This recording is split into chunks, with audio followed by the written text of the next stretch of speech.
right here is a fight for the future. With 97 electoral votes on the line, we have the results. All right, it's the top of the hour. It's 7 o'clock Eastern time. So nervous. Here we go.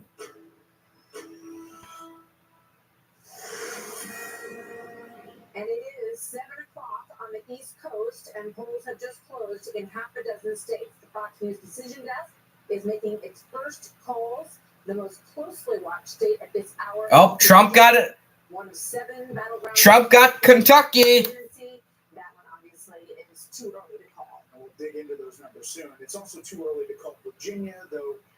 Vice President Harris has a lead in our Fox News voter analysis, waiting for the raw vote total to dump there.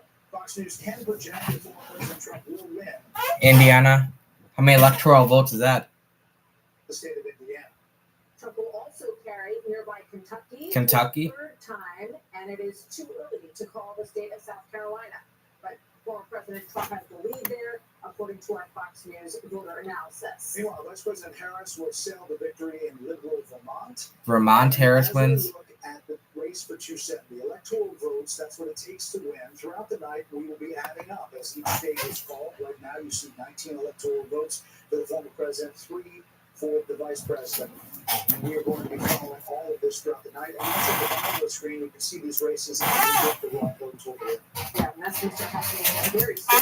Let's turn to the Senate for a moment, because this is another big story. Control of the United States Senate. Democrats have almost no room for error. The Fox News Decision Desk Indiana Republican Congressman Jim Banks will win his first Senate race. In Virginia, it is too early to call the race between incumbent Democratic Senator Tim Kaine and his Republican challenger, Helen Cowell. We're going to be looking into Virginia. Longtime independent Senator Bernie Sanders will win a 4th term in the Senate in Vermont, and he caucuses, of course, with the Democrats. As we look at the balance, Oh, Bernie Sanders win his respective electoral. Will be ticking up. You need 51 for the majority. The Republicans need to pick up 2 to take the majority, and they're looking at states like West Virginia and Montana, but there could be others on this board. Right now, you see 39 Republicans to 29 Democrats. A lot of toss-ups in that group as well. In the Senate races across the country, let's go to Bill Hemmer and get an update from the board. Hey guys, we're just seeing a little of this vote come in from Florida, so why don't we go ahead and start there? And I'm just going to punch around and see a little bit of what we're getting here. We know the turnout was big. We know Republicans, based on some of the early voting and the voting today, was pretty decent here. But 8% of the statewide votes. This is Duval County, Jacksonville. I haven't seen this yet. Just go ahead and so you got about 2/3 of the vote coming into Florida right now. Florida counts fast, by the way. The early votes, they rack it up. And so right here in Duval County, you got Kamala Harris leading by. I tell you what we do. Why don't we do this? It's very interesting because one of the first times in a long time, in anybody's memory, I guess going back to FDR, the late 1800s, we've got a candidate on the ballot where you can compare the number from 4 years ago, compare the number from 8 years ago. So we do this a lot throughout the night. We'll give a measure about how Trump is performing versus Hillary Clinton and versus Joe Biden. So let's go back 8 years now. Just watch his number here with 2/3 of the vote reporting in Florida. This is one county in Jacksonville. So, all right, here we go. Trump was just shy of 50 against Hillary Clinton in that county. And then 4 years ago, he was a little less than that, about 2.5 shy. My heart's shaking. It's going to be like this all night. And overall, Duval. So he's doing right about the same number he did with Joe Biden 4 years ago. So let's look at Volusia County. Okay, you got a little more to vote in here. Trump easily at nearly 60% of the vote. 77% reporting. Flagler, 86% reporting as well. So we expect him to do quite well in Florida. Let me move away from this because what I wanted to show you in a moment here is we're just getting a flavor right now of perhaps what the suburban vote is doing for Trump versus Harris, and then what the rural vote's doing. What I did was I wanted to pick out 2 places here because there's a county just north of Indianapolis. This is Hamilton County. Population about 350, 360,000. About 2/3 of the vote coming in right now. What I want to show you here is Trump's at 48.8 now. There's more vote out there. Indiana counts the mail-in ballots first. So let's do the same exercise, okay? This time, watch the slide come out here. And now it gives us a direct comparison for 8 years ago against Hillary Clinton. This is the weakness of the Trump campaign, right? 8 years ago, he was just shy at 57% in the same county. And then 4 years ago, that's slightly weaker, okay, down about 2 points. And then current day today, okay, so there's more vote out there, so we'll see how it goes. But right now, a little weaker there in that suburb just north of Indianapolis. Conversely, like Trump's been working the rules, right?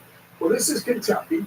You got a lot of the votes still out there, even though we call the race. This is Taylor County. It is rural, it is small. There's about 10 to 12,000 raw votes there.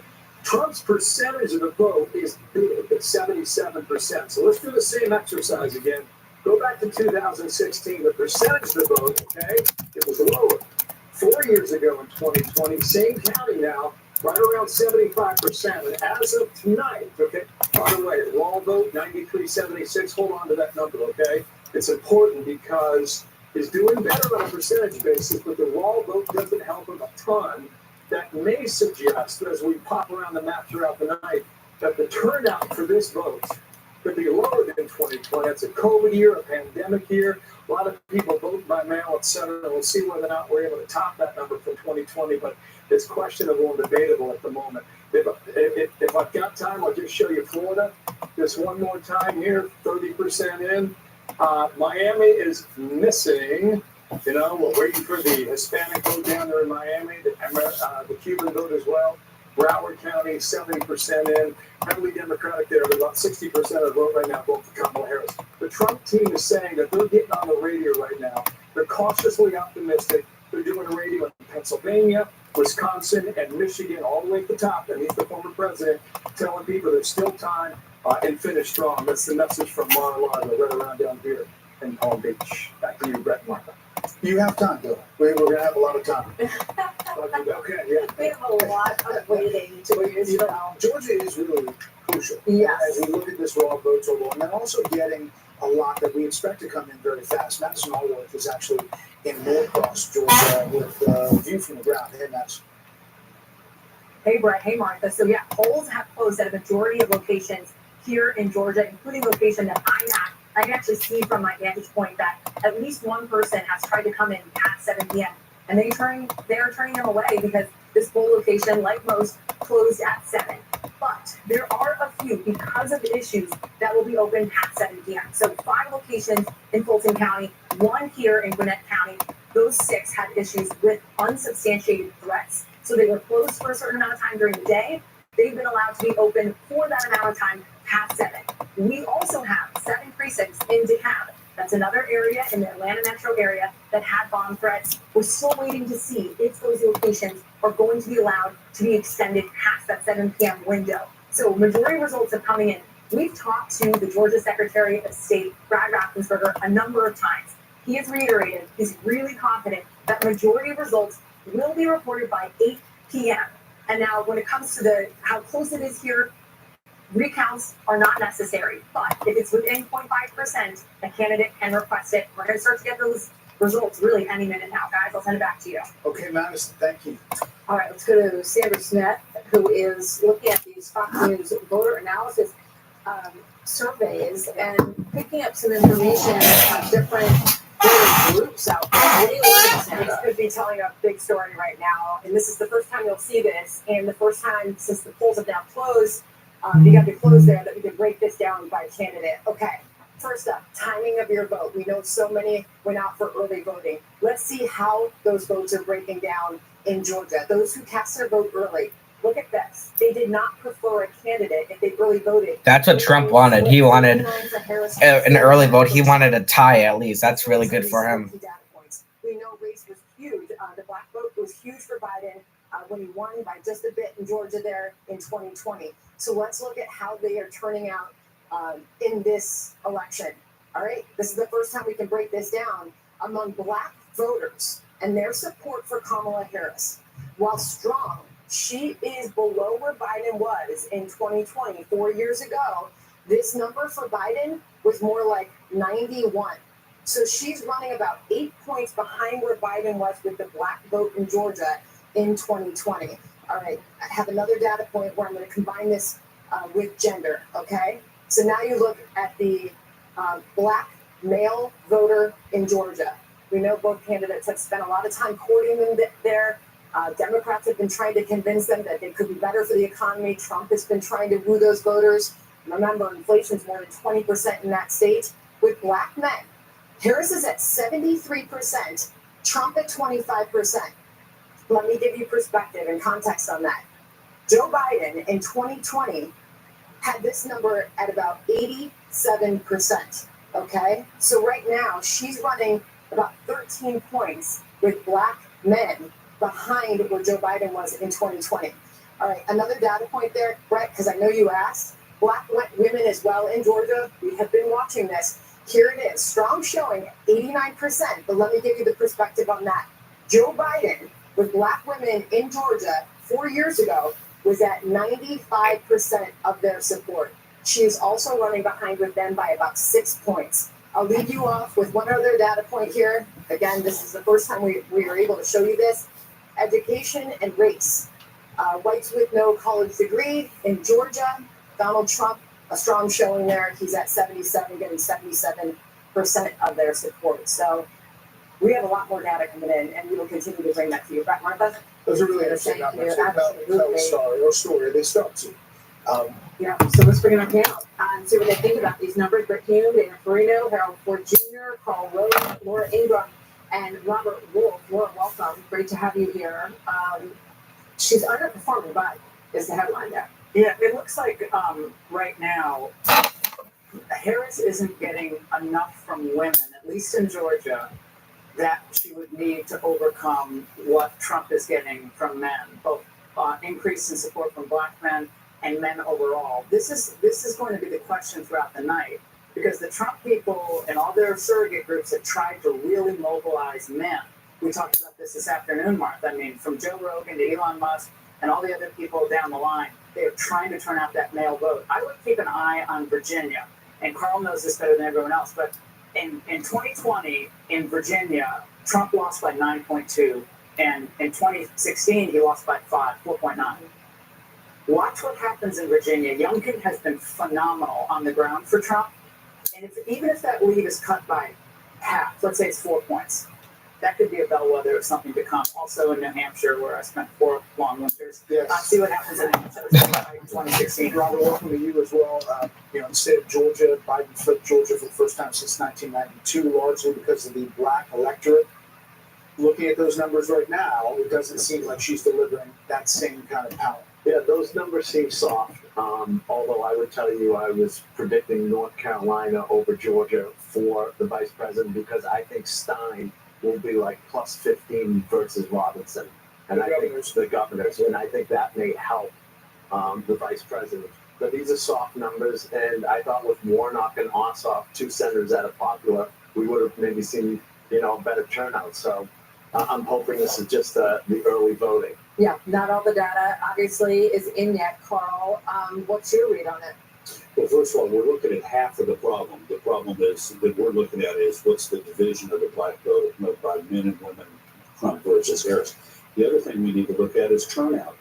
A 1% decline in black turnout in Georgia over the last election would wipe out the 10,000 vote margin that Joe Biden had. So we're seeing part of the picture. Let's see if it's compensated or offset a little bit by how much the black turnout is. Is it bigger than last time or smaller than last time? I'd make one other point. The other part of the Georgia equation that we're going to have to watch, we have a little bit of evidence from, and I mean a little bit of evidence from Indiana that we ought to be worried about, if the Trump campaign ought to be worried about, and that is the suburban support. Hamilton County went Republican 4 years ago. Trump won up 52 to 45. Tonight, with about 2/3 of the vote in, he's losing it to Kamala Harris, 50 to 44, actually 50 to 48. So he's running behind his performance. If that happens in Indiana, in Georgia, with these suburban counties like Forsyth and Cherokee, which was won by Biden, but it has a huge number, the biggest number of Republican voters in the state are in Clinton. If you remember, Hamilton County, 34% of the Republican primary voters in May voted for Nikki Haley when she had no chance of winning. We're seeing that effect tonight with the county being blue, at least at this point. Harold, it's just worth pointing out that the Fox News voter analysis is this rolling poll over several days, 120,000 voters asked a series of questions. When we look at that data that Sandra talked about, with the raw vote total coming in, we have a sense of how accurate or not accurate it is. So far, it's lining up. Your thoughts, where you are?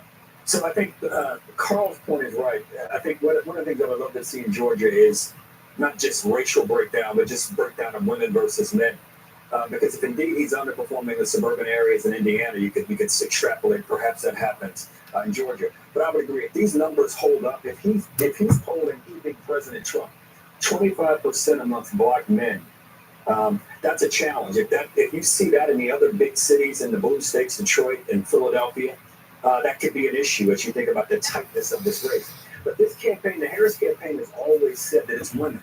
They're going to be the key here. I agree with Robert. I think the North Carolina piece there, the Stein-Robinson race, that gubernatorial race will have an advantage for Harris. But this is early. She's still ahead in Georgia. And I think once we get some more of these numbers in, once we get to 10, 15, 20%, I think we'll have a little bit better sense of whether or not this 25% African-American male thing is as serious as it seems. And when we have on the screen, you have the numbers, and then you look at the percent of precincts in. Right now it's at 3%. So as you look at the screen, that's what you'll be seeing throughout the night. I mean, one of the things that the Harris campaign, which Harold just touched on, Dana, is that they're hoping that they're going to make it up with some moderate GOP voters that will be persuaded over to the Harris camp. What's the feel for that at this stage of the game?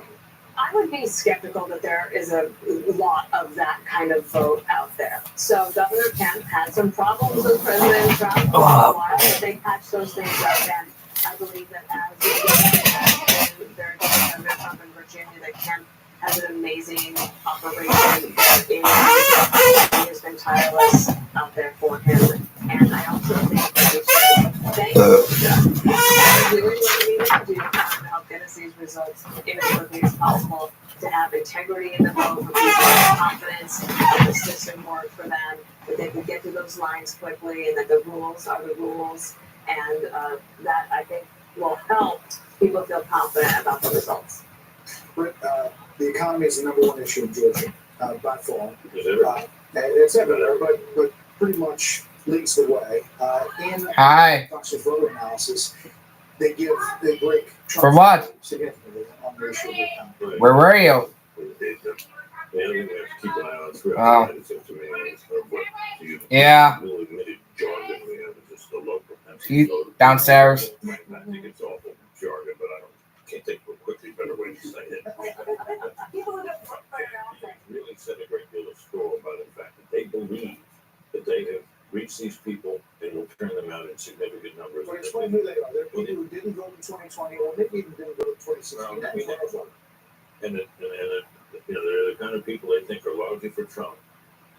If you ask them, right? And if they can turn them out, they think they could be the decisive factor in the selection. We don't know enough now, I don't think, to assess how that's going, but that's something to keep an eye on. We might have an indication of it if you look at some of these Georgia rural counties that have been watching Bill work on his wall. If you take a look at some of these rural counties, small counties, there are 159 counties in Georgia, you'll see that Trump is getting a bigger number of votes in these smaller counties and a bigger percentage. This is, again, goes back to the episodic or local Pennsylvania. All right, we're going to dig into these numbers, and we'll head back to Bill momentarily. Election night just getting started. The first polls are about to close in hotly contested state of North Carolina, so we're going to have some data there coming up right after this break as our special coverage continues. All right. Trump up 19-3. Vermont, Kentucky, Indiana. It's going to be a long night, y'all.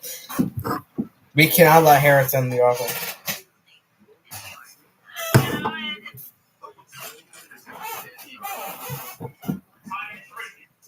Just a reminder, Doc, I don't know if boy or girl, I want it to be a surprise. Wait, hold up.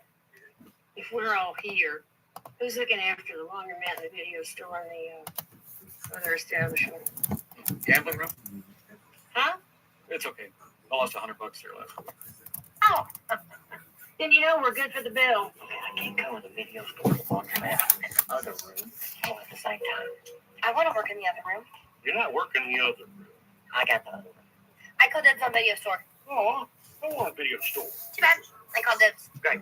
You got the laundromat. I don't want the laundromat. Well, Dibs or Dibs, she called it. He's a good boss. That's right. You need any help over here? Are you trying to touch my underwear? No, ma'am.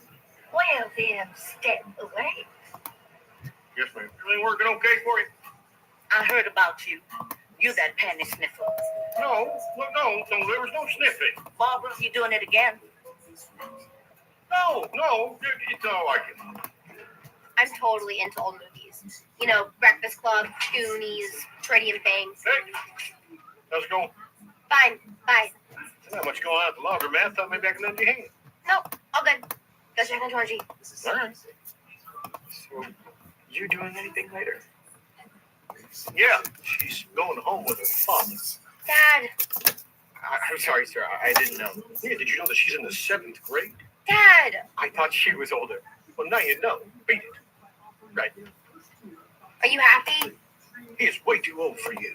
Have you seen you and Mom? Hey, your mother and I were high school sweethearts. Yeah, she was in high school. You were like 25. People that don't like this.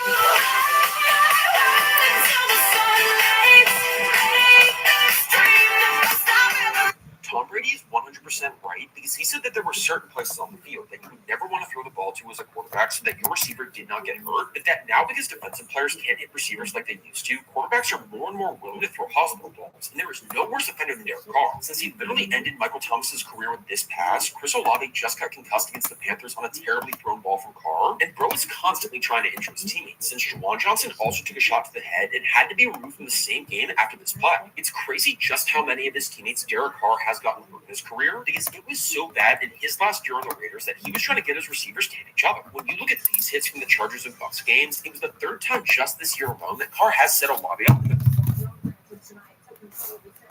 decided as well in the state potentially of Ohio. Democratic candidate Brown fighting a big run issue with one held seat against GOP newcomer Bernie Moreno. In one of these closely watched races and a very expensive race. Let's check in with Nate Boyd, who's live in Strongsville, Ohio, where the polls are about to close. Hey, Nate. So yeah, more than $400 million in ad spending in this Senate race, and a few people still coming in here to vote just minutes before the polls close at 7:30. And voter turnout has been strong. More than 2.5 million Ohioans voted early. This morning at 5 a.m., there was a line stretching around this entire building with people ready to vote, and it really reflects what's at stake. 17 electoral votes. Former President Donald Trump is expected to carry the state for a 3rd time. But as you mentioned, the race that everybody is watching is between the incumbent Democratic Senator Sherrod Brown and GOP challenger Bernie Moreno. Now, Senator Brown has campaigned seeking a 4th term, trying to make this about reproductive rights, which are enshrined in Ohio's Constitution. And for that reason, Moreno told us last night it should be a non-issue in this race. And he says that Senator Brown is turning abortion into a political weapon. There is no ability federally to be able to handle abortion at the federal level, one way or the other. So what I'm going to focus on as United States Senator is to bring people together on this issue.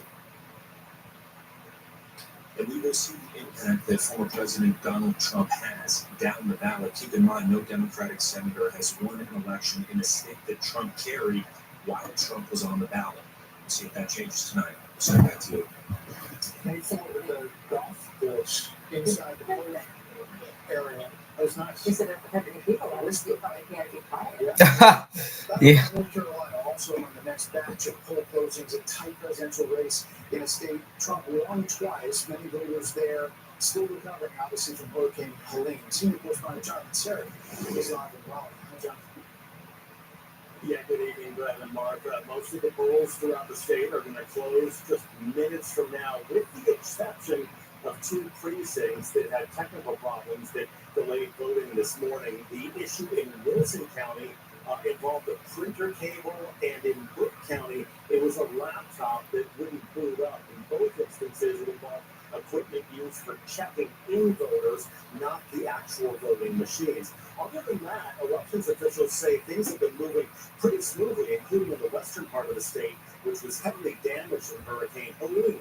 7 tents with electric generators and voting machines are in place to accommodate election day voting in areas where normal voting sites were destroyed or inaccessible.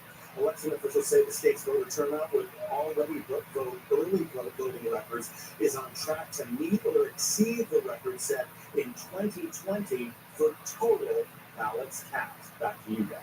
All right, Jonathan, thank you. So to get on our panel, we just heard a little bit about the abortion issue, and it's interesting just looking at our Fox News voter analysis because we saw it in 2022 in the midterms. This was obviously it was more of an impact than people thought it was going to have going in. But in this situation, it appears that only a quarter of the voters who are Democrats say that it is the single most important factor in their decision. So that's going to be a big question tonight. Does abortion turn out to be as big an issue as perhaps Democrats would like it to be? I thought the Fox voter analysis on gas prices and food prices was staggering. It was 85%, 91%. I'm very concerned about both. But certain voter analysis and some of the other networks, Edison, Reuters, has abortion at 14, democracy at 35, the economy at 31, immigration down at 11. I'm not sure I'd buy that, but look, it's a stark choice presented to America tonight. Do you want the status quo, which is pretty much high prices, high cost of living, fairly liberal to open border situation, or do you want a change? We know what that change was like in 2019. I don't think we've had a starker choice perhaps since 1980 as we do tonight for the country. But they've done a brilliant job of making this not about her old record, not about Biden, who has a 38% approval rating tonight. Biden has a 35% approval rating. That's not good. Trump, fascist, Nazi, that's their close. So if it's abortion, I wish he was president. Hitler, that's your close. I think that's a pretty dark view of the country. I think the economy is still the number one issue nationwide. It's not buying some of these exit polls. Herald of economic issues. This election overall, every race, it's estimated to have $15.9 billion spent on this election. Almost $16 billion. That surpasses the record of $15.1 billion in 2020. If you were to take the checkbook and write a check to every American, everywhere, it's almost $50 a person. And we're tied tonight in the presidential race. I gather some Americans would love the $50 check as opposed to having to go through The vice president's campaign has spent more than former President Trump. And do you think, right now, looking at the numbers, that they're getting the money worth? It's early. It's too early to answer that question. We spend so much in campaigns today is that the campaign process is a business. They start 4 years out, they begin raising money, hiring pollsters, and all those kind of things. Hopefully, we get some reform of that going forward. But I can tell you, just looking at the early numbers, you got to be a little concerned if you're Democrats on this stuff. Remember, it's way, way early, so we're going to get a lot more things here. But to see those numbers that Bill put up in Florida, Miami-Dade, with the breakdown between the two candidates, that's a little concerning. The concern that you raised, Carl, about suburban voters in Indiana, Democrats have to be a little concerned about this as we head in here. I'm curious also about that Florida abortion thing that was on the ballot there in Florida and how that's faring and if that's had really the impact. The Kemp relationship with Trump, it seems like it might have been repaired a bit as you look at some of these numbers early on. We'll have to see what suburban voters. I called what somebody said about the black voters in Georgia. It was not necessarily black voters in Georgia. It was suburban rural voters in Georgia that put Biden over, and he even gave the seats to Democratic senators there. So as we get more numbers here over the next few minutes, it'll be very, very telling because if Georgia and North Carolina stay with Trump, Trump needs that in his math. He can't do it without those states in reality. She was hoping, Kamala Harris was hoping for a flip there. You get a surprise there, and then it takes on a little bit of a different pace and a different tone. So those are the numbers I'm looking most closely at right here in the next few minutes. We have about 30 seconds before we start our time to the next call. I think that Florida is so interesting because Governor Ron DeSantis is such an effective governor Yeah. and a great campaigner. And I think also that there are changes changes in Latino voters and generational changes. But I would also say this: when 75% of the country says you're on the wrong direction, you're going in the wrong direction, and their number one issue is the economy, you should listen to them. Because that's what it is. So Miami-Dade was flipped by DeSantis. He lost it in his first governor's race, and then he won Miami-Dade in the second. So maybe we'll see a little bit of that. But yeah, in Miami-Dade right now, we'll see. Rick, do you want to do the TikTok sound for us? I'm not sure I remember how. Done it. It's a big one because North Carolina, we should start getting raw vote totals right away. North Carolina is one of the fastest states, even despite Hurricane Helene. They're doing a really Really, that's really great for them. There as we wait for the full closing right now. Mm-hmm. It is now 7:30 on the East Coast. Polls have just closed in 3 more states. North Carolina is the next state to watch, just like Georgia. It came down to the wire in the last presidential election. It has 16 electoral college votes, and it will be a decisive one, potentially. The Fox News decision desk says it's too early to call. Also, too early to call Ohio, but former President Trump has a lead in our Fox News voter analysis. As we mentioned, we're also watching the Senate race there. All right, West Virginia just called for Trumpy. Fox News does project that Trump will be in West Virginia. Not a very big surprise there. Obviously, the former governor, or the current governor, is running for the Senate as well. So we'll Expect that to be a poll as well. Raising percent media electoral college votes needed to win the presidency now ticking up. We've got last fall, the former president at 23 and Vice President Harris at 3. Throughout the night, that will go up as we make polls. The biggest story in West Virginia, as we said, is the Senate race. For a long time, Senator Joe Manchin is retiring. Democrat now independent. Fox News can project that Jim Justice will flip his seat to the Republicans. That win puts the GOP 1 seat away from an outright majority in the U.S. Senate, assuming they don't lose any seats along the way that they already hold. Yes, exactly. So the Fox News decision desk said that it is too early to call another Republican target. Ohio, where the incumbent Democratic Senator Sherrod Brown, as I mentioned, fighting for his 4th term against Republican businessman Bernie Moreno. And we're watching that one very closely as well. That could potentially be another flip. It's a toss-up race at the moment. The balance of power looks like this in terms of what we've had fed in so far into the data at this point. We've got 40 Republicans, 1 seat flip. That's the West Virginia seat. Jim Justice will be the new senator. He was the former governor from the state of West Virginia, and Democrats have 29 right now. You can see a lot of spaces still to be filled in over on the Senate side. We're following a number of gubernatorial races around the country. Turning to those races, Fox News can project that North Carolina's Democratic Attorney General Josh Stein will defeat Republican Lieutenant Governor Mark Robinson. A lot of controversy in that race. It's not close now. We're making that poll. Just And in West Virginia, Republican Attorney General Patrick Morrisey will succeed Jim Justice as his 37th governor. He had won that spot for a long time. He's run before, and now Patrick Morrisey will be the governor in West Virginia. Let's probably go kind of get a sense of how all of this stacks up. That's the story, really interesting. It is, why don't we start there this time and good evening again, just past 7:30 here on the East Coast. Let's look at Miami right now. Miami-Dade, the last time as a county, they voted for the Republican president, George Bush, right now. You got 71% of the statewide voting, but you got 80% of the county vote here. And Trump's got an easy 10-point advantage right now over Kamala Harris. So we'll see how that holds up here. Another thing we're going to look at right now is Georgia. And, Georgia's one of these states that gone through a bit of a realignment, kind of like North Carolina, kind of like Arizona and some others that we've looked at. And, in the blue wall a little bit right now. Trump did the trick 8 years ago. We'll see whether or not they can do it again this time. But I just want to take a glance at this because you got a lot of vote out there, guys. Now, we expect a lot of batches to come in quickly here in Georgia because they say they're going to count quickly. They're right now 8% of the statewide vote. One thing we're talking about the rural is this down here is Brantley County. Now, this was Trump's best performing rural county in 2020, and he's doing a number right now again. I'll just go back to 2020, 4 years ago, and watch this. The percentage there was up, so he's doing a tick better.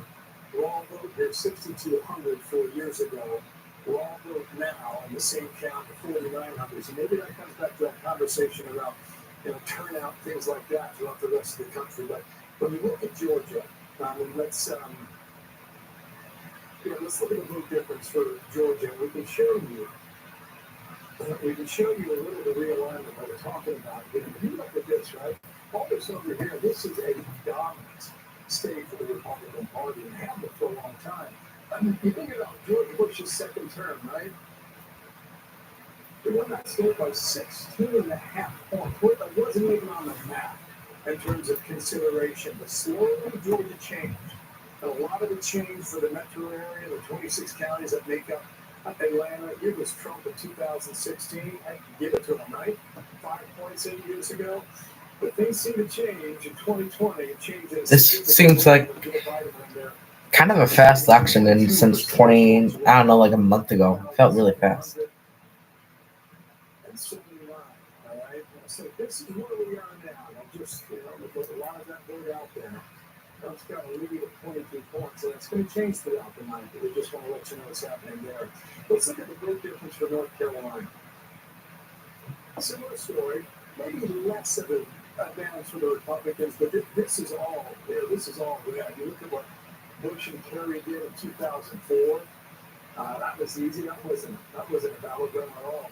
This is where Barack Obama performed so well. Took the Cargill State, justified so much they're okay. And North Carolina was able to pull it off. Let's come back to 2020 right now, and I can show you what I'm seeing there. Let's go ahead and do this, all right? Yeah. So you can see, these states, the change. That's a real part of this national conversation about where people move, where people choose to live, where people choose to work, go to school, etc. So we're like tagging on to that throughout the night. North Carolina, if you look at the counties you are following, Wake County, Raleigh, there's just such a population shift. More than 1 million people have shifted down there, and it's a different crowd. So that's why maybe we have a different electorate in North Carolina. I look at Wake County, we're cheering for the second. I look at Guilford too, at Greensboro. A lot of folks campaigning there. Kamala Harris was there, Donald Trump was there. Young folks go there to go to school and find a job as well. And we'll see about Mecklenburg, which is Charlotte. Mecklenburg, Carl, that's a county that Democrats have tried to really capture. And they're able to win the county, but not by the big enough of a margin to capture the entire state. So it's all worked up when you say Bush Kerry. We really felt it in the old days. But we look at the change in like Mecklenburg. Black turnout in Mecklenburg is below any other place I've seen in the South. Major county, the 5 major counties around Atlanta, Lake, Henrico, Richmond, Chesterfield, and Virginia. It's amazing, and I didn't understand exactly why the black turnout in Mecklenburg has kept the Democrats from winning the state. Well, I just wanted, you had spoken earlier about North Carolina and Hurricane Helene and the impact on, I believe, 25 counties were affected by Hurricane Helene. And one of the early discussions was, a lot of those counties are red. Are they going to be able to vote? And then,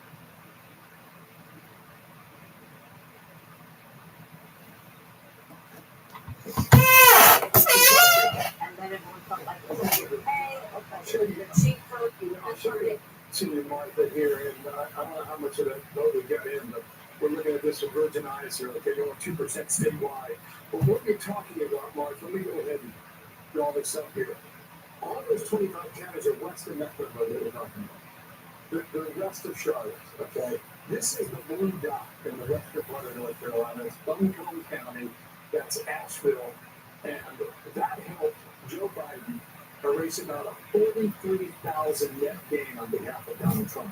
All the other 25 counties, Trump was only about 270,000, so he came out of these 25 counties that was so wrecked by this hurricane, but a net of 43, we lost 43, but a net of 220,000 votes. So it's going to clear this off and just refresh our memories here from 4 years ago. Here are the results, right? Now, Trump won the state days later, but a little less than 75,000 votes. So all this down here, it's going to matter.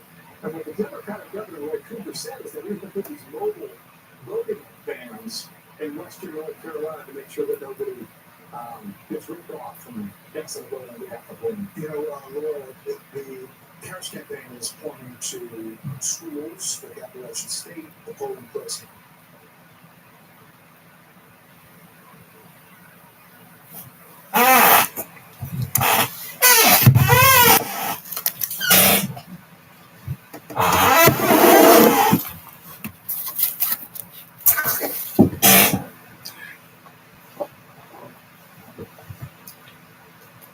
This better not be all night because my Hulu, it's not working. It's like, no.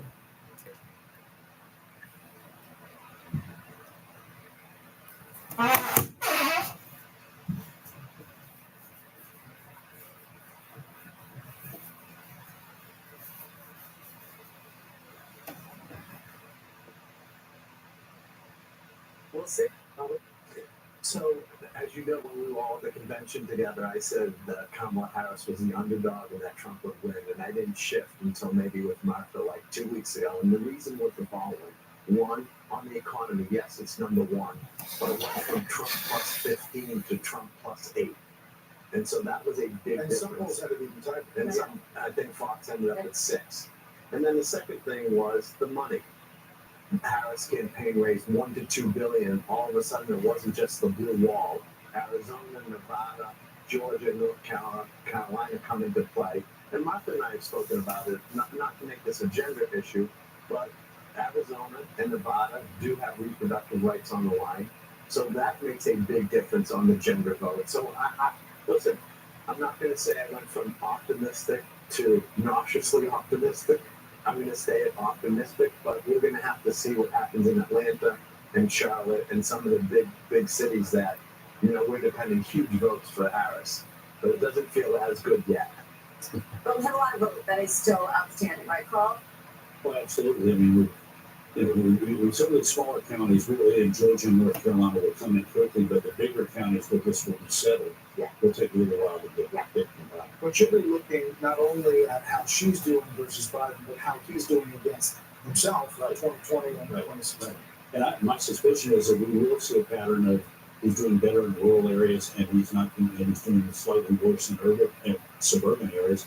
And the key will end up being the decider will be if he continues to get 25% of the black male vote, this will be the best Republican performance in that group since at least 1960, and that it will be powerful.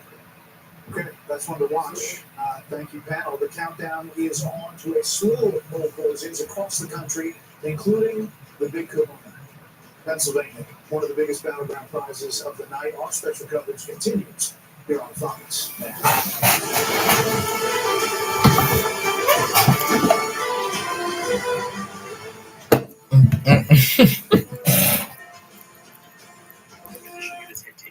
And this is what Devontae Adams was so smart to request a trade for Raiders to be that's to be consequential. Here is registered to vote. Quite a few of us. Good to know. Good to know.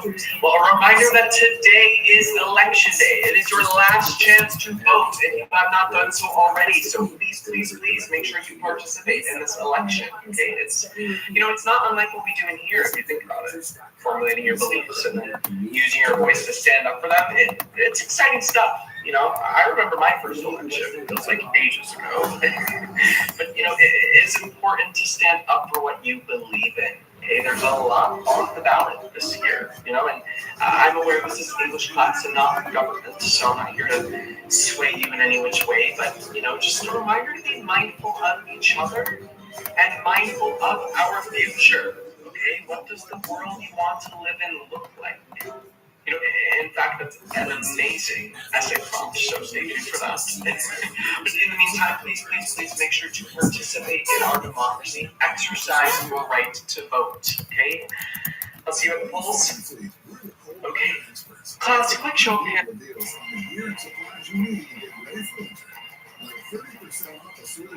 Ready for some jaw-dropping and so Haley gets... Polls have just closed in 6 states, and NBC News is ready to make our first projections of the night. Here we go. We start with the state of Kentucky. NBC News projects that Donald Trump will win in Kentucky tonight. Let's move to Vermont. NBC News projects that Vermont will go in the Kamala Harris Colin this evening.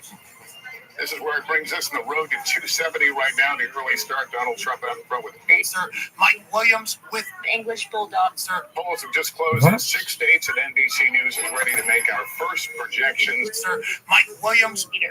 This is the official 2024 presidential election leg for week 10 of the NFL season. Leg 1, Trey McBride over 4.5. Happy election day, everybody. We've got some North Carolina information and some interesting results. So there's some conventional wisdom here, and then there's some data that flips the conventional wisdom on its head. So let's talk about that specifically as it relates to these age groups. We know, right, the Biden coalition in 2020. Grab a drink and head back to your seats, please. Miss Daughter, can I go to the bathroom? Yes, but make it quick today, please.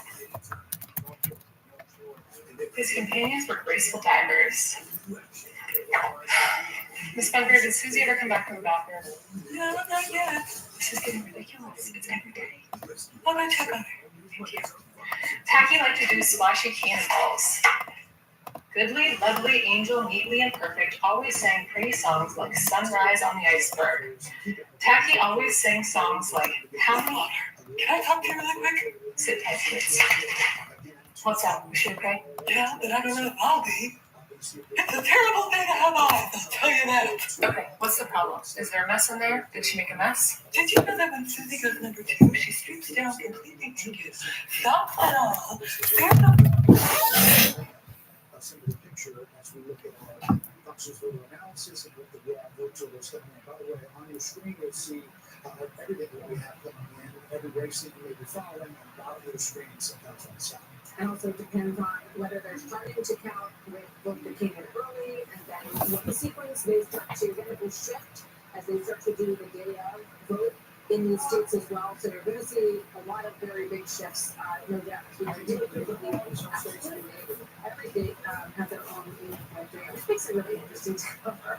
So we're about leading district in Deep Red, Nebraska, around the Omaha area, could hold the key to the presidential race. Garrett Tenney is live in Omaha, Nebraska, with their very unique story. Hi there, Garrett.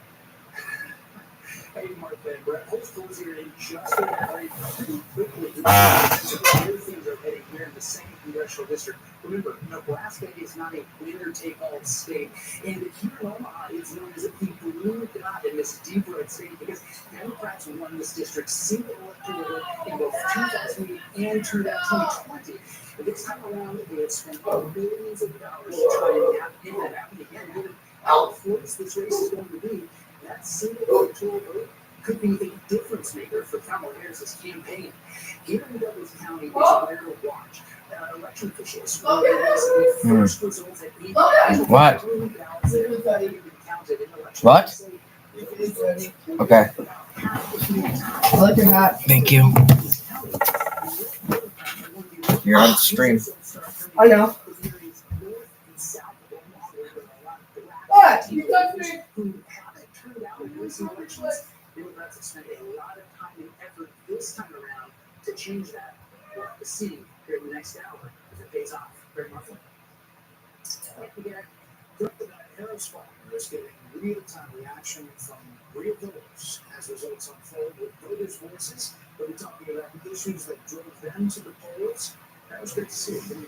Great to see you too, Brett. It is so exciting to finally be here this night. Welcome to Voters' Voices. We have a live audience of Americans making their voices heard throughout the night. And I'm your host, Harris Faulkner. We are witnessing a race for the White House like no other. We know that former President Donald Trump and Vice President Kamala Harris with 7 particular states in focus. And in those battleground states, if you live there, you know it has been intense. Voters are telling you all about the tidal wave, campaign ads, and polling experts trying to dig in and learn how they voted and why. Well, that's because in recent years, those states have been key in determining the next president. But voters all across America know their power. And with me for the evening, the linchpin of our great republic, the Voters' Voices. You guys, it's good to see you. Welcome. They fall all along the full political spectrum, and over the next several hours, we will hear their take on the race for president and what the issues were that swayed them one way or the other. And the other person who's with us tonight is a friend I've invited, polling expert Lee Carter, president of Mass Landscape and Partners. Warm welcome to you. Yeah, big night. Thank you. Big night. And let's just start off with a show of hands real quickly. because the numbers for early vote, 84 million just now, and still counting all those mail-in ballots. So it's huge, incredibly large, setting records this year. How many of you voted early? Wow. It's a lot. Yeah, and how many of you voted today? Yeah, well, we would expect not as many, right? So how does that compare with what you find in your analysis? Like about those. About half people have early voted. And I think that's and so we could be looking at record turnout. Now, there's some people who say it's going to be more than half the party voted early, but I think we're going to be looking at the numbers are showing that we're looking for a big number. Yeah, that would be huge if that were the case, because 2020 really was the burst on that. Okay, a quick rundown of what we'll be showing you tonight before we hear from the audience. Our team compiled key moments from the Trump and Harris campaigns, and Lee is showing some of those comments to American voters along the way, and they use their computers to respond to those in real time. The lines on the screen that will show you their reaction: red representing Republicans, blue for Democrats, and gray for independents. And our first topic, we heard a lot of this, fiery rhetoric. This from Vice President Harris. So listen, so much is on the line in this election, and this is not 2016 or 2020. We can all see that Donald Trump is even more unstable and more unhinged, and now he wants unchecked power. This time, there will be no one there to stop him.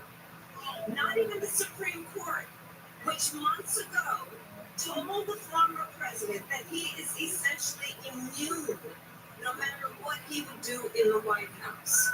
I'm mostly watching the gray line because we've been told so much about independents and how important they are. What did you learn? So you didn't really see Democrats responding favorably, but independents gave this a D while Republicans gave it an F. And one of the things that we heard from independent voters is that Kamala was supposed to be this joyful candidate. She positioned herself right off the bat as somebody who's going to be different, bring us together, because everybody more in common and divide us. And the more negative she got, the more negative independent voters got towards her. And I think we saw that happen in the polls. She had a surge in the beginning, and things were flatlined once she sort of turned very negative. All right, here's one from former President Trump. He's running on a campaign of demoralization.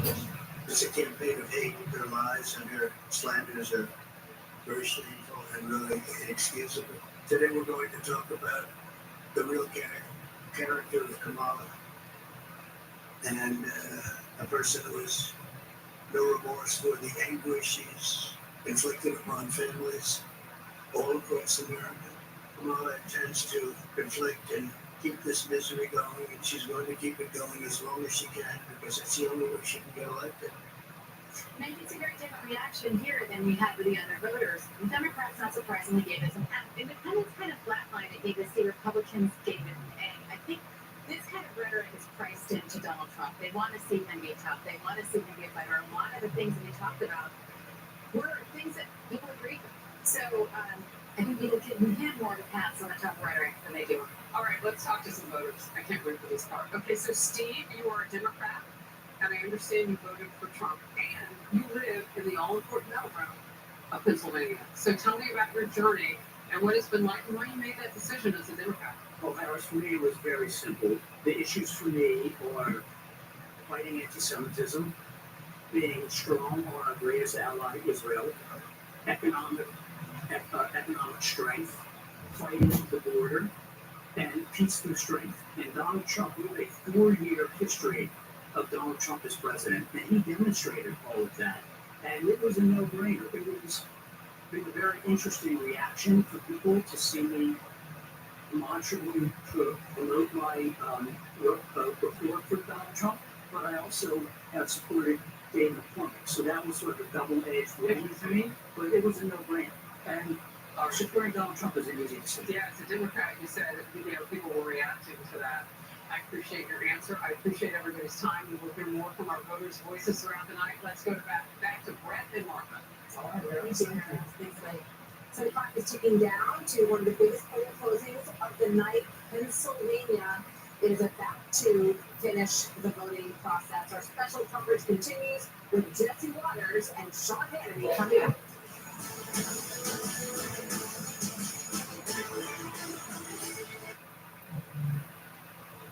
SafetySafe. We build advanced security sensors and cameras for your whole home, powered by 24/7 professional monitoring and fast protect technology, exclusively from SafetySafe for faster police response. There's no safe like SafetySafe. We all know Mark Wahlberg as an American movie star, but what makes him unique is what he does when he's not on the silver screen. Mark is passionate about his family, his faith, and his country. He joined me on a tour of our 9/11 mobile exhibit. With his powerful voice, he's helping us to never forget those who have sacrificed so much. You guys are doing amazing work. Our foundation, you know what we do. We take care of our first responders and Gold Star widows, their loved ones died in line of duty, or leave young children behind, catastrophically injured service members. We build these mortgage-free smart homes. You're a man of faith. Absolutely. St. Francis of Assisi said, brothers and sisters, while we have time, let us do it. Absolutely. We don't have to do our part. There is definitely a role for every one of us to contribute in some sort of way. See, now we don't hold any grudge with any New York-Boston sports rivalry because of all that you guys do. I had the good fortune of being able to visit Afghanistan and to see the sacrifice that our brave men and women actually make to provide our freedoms. I don't take that lightly. As I got involved, I was inundated with calls about how big people could help and contribute to. It represents all the great heroes of God and 9/11. And we're always going to hold it to the highest standards of any foundation in America. Couldn't find a more worthy cause. The fact that this is something that has literally touched and affected every single person, they just have to be a part of it. And your reputation will be beyond impeccable. Everybody knows where the money's going. Every single dollar. God bless you. We need your help to deliver mortgage-free homes to catastrophically injured service members, Gold Star, and fallen first responders families with young children. Please contribute $11 a month to support their efforts by visiting t2t.org. Mornings with Willie on Fox Business. Every morning, I want to empower my viewers to move their families forward and seize the day. All the news that drives the markets and beyond. Mornings with Willie on Fox Business. We invested in you.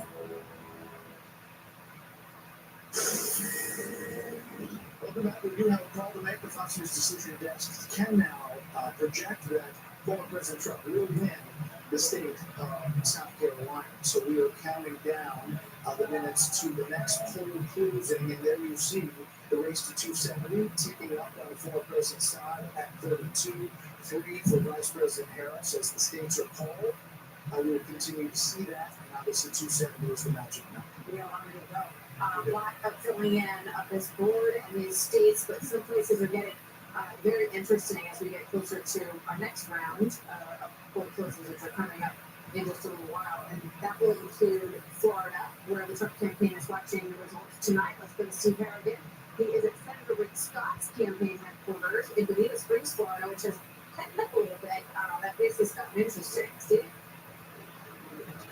Martha, they're starting to cheer here. It's a pretty relaxed, confident mood. Rick Scott told us earlier this was the first time he's ever run for state office where he's actually been predicted to win. He said that's largely because of a strong performance in early voting. More than 8 million Floridians did vote early. That's about 50% of registered voters who were out there today at one ballot station. And there were people lined up, hundreds of people who stood 2 hours in the rain to cast their ballots. Some people expect counties could go as high as 90% voter turnout. A couple of items could complicate things throughout the night. One is an abortion initiative on the ballot that would extend Florida's strict abortion law. The other would be to legalize recreational marijuana. Both of those items will win 60% to win. On the next you. All right, Steve Harrigan, thank you very much. It's a land of TV with just got just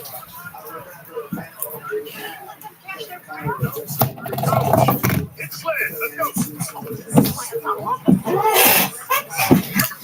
Oh, Jesse Waters is here?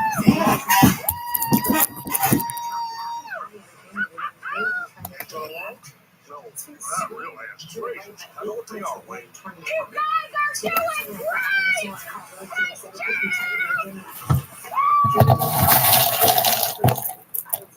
Oh my god.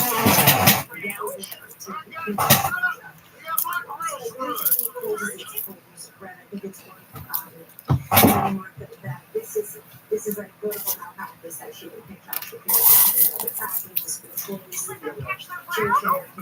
I dressed up like I worked for Kamala's campaign. Now I'm gonna deliver immigrant support. Are you? I'm on a surprise. Okay, just real fast. I'm looking for a place where the stay just came across. They'll sleep on the floors.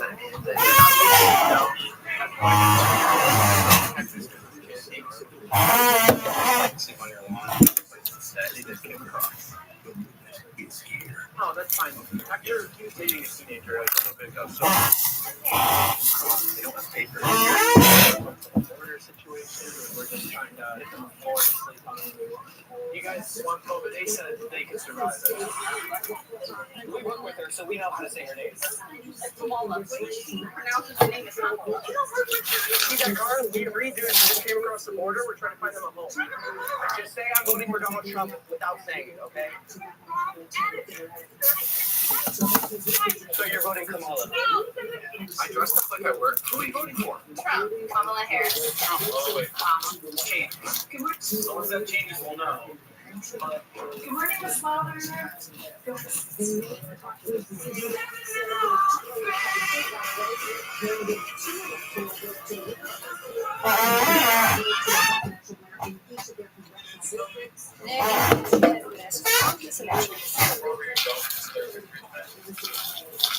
Top 10 worst NFL throws of all time. Here we go. For number 10, we're going to take the best QB in Jacksonville. A lot of stuff don't understand. What's the football coach? Unpopular opinion.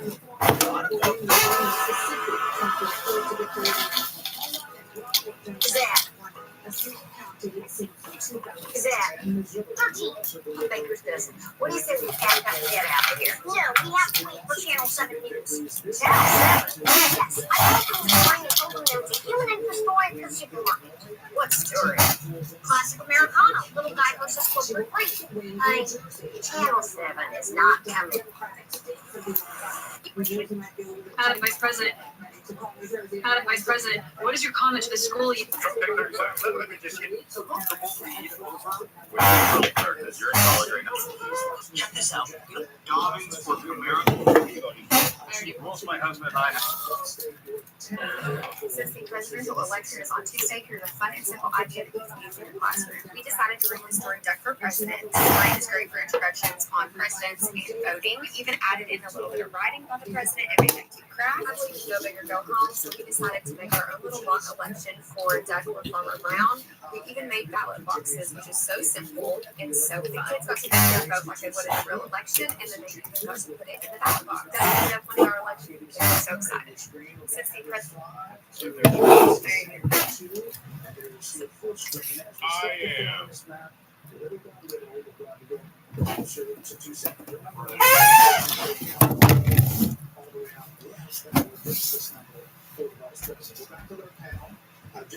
Jesse, and Kelly attitude. Jesse, boss. Are we sure about New Jersey?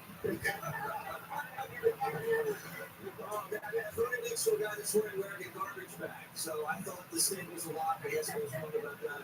I also just heard from a person who was not going to vote, and then his girlfriend called him and said, if you don't vote for Kamala Harris, we're breaking up.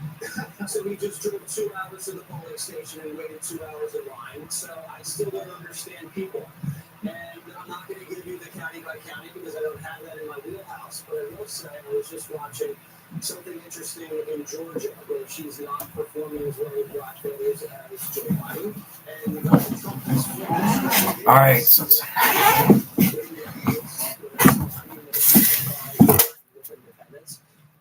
there's interesting things to look at. Other than that, he's acting all over the Fox.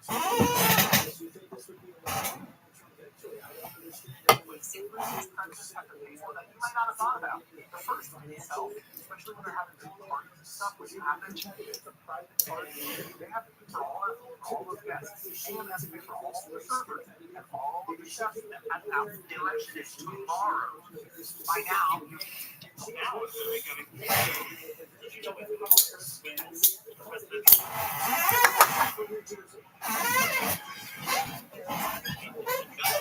Hindus in India are praying for the success of presidential candidate Kamala Harris.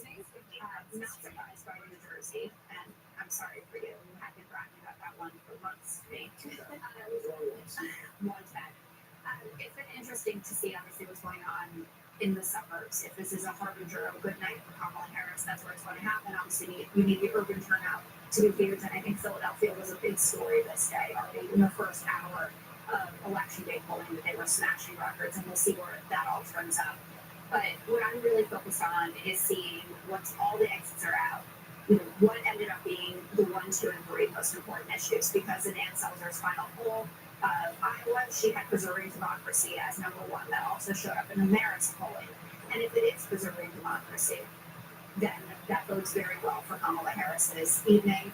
And if it goes preserving democracy, the economy, and then abortion, that's definitely a good night, especially to your point, Brett, from a few minutes ago where you said that she had closed the gap with Donald Trump in terms of who's best to handle the economy and is leading on protecting the middle class and cares about people like me. Can we talk a second about Florida? It wasn't close. We just voted for the former president. You don't have to be from Texas to flush. Noted. Hey, you grew up around here? Medford. It's not as nice as it sounds. Yeah, I know you guys where I'm from. I don't check out. Dave. Well, that was Chernobyl adjacent. Sorry, still getting used to Tex-Mex. You don't have to be from Texas to flush. Noted. Hey, you grew up around here? Medford. It's not as nice as it sounds. Yeah, now you ask where I'm from. I don't do that. Cool. Ooh. So, what's the girl situation? I don't do that either. You're the guy? I'm into science. Everything else is a distraction. So, no video games? Starfire? Hasn't even been released yet. I'm a beta tester. Oh my. I didn't know his name or where he was from, but he was my new best friend. Well, that was Chernobyl adjacent. Sorry, still getting used to Tex-Mex. You don't have to be from Texas to flush. I'm proud to say that I voted. I voted an A. I have my 9%. Personally, I'm a long way. In 2020, it took Erie County 4 days to count all the ballots. This time around, County Clerk Karen Chilcott isn't taking any chances. Since 2020, we've purchased a lot of equipment. Nearly $900,000 in new equipment and other improvements to count ballots faster. For the sorting machine that you see there, and we have a couple of openers for the ballots over here. The sorter verifies the completed ballot's authenticity. It then cross-checks voter identification and automatically catalogs the ballots. They've also hired more staff. In 2020, election workers had to hand sort. My goodness, so that must have taken a long time. Pennsylvania is one of the last battlegrounds to start counting ballots. On election day at 7 a.m., we start opening the ballots. But you can't count them yet, correct? The 4 days it took to get a final tally in 2020 gave way to conspiracy theories and unprecedented legal challenges. So this year, they've also taken steps to be more transparent while keeping their workers safe. They've installed windows so poll watchers can see election workers tallying the ballots.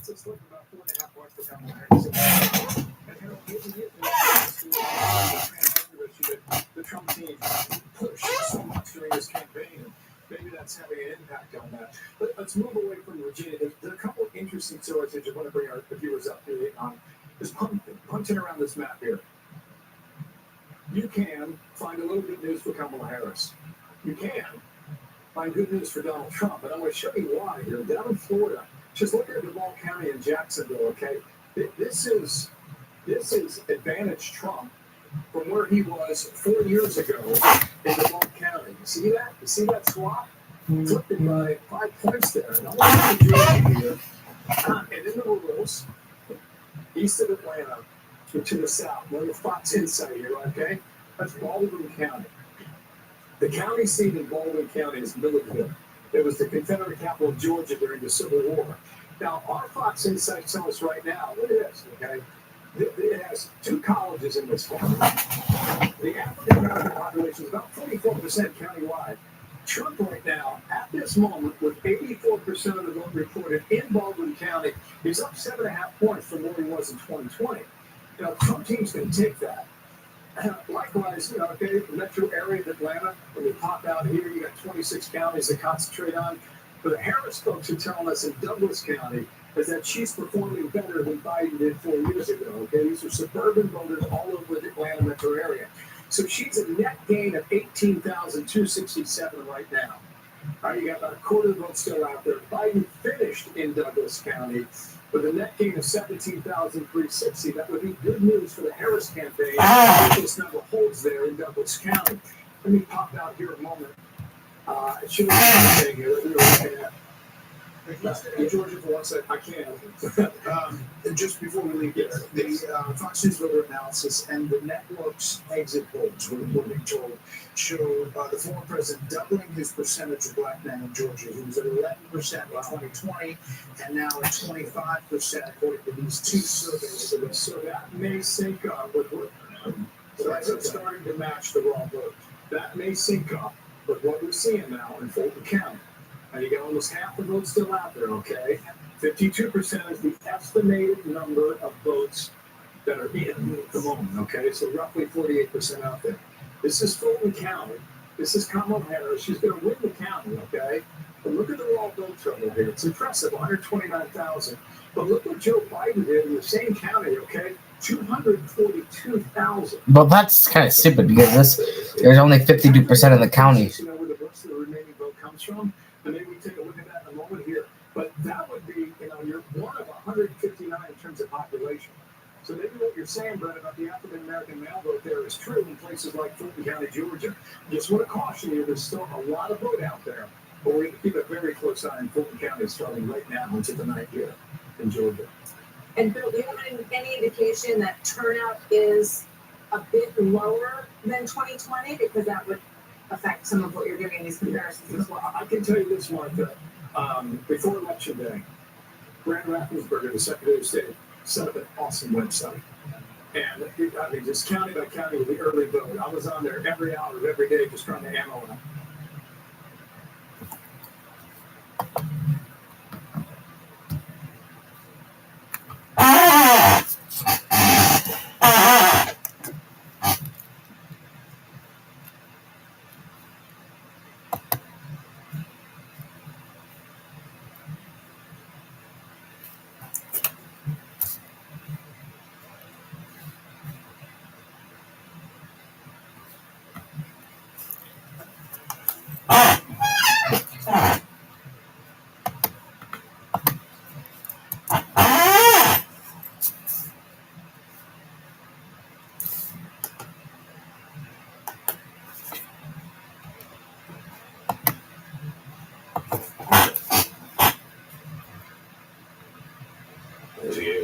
Resistance to him, which has been so dominant for three previous cycles. That's what that vote is about. Because if you were just running on the issues that include the most important economy, immigration, right, you wouldn't see that. But you had half the people clicking the support. That's a Trump. That's a Trump. A huge issue for 2020, and it also resurfaced a bit with candidate selection in 2022. So the question is, are we going to see the increase in his approval numbers translate into something positive? And if you work your way back to what that's about January 6th. January 6th.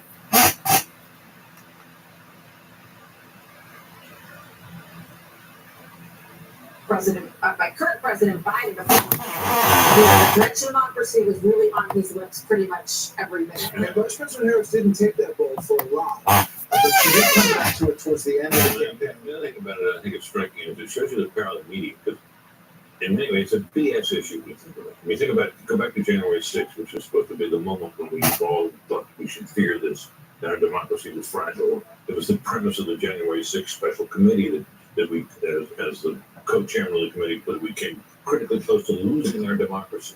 It's ridiculous. I mean, that our democracy is pretty sturdy. Our checks and balances worked.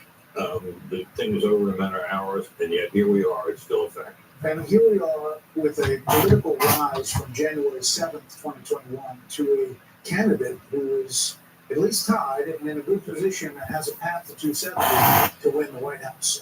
Stand by, panel, if you would. Speaking of that, let's go check in with Aisha Hasni at the Trump campaign headquarters. She is in West Palm Beach, Florida tonight. What's the mood over there? A long way to go tonight, but how are things looking, Aisha? Things are looking good here. The crowd behind me still hasn't really filled up the convention center, and that's because I'm told that there's a long security line. Apparently, a lot of folks are at the Hilton party right next door and still haven't made their way over, and that's because there's a really long security line. They got to go through the max before they get in here. So that is what's holding up the people, the spaces that you see behind me, and why that hasn't filled up just yet. I want to just talk about you guys were on the big screen when you called Florida in here, and everybody erupted into a cheer. I was just talking to Congressman Mike Waltz of Florida, the great state of Florida, and he was telling me how it was a record early vote turnout, and that's why. And he thinks that's going to resonate across the country today. People are going to come out and vote for Trump. Back to you guys. Thank you, Aisha. Thanks. Let's check in with Jackie Heinrich. She's at the Harris campaign headquarters in Washington, D.C. Hi, Jackie. Hey there, guys. It's quite a different scene out here compared to where Aisha is. I should note that at Harris headquarters, we don't actually have Harris campaign officials because they're all in Wilmington tonight. So we're trying to get a sense from campaign officials about who was invited to this event, how many thousands will be here, and who's in the crowd. But I am hearing from people close to the vice president, sort of watching these reports come in. They've started tonight very anxious about Georgia, and the first batch of data they're getting is leaving them feeling pretty buoyed about it. A source close to the VP says that they're seeing really high turnout in the metro Atlanta area, and as of a short while ago, they had a 10-plus point lead among women showing up. And also, they noted that black turnout was slow to start, but it is finishing strong, and they attribute that to their get out the vote effort. One thing they've been wrestling with is whether or not they underestimated Trump's get out the vote effort. So far, they're not seeing signs of that, but they're definitely feeling happy about that first report coming out of Georgia, guys. All right, Jackie, thank you so much. Before we make some race calls, Harold, you wanted to clarify something you said? The 58% 42, the Florida abortion initiative, that it didn't pass, though, because you had to have 60%. So I misspoke, but it got 58%, but fell by 2. And matter of fact, they had a marijuana initiative, which I would have voted against them, but it didn't reach the number either to get to 60. Yeah, so both failed. Governor DeSantis is touting both of those things down there in Florida. Okay, we have some calls. All right, I got some calls. We begin in Pennsylvania, home to a razor-thin Senate race between incumbent Democrat Bob Casey and Republican businessman Dave McCormick. The Fox News decision desk says this is too early to make a call in Pennsylvania on that race. This could be a big cheer. Fox News can project that Rick Scott, the Republican senator from Florida, will win his second term. We'll pause for applause down there with Aisha. In Maryland, it's too early to call the race between Democratic County Executive Angela Alsobrooks and former Republican Governor Larry Hogan. Alsobrooks has a lead, however, in our Fox News voter analysis as we wait for the raw vote total to come in. And too early to call Missouri's Senate race between Republican Senator Josh Hawley and Democratic Attorney Lucas Kunce. Republican Senator Marsha Blackburn, though, we can tell you, will win once again in the state of Tennessee, another reliably conservative state. In Mississippi, longtime GOP Senator Roger Wicker will take home another victory. The Fox News decision desk can project that in Massachusetts, Democratic Senator Elizabeth Warren will win third term. Connecticut's Democratic Senator Chris Murphy will also win a third term. Not enough data to project the main Senate race quite yet. And in New Jersey, current Democratic House Rep Andy Kim will win his Senate race, putting him in the upper chamber for the first time. This is the Bob Menendez seat. In Delaware, Democratic House Representative Lisa Blunt Rochester will win her first Senate race. In Rhode Island, Democratic Senator Sheldon Whitehouse will return for a fourth term. And let's take a look at the balance of power and how it shapes up at this point in the game. 8-18 on the East Coast, you have 43 Republicans securing their seat. One seat that is in West Virginia. The former governor will now be Senator Jim Justice in West Virginia. 34 Democrats have secured their seats in the Senate, and a long way to go in the upper chamber as well. We have a lot of raw vote totals starting to dump in from those early states. More Democracy 24 coverage ahead as we await the next round of poll closings.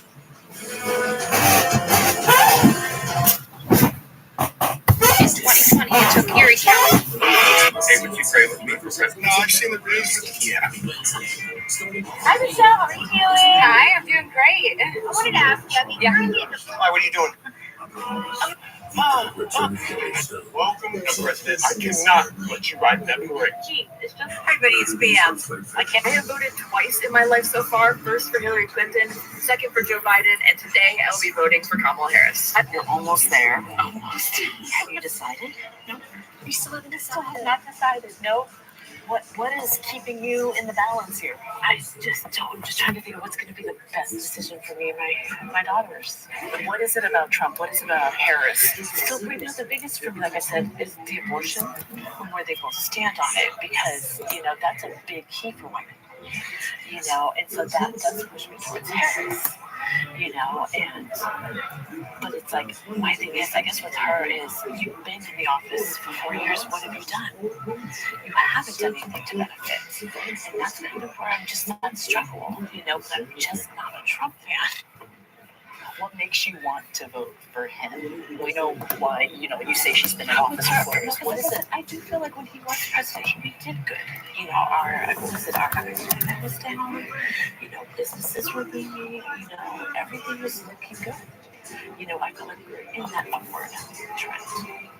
You don't feel like that now? I don't know. And that's what I'm like, because I feel like part of me is leaning more his way, but then it's just that abortion that pushes me back this way, because I feel like he could do good for us again as far as like our economy, but I just, you're almost there. I am not gonna sing. You don't want to. I am not gonna listen here. Man, y'all start losing. First 2 games undefeated in X7. We lost. Chase, can't see with your cast, man. Who's trading for me? Coach Dennis Allen, where you at? Chase. Oh, that's right, you got fired. Who's our coach now?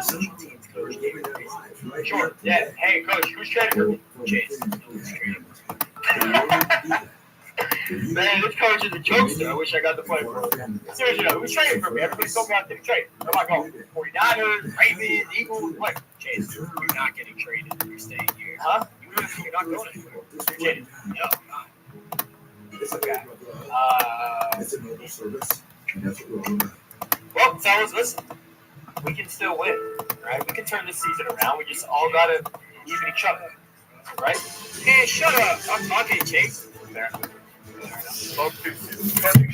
Obviously, the biggest issue in this election. Let's go to Sandra Smith. We're going to look at how that is playing out in our Fox News voter analysis. Sandra. Hey, Martha. Hey, Brett. Yeah, just taking a look. This is the national level. Before I dive into Pennsylvania, because we want to get a look at how voters were thinking about the economy there when they decided who they were going to vote for. But this is their view on the nation's economy. And as we knew leading up to Election Day, it's pretty negative. But the thing to point out here is when you compare it to 2020, those that have a negative view of the economy, this is about 6 points higher than it was just 4 years ago. I want to look at Pennsylvania and show you what we're seeing there, okay? When it comes to those that are looking for change, we know this is a big part of the story of this Election Day. Those that are looking for Pennsylvania voters, okay, 28%. And you were to break that down by candidate, which we can now do as we work our way into closing time there in PA, 66% voted for Trump. This is a really interesting story. Those who are looking for substantial change, it is about split, with the edge going to Donald Trump by 3 points. Okay, so substantial change. Those are people looking for still big change, and it is about even in PA. We've got a lot more we're going to dig into in Pennsylvania. We'll have that for you in a bit. Right, Maria. Senator, thanks. So let's bring in our Fox Business panel. Maria Bartiromo, Larry Kudlow, Charles Payne, and Kevin O'Leary. Great to see you all. Maria, it's not just the betting markets on the election, it's the markets that were betting prior to this election day. What are we to divine from all of that tonight? Well, I think when you're talking about investors and businesses, Brett, Martha, I think you really have to look at economic policy and tax policy in particular. The one issue that is bothering investors and corporations out there is the plan of Kamala Harris to raise the corporate tax rate up to 28%. We haven't seen that in a long time, and the word on that is that cuts into wages. Something's got to give. When a corporation is looking at a 28% corporate tax rate, it's likely to be less money for employees and wages. So that's one of the issues that business and investors are worried about. For economic policy, of course, Trump has talked about a 15% corporate tax rate if you're doing business in America. also you want to expect issues and differences on energy policy, and probably the sleeper of them all is regulation. Kamala Harris is likely to come out with a whole host of new regulations around the climate change agenda, which has been a real issue for the Biden-Harris administration already. Things like a company has to evaluate and assess the impact from emissions from their companies and that company's customers. Very expensive, creates the need to hire lots of consultants, and that's what businesses worry about when it comes to economic policy. Great, thank you. Larry Kudlow, join the party here. Tell us what you're watching as we start to get more of these numbers loading in here on the Electoral College map. Well, I think right now, I'd like to be in Trump's shoes right now, but I don't think it's conclusive. We need more numbers, we need more data. Some good news, but I just don't think there are enough numbers. I agree with the assessment that Maria made on the policy front. But be honest with you, number one, I don't think the stock market yet knows who's going to win or what the policies are going to be. It's watching alcoholic, but I don't think it knows yet. I mean, I don't know. We've got to see what happens tonight. Number two, Trump has this working class coalition, it's a different Republican Party. It started with him in 2015, 2016. It's ebbed and flowed. I think it's closed in high tide. The question is, with that kind of coalition, working folks, whites, blacks, Hispanics, young people, others, will it work? Will it hold? Was there enough of an expansion in Mr. Trump's base to put him over and win? I mean, a lot of people think he is. He's going to get much better numbers with Hispanics than he ever had before. He's going to peel off a lot of black votes for young people's vote. That was his strategy. I think it's a good strategy. It's not your father's Republican Party anymore. It's not that they hate business, but business roundtable CEOs are not the center of the new party. The question is, could he expand that working class coalition enough to win this election? And give me another hour or two, and I'll try. We'll try to get you some more data there, Larry. Charles, the Republican Party has changed, but the issue of the economy, the Vice President has closed that according to the latest polls. I mean, he was up big when you asked that question earlier, but as she closed, it got to within 2, 4 to 6 points for us in the closing days. Yeah, Vice President Harris benefited from a couple of things, I think. First, the media. Every time economic data comes out, it's great, phenomenal. Of course, Friday, we learned that last month we lost 28,000 private sector jobs. And by the way, you can talk about all the storms you want. All the experts who they put together to come up with these consensus numbers also factor that in. Our jobs numbers have been going down steadily since 2021, and now wages are really beginning to drop big time. Last week we had what they call employment cost index. Wages are dropping, and that's bad news for everyone, particularly folks who are already having trouble keeping up. The inflation issue, and Trump went out on a dangerous limb when he talked about tariffs, because conservative economists hate it. Obviously, the media is going to hate it. No one will talk about the fact that the tariffs that he put in already will have worked tremendously, have really hit China really hard. And by the way, the Biden administration pounced on them. They didn't take them away. They actually added to them. So, but all that negative press, the dog can say, I'm going to do this, and everyone's saying it's going to hurt the economy. A lot of people are listening to that. But still, folks know the bottom line is that the top 20% of Americans are doing 40% of the consumption. They have made all of the money on their policies, including flooding our country with cash we did not need. There was one for regular folks, so you got the stimmy check and went to the mall, but now everyone outside of the top 20% suffering big time. May I add one thing, Mark, that to the comment on jobs, because here too it goes right back to policy, and that is the open border policy. The open border has not just had the effect on national security and our own personal security. The open border is an economic issue. For the last several years, what we have been seeing is an increase in jobs for non-citizens, illegal and legal, and a decrease in jobs for American citizens. That's what people understand. Kevin O'Leary, just with the quick time we have left, she had talked a lot about being from the middle class. It was the first sentence out of her mouth a lot. President Trump has been promising a golden age in an American economic future. What do you see winning these voters over tonight? Well, I was disappointed when I was listening to both parties. I'm disappointed we didn't get into policy enough because it got crazy towards the end last few weeks. Let's go back to taxation. We compete internationally. It's not like this is just isolated to the U.S. A 28% tax rate takes us into the bottom quartile of competition. That means capital goes to other places.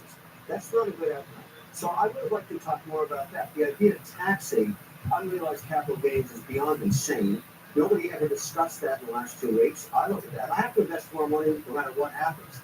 And the idea of price controls, that's a bad idea too. We left those alone, and they are very, very dangerous ideas. But don't you think, with all due respect, Trump hammered away on every single thing you just talked about. He completely opposes the corporate tax. Oh, I remember Nazi hunters.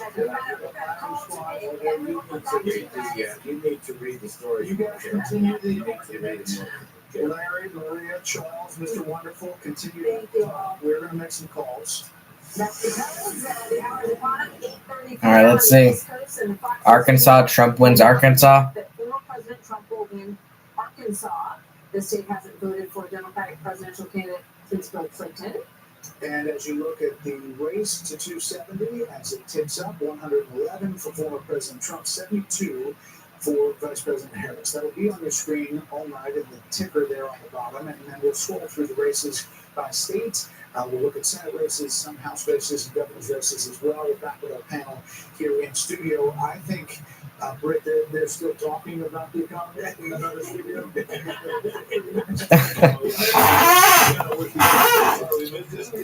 Well, they're talking a lot more substance than they're campaign trail. They did not have a good debate, for instance, over economic issues, and it clearly is the number one issue on people's minds.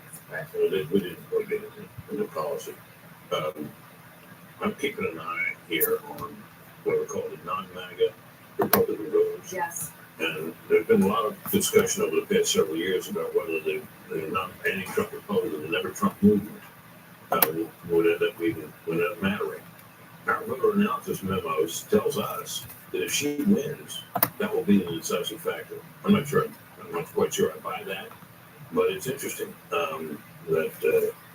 and I think that what we have here, and the fact that the Trump campaign has made such an effort to turn out these low propensity voters, that is to say, what we might call unlikely voters, that might be how they plan to make up the difference among Republican voters that they might lose. I think that has been a strategy, right? I mean, Joanne? Sure. Well, we've said it all night and all week. We don't know anything. Well, here's what we do know.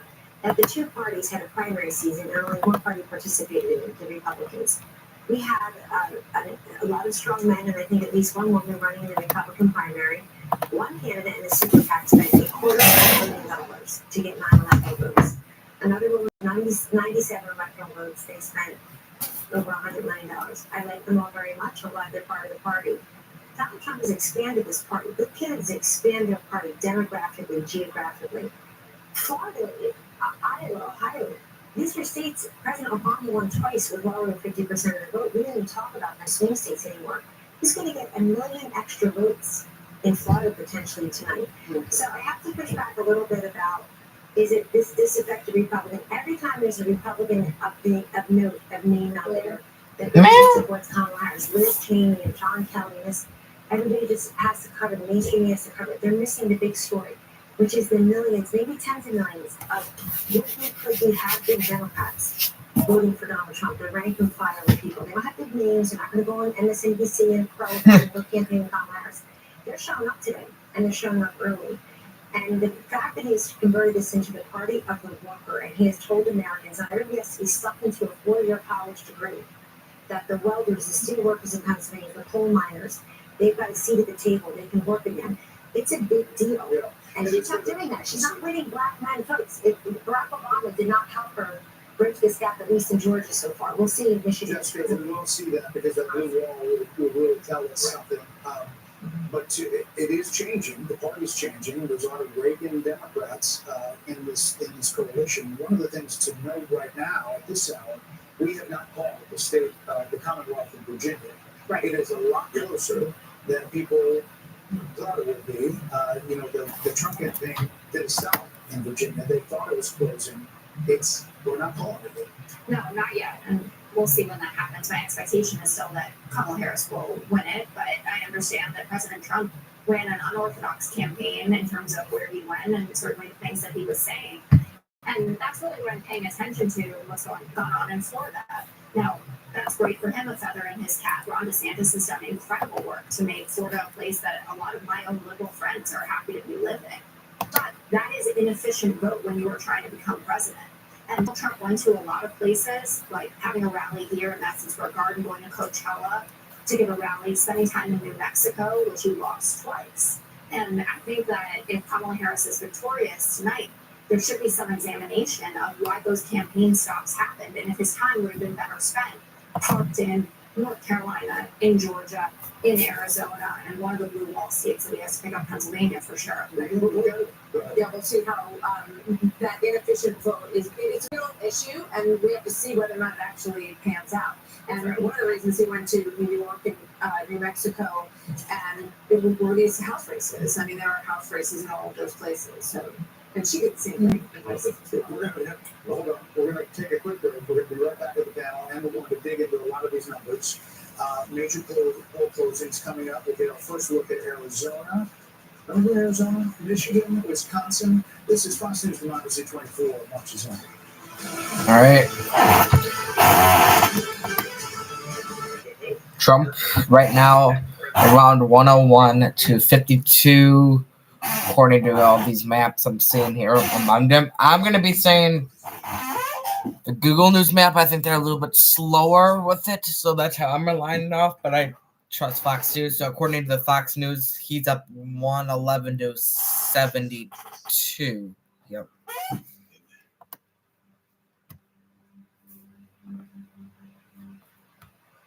I got this $1,000 camera for only $41 on DealDash. DealDash.com. Online auctions since 2009.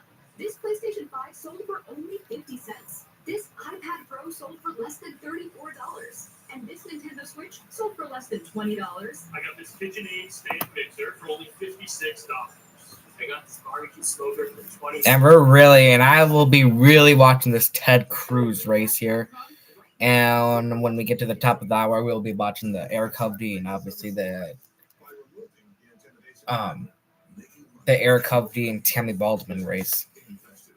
But right now, Cruz is up. It's just been switching 50%. We're halfway through the Ted Cruz and Colin.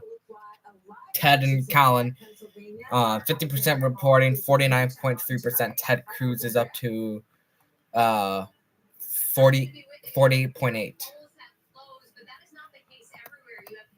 So we're half an hour away from Battleground State from Wisconsin and Michigan. From their close, less than a half an hour from them to be open. That's staying open until 9:30. That's in Laughlin for similar issues. The DNC also did a legal push to try to keep polls open in Northampton County later. That actually ended up being denied by a judge. That was due to there being very long lines of Lehigh University students there and polling issues as well. So yeah, in theory, polls are closed, but once again, if you were in line, even by that deadline, we're still able to cast the ballot, guys. We'll send it back to you. Okay, Alex, thanks. Let's check in with Bill Hammer. Listen, bounce around. We've got Virginia, you've got Texas, you've got a number of things happening. Ohio. Yeah, let's get to it, okay? So this is Georgia. I just want to set this up for a moment here. She's performing slightly better than Biden in Douglas County. There's other metro counties of Georgia. Slightly better in Cobb County. I still see a little bit a sticky move here in Fulton County, okay? And maybe that becomes significant because of how many people live there. The problem here is that you've got in DeKalb County, nothing reported because the polls were suspended in that threat. So this is the first time I've seen from Gwinnett, all right? You're 16% in. She got about 60% of the votes, so a lot of the vote still remains out there. Let's move away from Georgia as requested. This is kind of interesting, guys. I mean, a lot of you folks live in the Washington, D.C. area. And right now, this is, 40% of the vote in Virginia, the Commonwealth here. Donald Trump's got an edge here, okay? That's 8,000 raw votes. That's 0.4 percentage points. Here's the catch, however. A lot of this map's starting to fill in. This right here across from Washington, D.C. is Fairfax County, all right? Fairfax County is number one out of 133 counties in Virginia based on population. At the moment, you still have at least half of the vote still outstanding. And you see, Kamala Harris was 67%. You would expect that in Fairfax. I'm just making the argument there's a lot of votes still out there that may determine whether or not the margin statewide hangs where it is right now, whether or not it changes, okay? You mentioned Texas. It's jumping down there, and I'll tell you what's going on in Texas, all right? Too soon to call. Half the vote is in. Half the estimated vote is in at 51%. Trump's got a lead right now. Percentage-wise, 5 points, okay? So that's kind of what a lot of pollsters had in Texas thus far this year. I'm going to come back to Georgia in a moment. Let me just see what's happening in Pennsylvania because this is critical, too. I said a ton of vote out there, by the way. I mean, there's no conclusion to Keystone State. You're at 11%.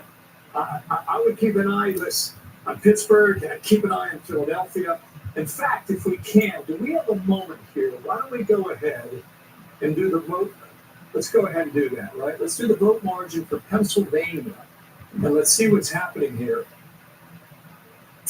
What we've done for you is we've tried to set up your state in a way where the more prominent counties are more extended than the others. So you see Philadelphia in the east and Pittsburgh and Allegheny County in the west. And the darker the blue, the more Democratic the vote is. The darker the red, the more Republican the vote is. If you see shades of blue, that means the margin in that county is 10% or less.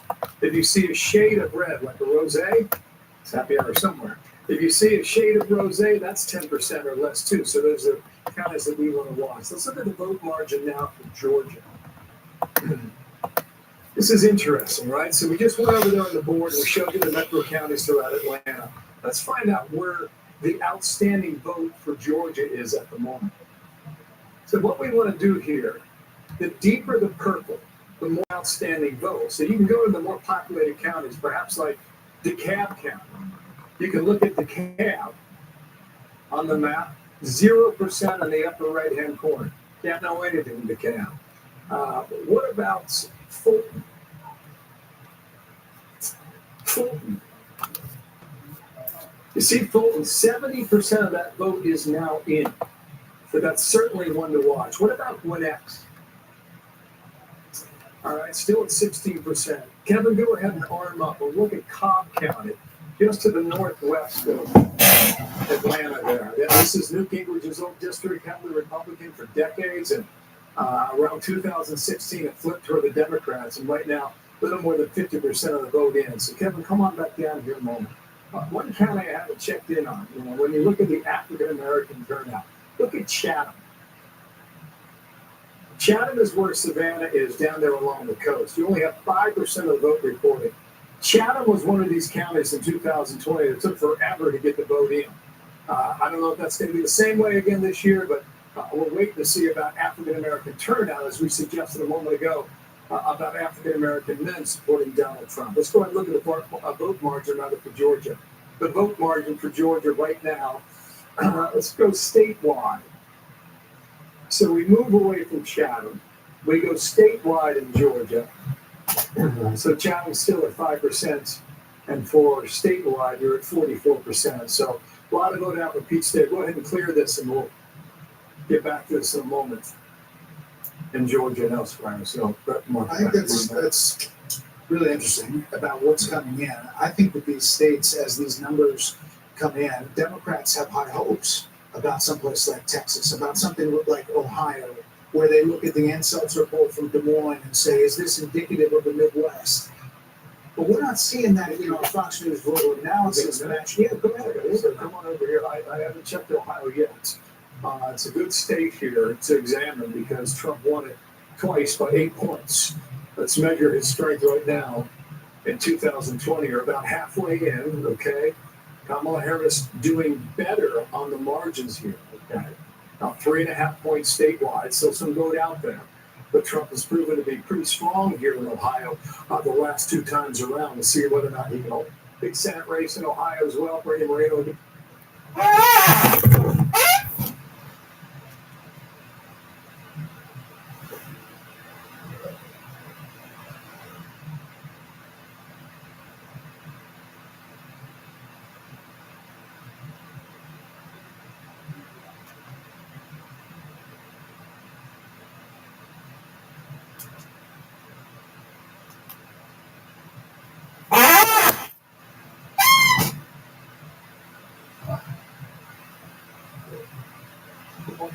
Greater than 2/3 going to Kamala Harris right now.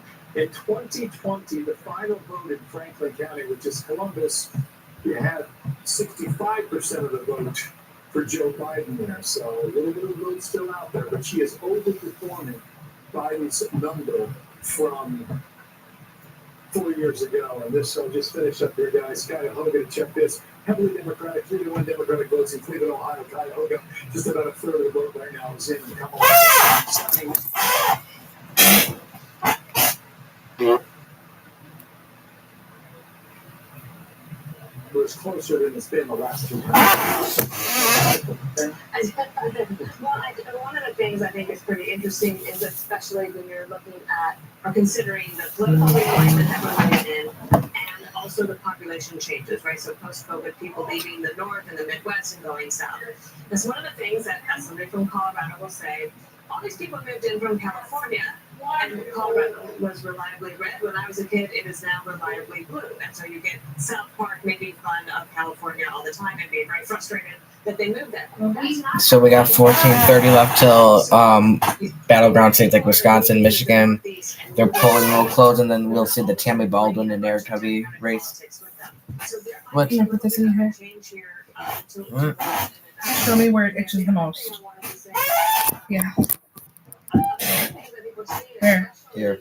Here? Mm-hmm. Propensity voters, or whatever we're calling them, unlikely voters, is that the policy of the Biden-Harris administration pushed them Ew. into politics and into voting because their situation In the back? is dire, Mm-hmm. and they want a better life. So they went to the rallies and they went to the podcasts. And they Okay, it's going down. Ah! Wait, that comes out fast. Go sit down there with your dad. I'm strong. At some point, are you going to go down there? No. Whichever party you vote for the first time, you're likely to vote for that party the second time, and then you vote for life. So the political realignment that's happening and the coalitions that Harris and Trump Does it feel good? Mm-hmm. Does it sting or anything? No. All right. So look at when you get an itch. I'm going to put this on your bedside. You get an itch. We're going to try this out. You open it like this, and you just do a light little, like, just a little squeeze. Should I bring it to school? You want to? Can I see it? So you just do just How much was this? $8. So you just go like this. $8? So you just go like this. Open it up, squeeze, and then just rub it in. But you just need a little drop. All right. Hopefully that will help.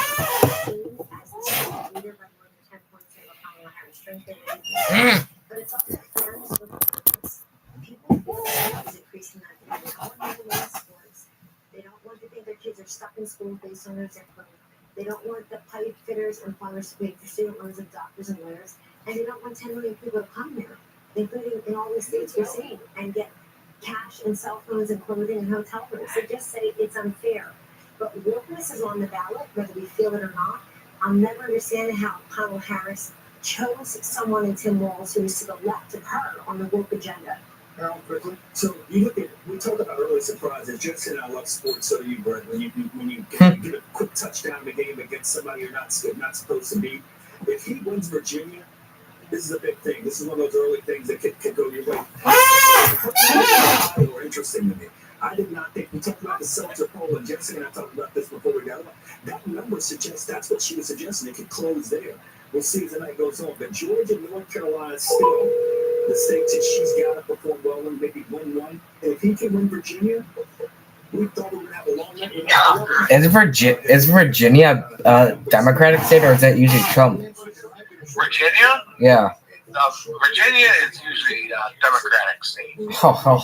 Have you seen Virginia? Have you heard about it? I know, but not all the votes are. I just saw the numbers. West Virginia, yes, that's a Trumper. Well, usually Republican. Well, he won that one. So. Huh? He won that one. West Virginia? Yeah. Yeah, that's expected. Virginia, that's more of a lefty. It's crazy how close they are, but because of the Washington. Yeah. All right. What do you think so far? I mean, it's really early, but. It's really too really that gel for anything. I mean, Harris is getting what Harris is expected states. Trump's getting his expected states. Except for Virginia, but you'll see. Yeah. Do you think that would be a big, how huge of a loss do you think that would be if she loses it? That would be substantial, yes. What states do you remember that Trump lost last time? That were like, really, he lost it? Was there anyone? Which one? Trump. Virginia? No, did Trump like lose any states that he shouldn't have lost? Not yet. No, last year or like 2020. I don't remember. Yeah, it's kind of hard. I mean, the blue wall, but that's not. Yeah, he lost all the blue walls then. Yep. So we'll see. We'll see. Mm-hmm. All right, I'll call you probably later. Bye. Bye. 2 years that I spent in the hospital, we were worried. We didn't know how we were going to be able to pay for the house, how we were going to continue to pay our mortgage. That's when the Tunnel Towers Foundation stepped in and said, Alexa, pick a random number 1 through 46. Alexa, is Trump winning right now? Alexa, can you say something? Jonathan and his family couldn't get any home because they could spend so many happy homeless in this beautiful The foundation didn't just provide me with a way to be in my own place, they gave me hope. Hope for the future, knowledge that I can overcome these things, but I don't have to do it alone. Hello, I'm Major Jonathan Turnbull, United States Army retired. The Tunnel and Towers Foundation built me a smart home that will give me more independence. I am asking you to donate $11 a month so that TTT can help others that were injured while protecting our great country. Please visit ttt.org or call 1-844-GREATEST. Go coast to coast on Fox Business. I try to bring a positive perspective to this crazy world. People may call that naive, but I kind of a track record. You'll notice the financial perspective that's second to none. Go coast to coast on Fox Business. Invested in you.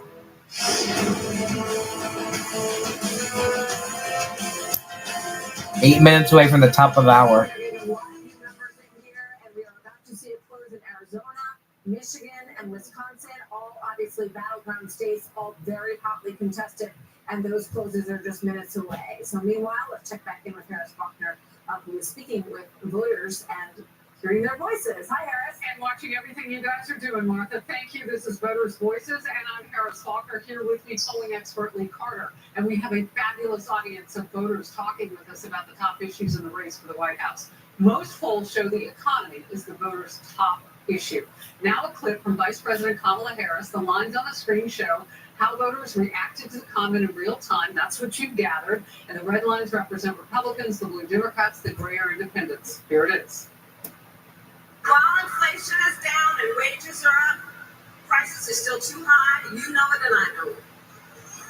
And unlike Donald Trump, who had $400 million served to him on a silver platter, I come from the middle class. And I will never forget where I come from, which is why my common sense plan will lower the prices you pay on everything from prescription drugs to groceries to housing. Donald Trump will raise costs on you and your families. In fact, independent economists have analyzed our plans and found that mine will cut your costs and strengthen our economy. His will increase inflation and lead to a recession by the middle of next year. Independents, Republicans didn't find what they wanted. Again, we're watching for independents. That's right. So you can see there, independents gave this a D, Democrats gave it an A, Republicans gave it an F. Now, I think what's so interesting about the independent voter there is they really were turned off when they heard her talk about the middle class. And I also heard from voters that they wanted more specifics on the economy, and they said that you can find experts to reinforce whatever you want to believe. I'd rather hear what you're going to do for me. Yeah, all right. I want to go to Alexandria now, Republican registered voter. Still not sure all the way up until the time you voted. What did you do and why? Well, thank you so much for having me tonight, Aris. And I think that for me, both candidates really had to prove themselves. They had to win my vote. And they can talk about everything relative to the economy. But what really matters is what actually happens. And we have to ask ourselves, was it easier to buy groceries under the Biden administration or under the Trump administration? And for me, I can say personally that I am concerned with the direction that the country is headed in. And I would say for a vast population of the electorate that the same sentiment is shared. So I think that we all have to really contextualize all this information and ask ourselves the actual questions of how we feel in the circumstances. Who did you vote for? I voted for Donald Trump. All right, this is the second time, you're 22, that you voted in a presidential election. Was your vote different this time than it was in 2020? Did you vote for him last time? I did not vote for him last time. Sounds like the economy made a huge difference. Mhm. All right. This is fun. Getting to know all of you as we watch in real time. We've got some races that are coming into, and we don't want to miss a minute with Brett and Martha. So we will hear more from the voters' voices throughout this evening. So glad to be here with all of you. Brett and Martha, back to you. Thanks so much. Harris. So we welcome Sean Kennedy to the panel. Sean, you're watching all of this along with us tonight, and you say that you have some significant takeaways already. I have a lot of takeaways from tonight. Obviously, you guys have gone over the issues and what is important to people, what they've been telling all the pollsters, exit polls, etc. I'm looking at this from a little bit different perspective tonight. To me, it's a numbers game. I was on with Dana and Bill Hemmer earlier today, and I made the point going into today that Kamala Harris and her team had a numbers problem. And the numbers problem was they didn't have anywhere near the votes or the percentages of votes that they had in 2020 when it was Biden and Harris. Now, that's a math problem that you have to overcome with unprecedented day of voting, which Democrats are not used to doing. I checked in with a lot of people that I trust, a lot of people that I think have a lot of knowledge in individual states. For example, Reince Priebus, long conversations with him. He feels that the turnout was so massive for Republicans in the lead up to today, and that the Democrats did not show up in the numbers that would be needed to overtake that early lead that was built up in the early voting. And that's also backed up by Mark Halperin. If you took a look, he's been doing a really good job analyzing numbers, I think. Now, in Philadelphia, I'm trying to get an answer that I'd like an important question to. I did notice other networks, they kept showing Temple University, a massive line of students. Okay, the only problem was, if you go back to early voting in 2020, the Democrats had a 1.1 million vote lead heading into Election Day. This year was about 400,000. So that's a 700,000 vote decline in a year. That would mean today they would have needed massive turnout. They would need massive turnout. Yes, at the universities, it seems like they got it. But there's about 25,000 students that go to Temple. There's about 10,000 that go to Penn State. There's about 6,000 that go to Lehigh University. Okay, that's not making up 700,000 votes. So then we look at traditionally, who else is voting in Philly? African Americans, a lot of union workers. Did they show up in the numbers? There are people reporting that there was a massive turnout in Philly today. I just got off the phone with the Trump War Room in Philadelphia, and they said they don't see it. Now, it's either one way or the other. The fact that they don't know the answer to that is a little surprising to me. If those numbers aren't there, that means Pennsylvania is a state that is in the state of play big time tonight. It may not show up early, but it'll show up as the night evolves, just like Wisconsin will. I was just mentioning one other thing about the college students is that there's been such a focus on young men, and these podcasts are the podcasts that college boys are watching and listening to. Theo Vaughn, Joe Rogan, Jake Paul, all of these guys. So, just because they're in college doesn't mean this time around that they're necessarily voting the way that you think college students vote. We also welcome Kaylee McEnany, Trey Gowdy. Kaylee, the interesting thing I mentioned earlier was Florida. We've already called that state for the former president, but inside those numbers, there's a massive Puerto Rican turnout in Osceola County and other places. Yes. In other places, the media would tell you that MAMSG rally really upset the Puerto Rican vote outpouring, but Trump won that overwhelmingly with a massive Puerto Rican turnout. I'm not sure it affects things one-to-one, but it is interesting to look at. It is. So Osceola County, as you point out, a big Puerto Rican population. Listen to this. Joe Biden won Osceola County by 14%. With 95% reporting currently, Donald Trump is leading by 1. Now, what other national lessons can we take from Florida? Miami-Dade County, a huge Latino population. No presidential candidate has won that since 1988. Ron DeSantis, of course, won Miami-Dade as a governor. But currently, Donald Trump in Miami-Dade County, with 95% reporting, is plus 11. Thank you. The electoral vote count about to go up. Stay tuned. They're seconds away from 15 states, including New York, Colorado, Texas. Critical battlegrounds. We are going to win the state of Michigan. Arizona, we need to fight this battle on every front. With 163 electoral votes on the line, we have the results as they come in. The moment is here. America is watching.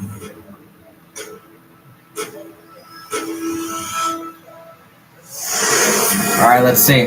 It is 9 o'clock in New York. Another 15 states have just finished voting. This is the heat of the matter here. The Fox News decision desk says it's too early to call Michigan, one of the two battlegrounds in the Rust Belt, that just finished voting, part of that blue wall that we hear about all the time. The other is Wisconsin, where Vice President Harris and former President Trump appear to be locked in a very tight race. And again, this is too early, not too close, but too early to call many of these races. Arizona also too early to call as the polls are closing there. Fox News can project that former President Trump will win Texas. All right, That locks Trump wins 40 Texas. electoral votes into his column. Former president also has a lead in Iowa. There's no call at the top of the hour here. Remember that Iowa poll had people scrambling there at the Des Moines Register saying it was Harris leading by 3. Yeah, the same day Emerson had him up by 10, but that got a lot of people's attention because Ann Seltzer is such a well-known and usually correct pollster. So we'll see how Iowa plays out tonight. In Nebraska, the Fox News decision desk can project that Trump will win. Trump the wins state Nebraska. primary. Nebraska gives 2 electoral votes to the winner of the state and 1 vote to the presidential winner in each of their districts. So Trump will also win Nebraska's 1st and 3rd districts, the more suburban 2nd district, Omaha, which is the blue dot that we have talked so much about. That is too early to call, but Harris has a lead there. The Fox News decision desk can project that Harris wins New York. Will win New York, giving the vice president 28 more electoral votes. She also has a lead in Minnesota. Too early to call the state of Minnesota, which closed in recent days, according to Foley. Harris wins Colorado. Candidate Tim Walz from Minnesota, and now Fox News can project a Harris victory in Colorado as well. She gets 10 more electoral college votes there. New Mexico, too early to call, but Harris has a lead according to our Fox News voter analysis in New Mexico. Former President Trump will win Louisiana. Trump wins Louisiana. In every election this century. Pretty sure we were going to get that one. Trump also wins Kansas, adding Trump wins 6 Kansas. electoral votes to his town. The former president will win North Dakota. Trump wins Longtime Dakota conservative North. State as well. He will also take South Dakota. And South which Dakota. honors the vote of his neighbor to the north. And Fox News can project that the former president Trump wins will Wyoming. with 3 electoral votes. So there you see the tally on 178 to 113 according to Fox News. Electoral votes to 113. That map of the U.S. is slowly filling in, and we will continue to bring that to throughout the night as we make more calls. So moving to the Senate and back to the Alvin. Rust Belt as well. The Fox News decision desk say it is too early to call this race, which we've been watching between incumbent Democratic Senator Tammy Baldwin, who is in a close race now with Republican banker and entrepreneur Eric Hovde. Michigan Senate race also too early to call. Former GOP Congressman Mike Rogers competing against current Democratic House Representative Alyssa Slotkin. In Arizona, Democratic House Representative Ruben Gallego has a lead on Republican candidate Carrie Lake. Also too early to call out there. Go to Nebraska, and there are 2 Senate races on the ballot today, and the race between incumbent Deb Fischer and independent Dan Osborne is too close, is close to call, and too early to call, I should say, according to our decision desk.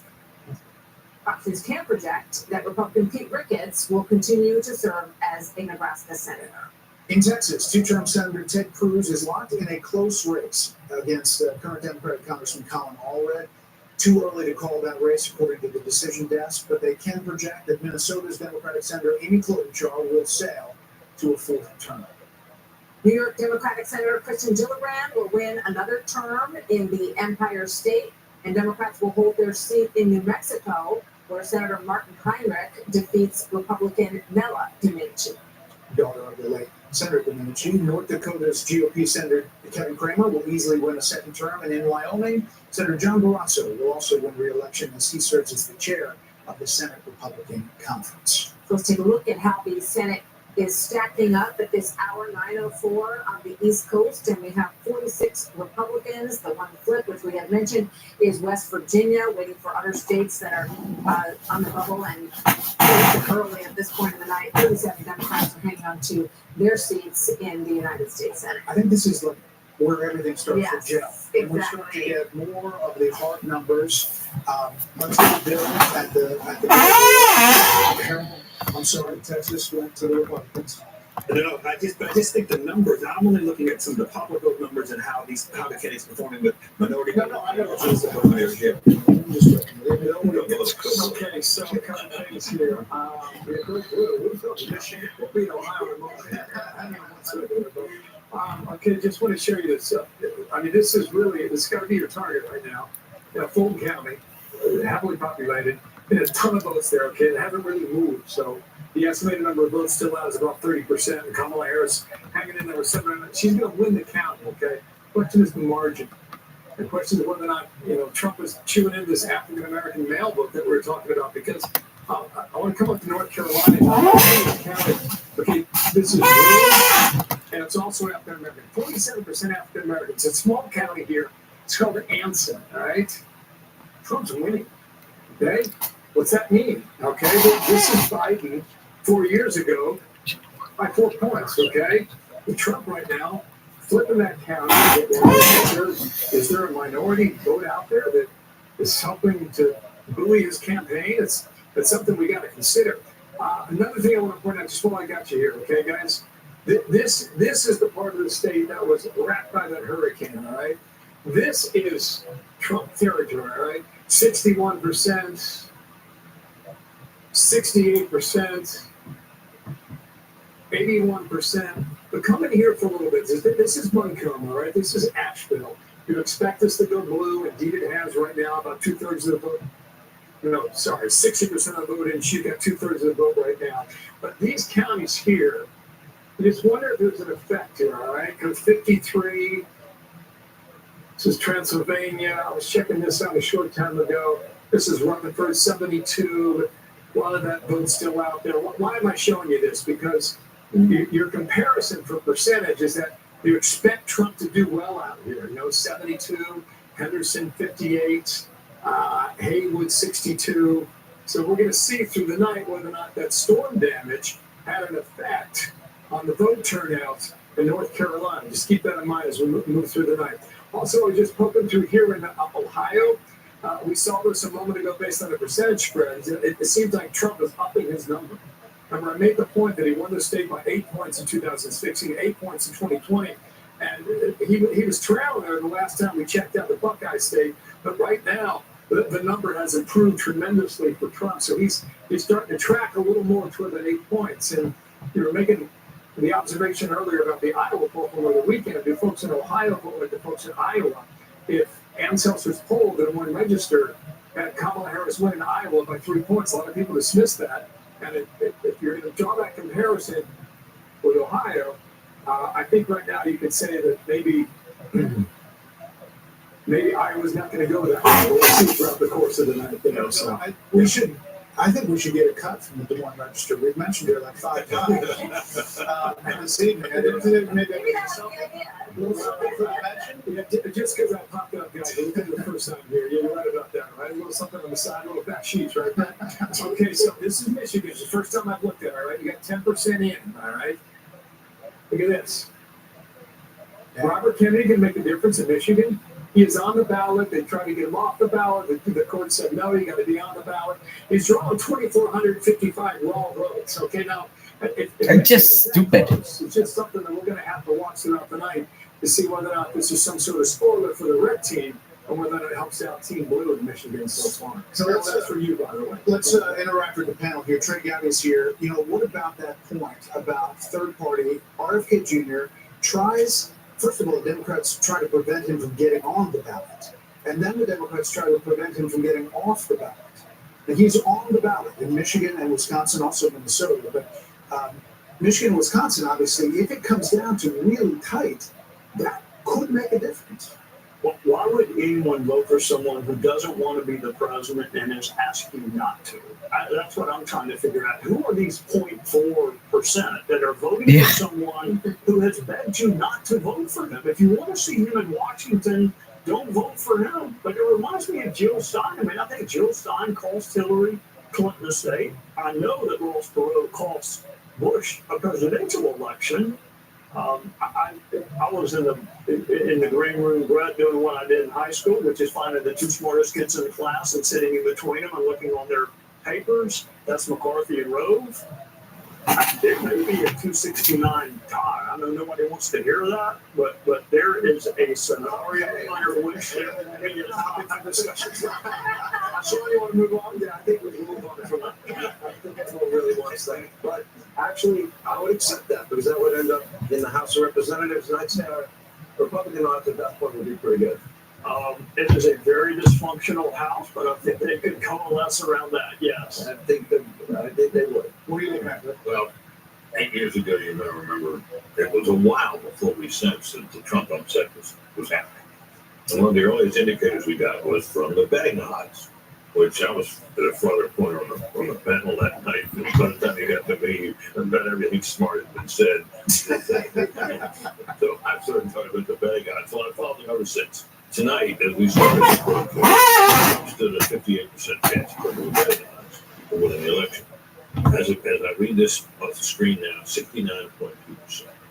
So whoever's doing the betting out there that affecting these odds is increasingly of the view that he will win the election. And how much does it impact it that, it's the first year that you're seeing some of these betting markets in the United States? Because there's a lot of people who are playing them probably This in is a bet, fundamental way. these odds posed by Maxim Lott, John Stossel, are from Betfair Smarkets, predicted Polymarket, Kalshi, and The basket. it's a basket. It's an average. I am looking at some of just on X, watching some of the Democrats complain about the Electoral College. And, about a week ago, there was some conventional wisdom that she could actually win the Electoral College, but that Trump would win the popular vote. And then there would be no complaints about the Electoral College from them if that were to happen. So obviously it's too soon to call, but I'm certainly watching that to see what they're going to say. Plus, I have been wondering about Kamala Harris and this whole decision of Biden to run again when she knew that he was incapable, but they were still asking their donors, give us all your money. He's okay for 4 more years. And obviously he wasn't. But then that did not leave her enough time. Apparently, that's another complaint that they have, for her to introduce herself, even though they had over $1 billion to do it. And they had 100 days, Harold, and she passed up a lot of opportunities early on. I think we went for, 40 days or something with no press conference, and it took a really long time for her to finally sit down with Brett and have a substantive interview. I mean, there was time. Sure. Again, we're acting like this thing is over. No. I'm just about to play off of Dana's point. But I do think after the debate, she performed so well against Trump. She asked for another debate. I thought that the interview that Brett did with her was as substantive an interview as we've seen with her throughout the last several years. You would have thought because she did well there that she would want to go and do more of them. But more interviews. So that's all the Brett. Absolutely. The question about once you first knew that he was not himself. Well, I have a slightly different opinion. I thought she did. She gave in that interview, and I thought if I were her, I'd have gotten out and done more. But she did some. So cautious. She gave a pre-debate answer. She said, Biden's great. He's fine. I've seen him do all this work. I would have done it very different than her. However, I'm sure you would. But the way she did it, she put herself in a position to be 50-50 here this evening. And if we're to believe traders think it'd be listening to the two smart guys in the green room, it could be 269. She must have done something right. I still look at Michigan and Pennsylvania and Wisconsin. Since 1980, those 3 states have not gone all together other than 1988. The caucus got Wisconsin and HW won the other 2. If the numbers are tracking right and continue along those lines, we could find ourselves in a position where we're having a conversation about a Congress. There will be curious, Sean, if the Democrats win the House, how does that play into? Look, I hope we don't get there because I don't want this fight. The country But the doesn't need House this does the division. president and the Senate does the vice president. So you could end up with President Trump and Vice President Harris. But they vote after the election. They vote after the election, and it's only one vote per delegation. But we'll cross that bridge when it comes to it. Senator Smith is digging into the voter analysis stuff and how it tracks with the raw vote and what we're seeing. Just trying to keep feeding your conversation there, Martha. I know you were asking about the suburban vote and what we're seeing with our Fox News voter analysis and some really interesting findings I'll put up here for you. As far as the suburban voters concerned, this is what we're seeing in Pennsylvania. Okay, suburban voters.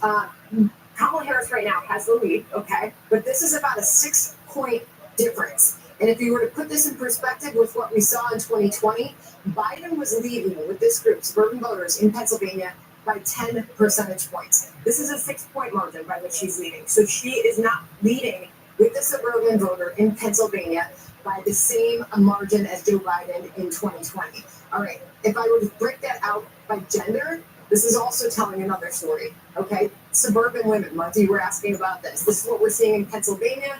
Obviously, they've been courting those voters on the ground there. This is almost identical. The margin that she's leading by, Joe Biden led by this over Donald Trump in 2020. So not a lot of movement there. We also talked about the story that was developing with the black voters down in Georgia. I can also report to you, Brett and Martha, right now that Donald Trump, is leading by more than a black voter in Pennsylvania than he was in 2020. So big numbers. Yeah. Call me.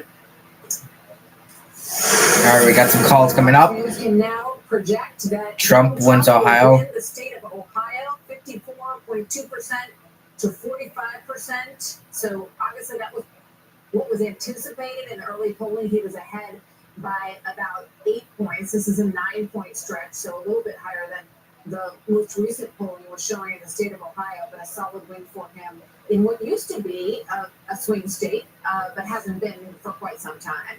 And obviously, there's 54% of the vote in. But as you look at the Electoral College, 195 to 113. Again, Ohio used to be the swingiest of swing states, no longer very Republican, much like Florida. And now it ticks on. But obviously, we're looking at these battleground states. One of them, Sean Hannity, it seems, is Virginia. You just got a message from the governor. I've been communicating with Governor Youngkin, and the last text, at one point they said, so it's not in reach. He just said, hold on, really tight. Exact quote from Glenn Youngkin. Here's what's interesting. All night I'm looking for an answer to the question about turnout in Philly and the suburbs of Philly, particularly university population. That's one part of the population. But the vote lead was 700,000 below what they were in 2020. So they have a lot of ground to make up. From the Trump campaign, now take it, this is what they're saying. They believe this is going to be a tortoise hair kind of night for them in Pennsylvania, in as much as they don't even think Harris got 200,000 of the 700 that she needs to make up. Those are the numbers that they are saying. Now, if that is true, that would mean African-American turnout did not appear to the number and degree that they wanted. And secondarily, any of the vote they thought, the union vote, workers are not going her way either in Pennsylvania. Anecdotal, that's their side, but I'm telling you what they're thinking. That raises obvious questions. You know, if you're Joe Biden at the White House right now, sitting at home, you're thinking, I'm straight for Joe, and I have this great relationship with the unions all these years. And if she does end up, and we just want to continue to caution that we're waiting for a lot of data to come in here, he's shaking his head and saying, I could. It's just interesting that they're analyzing this data like we all are, Yes. and that is their take on it. I'm sure the Harris campaign, for the better part of the night, I was hearing from either reporters or Democrats. Believe it or not, I have a few of those friends. And I was hearing from them, oh, huge turnout in Philly, huge turnout in Philly. And I said, tell me, where's the turnout? Could never get an answer. Right. And so finally, now the answer is beginning to come in. And that would be the Trump war room. That would be the Mar-a-Lago crowd. Their degree of confidence is going up minute by minute. Take that for what it's worth. Okay, Harold, let me just ask you this. I was in communication with Harris folks, with Democrats. They haven't had anything in a while. I mean, are you hearing anything from My communication resembles yours. I'm not I think these numbers are concerning. The numbers that Sandra is raising on the other side there, combined with what you just said, Sean, is room for concern in both Virginia and Pennsylvania. So not heard anything either. Okay. The polls are closed in battleground Wisconsin. We're going to check in there on the ground with senior correspondent Mike Tobin in Milwaukee, learning about some issues with more than a dozen tabulation machines. What's that about, Mike? More than a dozen tabulation machines and 31,000 ballots. And as a result, the city put out an all call for volunteers. So we've got firefighters, healthcare workers, and IT workers all showing up here to help with the retabulation of those 31,000 ballots. Now, the heart of the problem, I can show you as we zoom in over my shoulder, are these tabulation machines. There are 13 of these tabulation machines here at Central Count. And if you look close to the back of the machine, there are stickers on the back of the machine. Those act as the seal.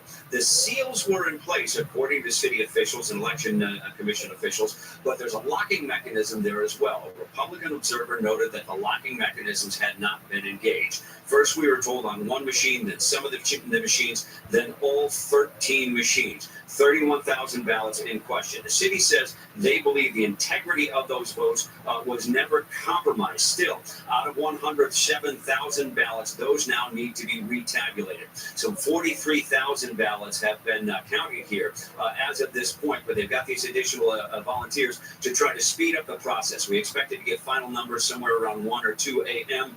The city now only says it's going to be later than that. The city wants to pass this off as an abundance of caution, or a very cautious move. Republicans are upset about it. The RNC chairs, Michael Whatley and Laura Trump, put out a statement calling this an unacceptable example of incompetence. Wisconsin officials are here to try to get some questions answered. Right, Martha? A long night in Milwaukee. Thank you, Mike. So the Fox News Decision Desk cannot forget that Vice President Harris will win Delaware. Harris wins Delaware. Biden, and there is the look at the race to 270. That makes it Trump 195, Harris 113 at this hour. We have another call to make as well. In a key governor's race, Fox News can now project that Republican Kelly Ayotte will become the next governor of New Hampshire. New Hampshire gets a new, wow.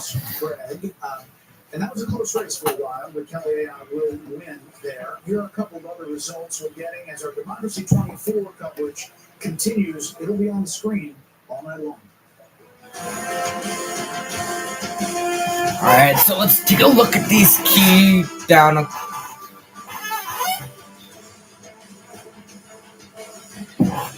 right, let's take a look at these key states.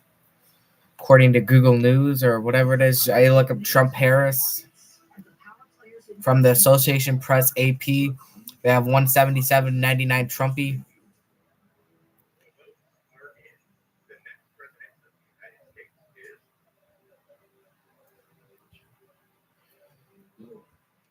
Do you even trust our communities, our leaders, our president, our country? We give it all up to you. Jesus, we trust in you.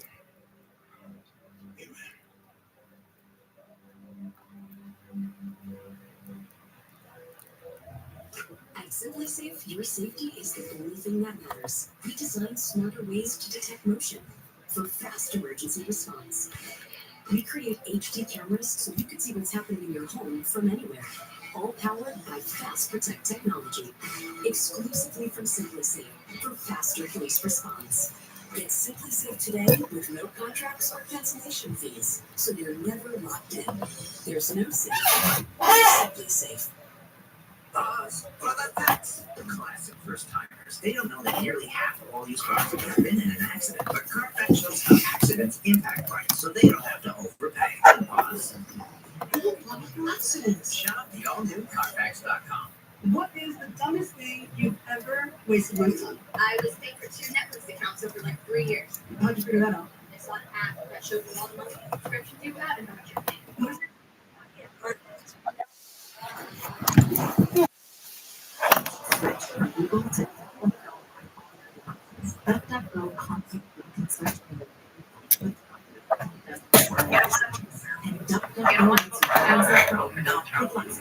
Do not give a vote to Kamala Harris. I expect to be welcomed by my community. House sets free.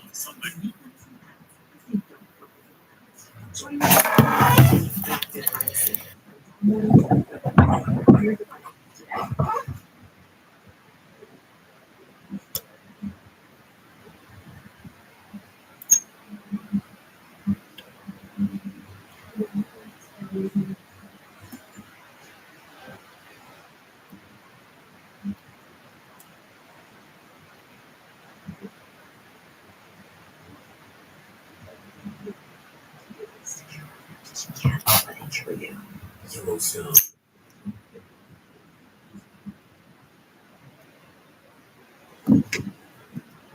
Decision desk can now project. Yeah, let's go, baby. Ted Cruz wins. That's great. Woo! Congressman, former NFL player Colin Allred. There was some movement in this race. It tightened a little bit, and there was some discussion that maybe Ted Cruz might lose his seat, but he has handily. How much money went into that race? Democrats poured a ton of money into that race. Colin Allred was a good candidate. Absolutely, good debater. Minus being in Texas, I mean, he was really a really That. candidate. As you look at the balance of power, 47 to 37. Again, West Virginia has always been a majority of 51. We're looking at states like Ohio, the Sherrod Brown race, Montana, the John Tester race, as a possible flip in the U.S. Senate. Brooke Taylor is at the Cruz campaign headquarters in Houston. Check in with Brooke. Good evening. Thought that Ted Cruz race was gonna be way longer. I thought that was gonna be way closer. Yeah, me too. Well, you gotta remember, yes, Fox News is covering it, is calling it, which is true. However, though, it's only like 60%. It could tighten up a little bit before it's all done, but Yeah. Cruz will win, I think. Oh, that's a relief. Yeah, that's huge. Yeah. I knew it was a contention, so. What do we got? What's the electoral college? What's that? Come on, we just need 100 more. But we just need 100 more electoral college. Yeah, well, it's a lot. So. Yeah. I think Trump's gonna lose a Virginia one. Now it's kind of falling away a little bit. We'll see what else. That Milwaukee, that's not good. No, it's well, he ain't gonna move Wisconsin anyway, so. You didn't think he was? Huh? You didn't think he was? All right, bye. I want to hear this interview. Bye. Call you later. Bye. Mm-hmm.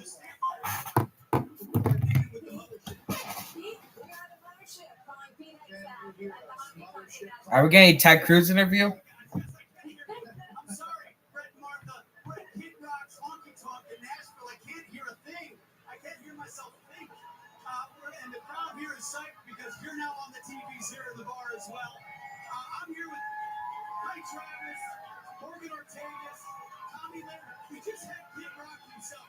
So while you're at home watching the returns on Fox, and everybody's watching you guys, and you're doing a phenomenal job, pull up Fox Station on your second screen and have a party with us. Because I'll tell you, the vibes here on the ground, we're talking to voters today too, this feels a lot like the 2016 vibes as you see the results coming in. You can tell the crowd here. I love watching you guys and what you're doing. This sentiment is reflective of what's happening in this election. Could be a very good night for Donald Trump. I can't hear you, but I love you. Pete, we love you too, Pete. We're back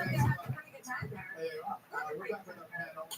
We had Brandon Herford Jr., Kato McNamee, Sean Hannity, and Trey Gowdy. And Bill Hemmer just went behind the billboard. And I kind of was going to call him out. Like the Wizard of Oz. So they're saying that Harris people are looking at Erie County. That's what Yeah, I was looking at it too. One thing to keep in mind here as we look at this data here is you got to remember how they count the votes, right? You know, they start processing at 7 a.m. this morning. All that's mail-in stuff too. And that's the vote that's put out first. And so I want to do something funky and fancy here, guys. So just bear with me. Because I'm going to try and find Pennsylvania in 2020, okay? This is important. It's important for us to understand. It's important for our analysts to know, understand. It's important for the audience to understand at home. This was 4 years ago in Pennsylvania, okay?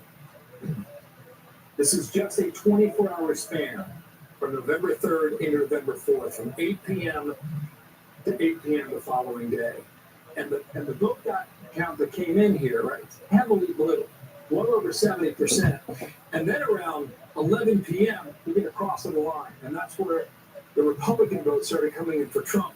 Then you went well past midnight, and Trump maintained his margin for almost the entire day on Wednesday. And then if you went further off this map, you see where eventually the bars there cross the other way for Joe Biden, okay? So with that in mind, okay, we're going to show you Pennsylvania, and we'll try and digest all this together now. I haven't looked here in some time. You only have a quarter of the vote in now, okay? So at least 75% is still out. And you see a lot of blue in the areas where Kamala Harris needs to do well, namely Pittsburgh, Allegheny County, and namely Philadelphia, what they call the collar counties around Philadelphia.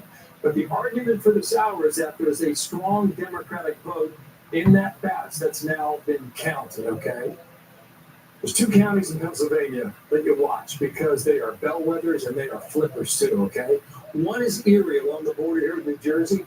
One is Erie up there in Lake Erie. This is Northampton here in the east, okay? Northampton is one of these counties that flipped last time around, right? Kamala Harris with the lead with 27% of the vote reporting there in Northampton. The other one is Erie that I mentioned a moment ago. Okay, this is up on the lakefront here. I don't know why we're getting 0% in because there is some of this vote that may Okay, maybe like 0.1%. the early vote being tabulated from the map. I don't know. I can't vouch for that. I'm not sure what's going on there. We're going to watch it less than 0.5%. Yeah, that's right. So it's like 0.5% of the votes now being tabulated. That's why we can't get the 1% there in Erie County. But in all likelihood, you're going to see the T start to form here in Pennsylvania, and the T is going to be all red. And we're going to see what happens on, both sides of the state. And they're going to be blue. The question is, how blue will they be? So we'll watch that here. You guys have mentioned Virginia. We'll just pop on down here because it seems like there's a pretty good race going on right now, right? Trump is just upped his margin here, right? So he's got about a 2-point lead statewide. Too soon to call, I should say, with more than half of the vote in. Here's where you need to look, all right? This is Washington, D.C. This is Fairfax County, the #1 populated county, all of 133. There's 40% of the vote that has not yet been tabulated into this, okay? Biden, sorry to interrupt. Sorry, what's that? Where was it for Biden? Go ahead. Yeah, I'll show you. I sure will. So a lot of that 40% outstanding is going to go for Harris, but we just don't know how much of the most populated county. Okay, so go back 4 years. This is 2020. This is Joe Biden, 70%. Okay, so Kamala Harris, she has time to make up for that, given the fact that that vote is still out. And I would say, just looking at Georgia a moment ago, Fulton County looks to be somewhat similar. And the reason is, I'm going to explain this to you, okay? Fulton County is the most populated county in the state of Georgia. You're going to get a lot of Democratic votes from out there, right? She's up by 46 points, right? Pretty good margin. 202,000 raw votes, okay? So 4 years ago with Joe Biden, he won the county with 242. His margin on the percentage basis was a bit higher, about 2 points. And 242,000 in the state 4 years ago. Sorry, excuse me. I apologize. Let's go statewide here. And a state that was determined by 11,779. Let me put my cheat sheet here, guys, right? I do something that's a little ugly, but for the sake of the audience at home and for our knowledge too, this was Georgia in 2020. Wow, look at this. Okay, again, we've taken a 24-hour period from 4 years ago. Blue with the Democratic vote, obviously red is the Republican vote. And you see all this, at 7 o'clock, boy, it was all over the place, okay? And then in the 8 o'clock hour, Trump easily took a lead there. And then the margin started to close overnight around 3 a.m. The lines moved and they moved and they moved several days until finally we reached that margin of 12,000 votes separating Biden from Trump in the Peach State. So the difference would be that was the COVID election, and that was a lot of mail-in vote, and that was not the same early vote for Republicans. Yeah, I would argue you're right about that in Georgia. I think the important thing to keep in mind is how states report it. Yeah. And Pennsylvania is a really good example here where you're going to get a heavy blue, some would argue mirage in the beginning. And we'll see whether or not that mirage is real throughout the night. Yeah, maybe even into tomorrow. Bill, yes. Broadly speaking, there'll be some exceptions to this. Does it appear to you that she is underperforming Biden nearly everywhere? It's a great question, Britt. This is just anecdotal. I'll answer the best way I can. I've been poking around all over this map. I can find some good news for her by a point here, a point there. I can find a lot of good news for him, a point here and a point there. But it seems where the areas where she is gaining the most is where the votes are. And the areas where he's gaining the most is the area that he targeted, and that's the rural area. Whether or not you can extrapolate that over a place like Hall County, 72%, right? Banks County, 89%. The problem for him is that that's 94 out of 159. But I can move along the northern border of Georgia, and, it's just, it's dominating, 81. How does it compare to 2020? I'll show you that next year. Just look at that. I mean, that's 86. Now, 2020, in the same counties, I'll go in reverse, all right? 84, still impressive, right? 81. And what is it now? 82 right now. So this is Fannin County. There's about 14,000 votes in that county alone. 14,000, okay?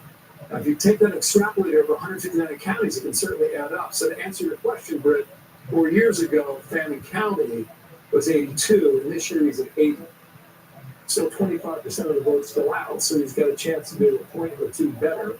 But right now, he's not meeting the number that he hit in that rural county 4 years ago. We're going to make a quick call. We'll come back to the All right, quick call. Fox News decision today. Now projected Vice President Harris will win the state of New Hampshire. Harris wins New Hampshire. Trump came closer than many expected there, but the Vice President did well in cities and suburban areas. There was a time that New Hampshire, they thought was closing, actually, and we saw that Kelly Ayotte wins in the governor's race there, but now we're calling that for Vice President Harris. To the former senator from New Hampshire, popular in the state, but not enough to really turn New Hampshire red in this situation. So the Maryland Senate race, we have for you next. The Democrat Angela Alsobrooks will defeat former Republican Governor Larry Hogan.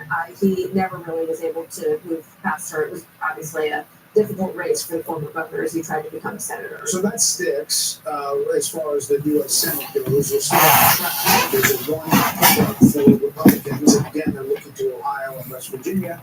Maybe a couple of other races. Still waiting on Michigan and obviously Pennsylvania about where that goes. And Montana, which isn't closed yet. Obviously, a very hopeful pickup for Republicans with Tim Sheedy. Back with the panel. Kaylee, what are you looking at? So I'm looking at the suburbs, and first I would say the map, and again it's early, but it seems to be breaking more like 2016 and 2020, but we will see. But when you look at the suburbs, the Kamala Harris team was making much of the fact that early on we saw the suburbs of Indianapolis, Donald Trump underperforming. They point to Fayette County in Georgia, but then we get a Fox News voter analysis, and you see in Pennsylvania that Kamala is not hitting the suburban marks that Joe Biden did. You look at Hillsborough County, Florida. That is Tampa. It's almost urban, if you will. And Hillary won by 7. Biden won by 7 at this hour. You have Donald Trump leading by 3 in Hillsborough County. And let me say this. This is, I think, should be discussed, hasn't been discussed, but it might have bigger implications for the Republican Party moving Florida. And that is the fact that the Republican Party has lost every pro-life ballot initiative post-Dobbs until tonight in Florida, when you see Amendment 4 went down. And the difference was you had a leader, you had a Governor DeSantis, who owned the issue, who talked about the issue, who was out on the airwaves on the issue. And I'm told by some sources familiar with these 10 initiatives happening across the country, they're hopeful in Nebraska. Why? You had Pete Ricketts lean into the issue. So that might be a lesson that's instructive moving forward to the party. You've got to speak on this issue because hiding from it thus far has not worked. Let's just say this, Trey, that both of these candidates at this hour still have a path to 270. It is wide open. There's a number of different ways to go. Who would you rather be right now? I'd probably rather be him because she is underperforming where Biden was in states that are very close. I'm also watching the Senate because what does it profit a person to win the presidency if you don't have the Senate to get your cabinet? Nebraska is interesting to me. Who is he going to caucus with if the independent wins? I don't think he will, but who will he caucus with? Because if Donald Trump wins the presidency, you got to get around Lisa Murkowski and Susan Collins to get your desired cabinet. And if you're Kamala Harris and you win the presidency, you ain't getting your desired cabinet if you have a Republican Senate. Okay. So I'm going to make a prediction. Well, I'm a little bit over here. I am growing more and more confident as I sit here and listen to everybody, and I am talking to people that know their states as well as anybody. I think the finest numbers people, finest sources. I don't think it will be very long until you call North Carolina for Donald Trump. I think Georgia will immediately will follow thereafter. Then we would be at a point. I also believe Arizona is baked in. Immigration was a big issue out there. That now means that would bring us to a point in this race. If I am right, if I'm wrong, everybody call me out. Hannity was wrong. We'll have T-shirts. I'll sell them on Dime. Okay. But if that's true, that means she would have to sweep the blue wall. Yeah. And based on the information that we have and the early voting success of the Republicans in both Wisconsin and Pennsylvania, I don't think she could do it. So with that prediction, we're going to take a quick break. Race 270 continues. We're about to get our first look at the state of play in the battleground. All right, 20 minutes till the top of the hour, so let's take a look here.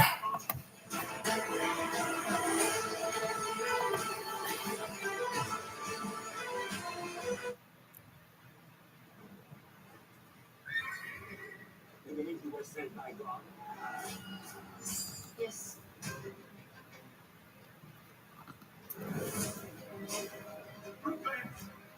Come and be baptized in the River Jordan.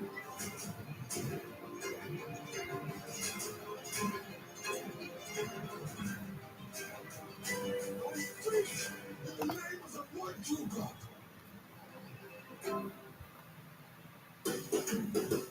Good Ranchers is delivering American-sourced proteins the way it used to be, from farm to family.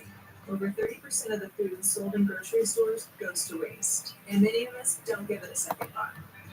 Our meat and seafood is delivered portioned and vacuum sealed, locking.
Because nothing that has happened so far is shocking at this point. Most of it, we're watching Virginia and we're waiting for North Carolina. but some of this has laid out in a way that is not unpredictable. But let's look at Pennsylvania for a moment here and see how Pennsylvania is shaping up at this hour. And you see you've got a 47 to 52 percentage, and I'm trying to see the percentage that is in right now in Pennsylvania, 32%, thank you. So they're waiting for a lot more vote to come in Pennsylvania, and what we're hearing is it's not surprising. The order that the vote has been coming in Pennsylvania is not surprising to the red team, at least at this point. There's Wisconsin, 47.9 to 50%, and Wisconsin has 23% of the vote in. Also expected to be a tight race. They have both spent a ton of time there. There's Michigan, which we haven't really talked too much about yet. We're going to look, we'll get to be able to show us on the board what Michigan looks like. 14%, a lot of votes still to come in Michigan. Obviously, this is too close to call, and that is 45 to 42. Let's go to Grady Trimble, who is just outside Detroit, Michigan. We'll start to get a feel for what's going on in this part of the Blue Wall. Hi, Grady.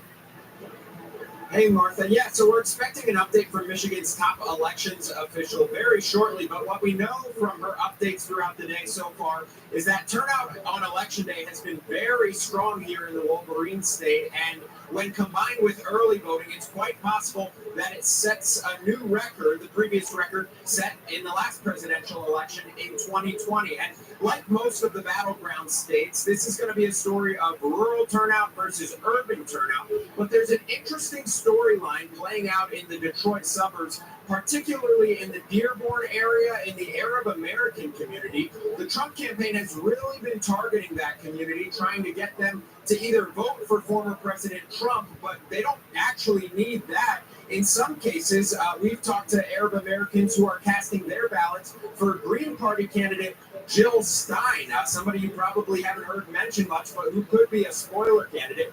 We also know that many Arab Americans are going to sit out this election entirely, which could tip the scales in favor of former President Trump. We're also watching the Senate race here. Mike Rogers, the Republican candidate, spoke to the crowd.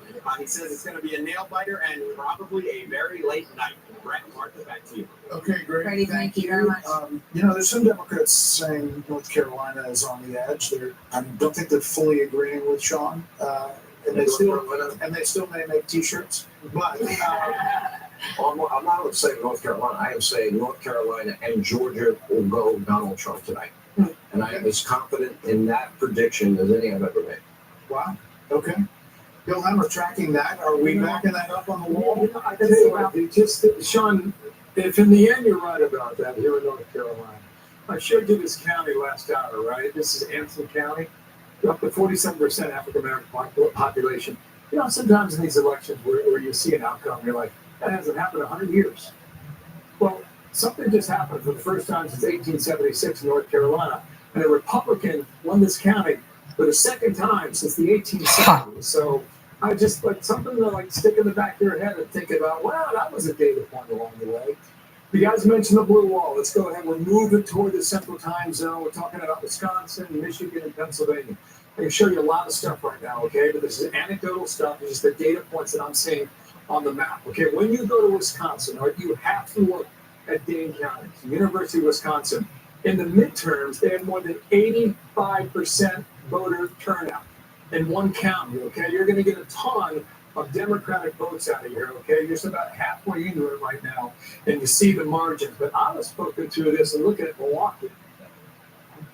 Now, there's a lot of votes out there, okay? You only got 25% coming in right now. Kamala Harris has almost 66%. So this is where Joe Biden finished. Same county, same city 4 years ago. He was almost at 70%. Right now, she is underperforming in Milwaukee. So you have to ask yourself, that little pattern you saw back there in that rural county in North Carolina, is it repeating itself in some of these bigger cities? Is Detroit, right now Detroit, Wayne County is red. We don't expect it to stay that way, but that's one of the things you look at as well. This is Washtenaw County. That's Ann Arbor, University of Michigan. You expect to get a good number here. That's another county to watch as well. And then let's flip over here and just complete the blue wall. Because this is where we are right now in Pennsylvania. Remember, we showed you how the mail vote, heavily Democratic, is put out first. And we still think we're probably seeing a lot of that right now in this composition. But let's go ahead and look now. Let's look at the vote difference in Pennsylvania. And what we've done here is we've gone back to the year 2000, okay? So you have 6 presidential races to look at. For so long, this was not it was heavily Democratic. When you think about what Barack Obama did in 2008, look at that. I mean, that's 10 points. It's off the map. Romney was able to cut it in half, and so the state came back a little bit toward the Republican Party. It really wasn't until 2016 when Donald Trump won the state by just less than a point. Let's look at the vote difference now for Michigan. Very similar, maybe not as extended, okay? Some would argue more Democratic in Michigan, right? But that was the difference in 2016 for Trump, 0.2 percentage points, you know? And you see where Obama was. That was not contested. Look at the vote difference now in Wisconsin. Very similar. Blue, but not nearly as extreme. In fact, if you take out the Obama years in 08, 2012, you find Wisconsin is, I find, guys, this to be the swingiest state you find out there, right? Back in 2000, when we're looking at Florida, look what happened in Wisconsin. 4 years later, John Kerry, look what happened. You see Donald Trump in 2016, it's just by a nose he was able to win. And then when it went back to Biden in 2020 again, it was super tight, okay? All those races, 4 out of 6 over the past 20 years have been decided by less than 8 points. And it might well be the case again tonight. And the land cheese heads, go ahead and clear this right now. Okay? Bill, can we go to Wisconsin? Yeah, we sure can. Because, go ahead. Mm-hmm. We want to see how this is shaping up. I mentioned Dane a moment ago, and I also mentioned Milwaukee. Sean Duffy, one of our colleagues, former congressman for the state of Wisconsin, when he ran for Congress, all this area here was blue, okay? And when he went to Washington, it all flipped, it all became red, and it stayed that way. It's been a source of political strength and power for Donald Trump, and we'll see whether or not that remains the case right now, all right? So you know, we're just about the 30% mark in Wisconsin. Kamala Harris has a slight lead there by about 3 points. This is where it ended, as I showed you up there on the map, right? 20,682 raw votes 4 years ago. So if I were to come to 2024, what am I looking at? I'm looking at Dane. How about Sauk and Kenosha? Yeah, Sauk is right here. Sauk is pretty interesting here because, you know, you start to see a little more population growth. And Trump has a lead here. And again, this is Kennedy. He popped up in Michigan. He's been popping up in Wisconsin all night long. Trump has a lead here. Let's just go ahead and see. Half of the vote in here in Wisconsin. This is where it finished. I find that interesting. Don't you? Let's fly Kenosha down. So remember, this is the swinging state. I mean, I spent some time there on 2 recall elections. Yeah, Governor Scott Walker. I mean, it's extraordinary. And we don't think about it, Doc. But it's true. Anyway, this is Kenosha, right? Yeah, that's for it. You got it. You got about half the vote in. Trump's just shy at 58%. Yeah, okay. So he's overperforming now in Kenosha as well. I can keep going if you want. So call it out, guys, if you want. Sorry. Yeah. So the WOW counties here, they have been solid Republican forever. You know, but not during the Trump years. They got softer and softer. And they're Wausaukee here, just west of Milwaukee, is one of them. Sorry. Waukesha, excuse me. And then you get into Washington, and then you get into over in the lake is Wausaukee here. So let's see what we're doing right now. Trump at 53.5. All right, comparison point, 2020. Okay, so a little bit under right now, and it's suburban county north of Milwaukee. Let's pop on over here to Washington and see what we're doing. 70% is an impressive percentage, all right? And 4 years ago, what do you do? So a little bit better right there in Washington County. Then we'll move over. This is the most populated of 3, Waukesha, just west of Milwaukee, just shy of 60% raw votes, shy of 40,000 from 4 years ago. Okay, all right, so he ended up with 55,000 net. So he either has some space to make up, or he's not going to get to the number from 4 years ago. So that's something to watch. The WOW counties there in Milwaukee. My favorite county in all of Wisconsin, maybe my favorite county in the entire map this year, right here. You know what this is, Brett and Martha? Door County. It's Door County, okay? And why do we talk about Door County? First of all, you don't want to be there in the winter, Okay? Yeah. Because it's cold, it is frozen, but in the summertime it's going to be beautiful. Half the vote in, Trump has an edge here. 4 years ago, you see what happened here. Biden won it, all right? Go back to 2024. Let's go statewide. Watch all the map go into play here, okay? This is a flipper county in Wisconsin, all right? The shade of blue is just very slight, okay? So it shows you how close it was. So we'll keep an eye on it because sometimes those are the bellwethers statewide, and we'll see whether that develops in Wisconsin. All right. Thank you, Bill. Little Wisconsin for you. What trip to Wisconsin? Yeah, sure. To Door County, in the Great Lakes, and obviously this is going to be an area that is going to probably tell the story of this election that in the Sun Belt, of course. So we're getting close to 10 o'clock, right around the corner. That is when we will get poll closings in Utah, Montana, and Nevada. This is our special coverage, kicks into high gear, and the electoral count continues to load in. 195 for Trump, 117 for Vice President Harris. All right. There are some things that work better together, like your workplace benefits and retirement savings. Presentation looks great. Thanks. Voya provides tools that help you make the right investment and benefit choices, so you can reach today's financial goals. That one, and look forward to more. We're getting close to Georgia. We're probably gonna get Georgia called before North Carolina. I think Kennedy's wrong about that, but I wouldn't. We need Georgia. We need North Carolina. We got 65% of them in our hands. We gotta get it in. Giving God's pills was a battle of wits. Oh, Maria, I lost your foolish game. Is it gone? Totally gone. Itch relief just got easier. Well, the trusted for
election night. Before our eyes, we've got a lot happening as you take a look at the big board on the scorecard. Right now, the electoral vote count stands at former President Trump at 195 to Vice President Harris at 117. We're still waiting, obviously, for Georgia to fill in and North Carolina to fill in. But there's a lot of discussion about that outstanding vote and whether or not it will meet the level that Vice President Harris would have to meet. And we've been talking about Philadelphia County. She would have to clear 700,000 votes in order to. Yeah. All right. So let's go to Jeff Paul from the headquarters of Republican Senate candidate Sam Brown, and what's going on there? We'll be there in a little bit, right when it starts, but right now we are outside maybe one of the biggest and most expensive polling centers in the country. This is Allegiant Stadium, home of the Las Vegas Raiders. And one of the things I want to mention to you folks at home is that people are still showing up here to cast their ballot. We are a minute away from polls closing, roughly a minute away from polls closing.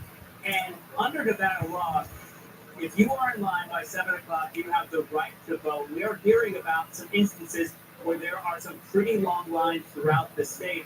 Also keep in mind that they will not release any results anywhere in the state of Nevada until the last person in the state votes. So we could be looking at a very long night ahead of us here in the state of Nevada. Martha? All right, Jeff Paul, thank you so much. We're waiting now for these calls at 10 o'clock, and we're looking at basically a scenario where the Democrats are putting all their hope in the blue wall. The question is, what happens when we make a call in North Carolina and Georgia? If we believe Sean Hannity is coming soon, we'll see if it does. It is time to see how many more electoral votes will fall as we get ready for our next calls. Stay tuned. You're seconds away from 3 states, including Montana, Utah, plus the critical battleground. Together we will fight to win Nevada. Nevada, we fight for the future. With 16 electoral votes on the line, we have the results as they come in. The moment is here. America is watching.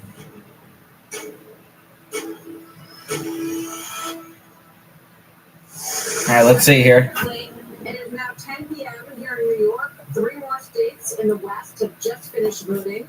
Fox News decision guest too early to call the state of Nevada one of the most competitive states in play. Hispanic and working class voters obviously could be key to the victory there. Both these candidates have spent a lot of time in Nevada.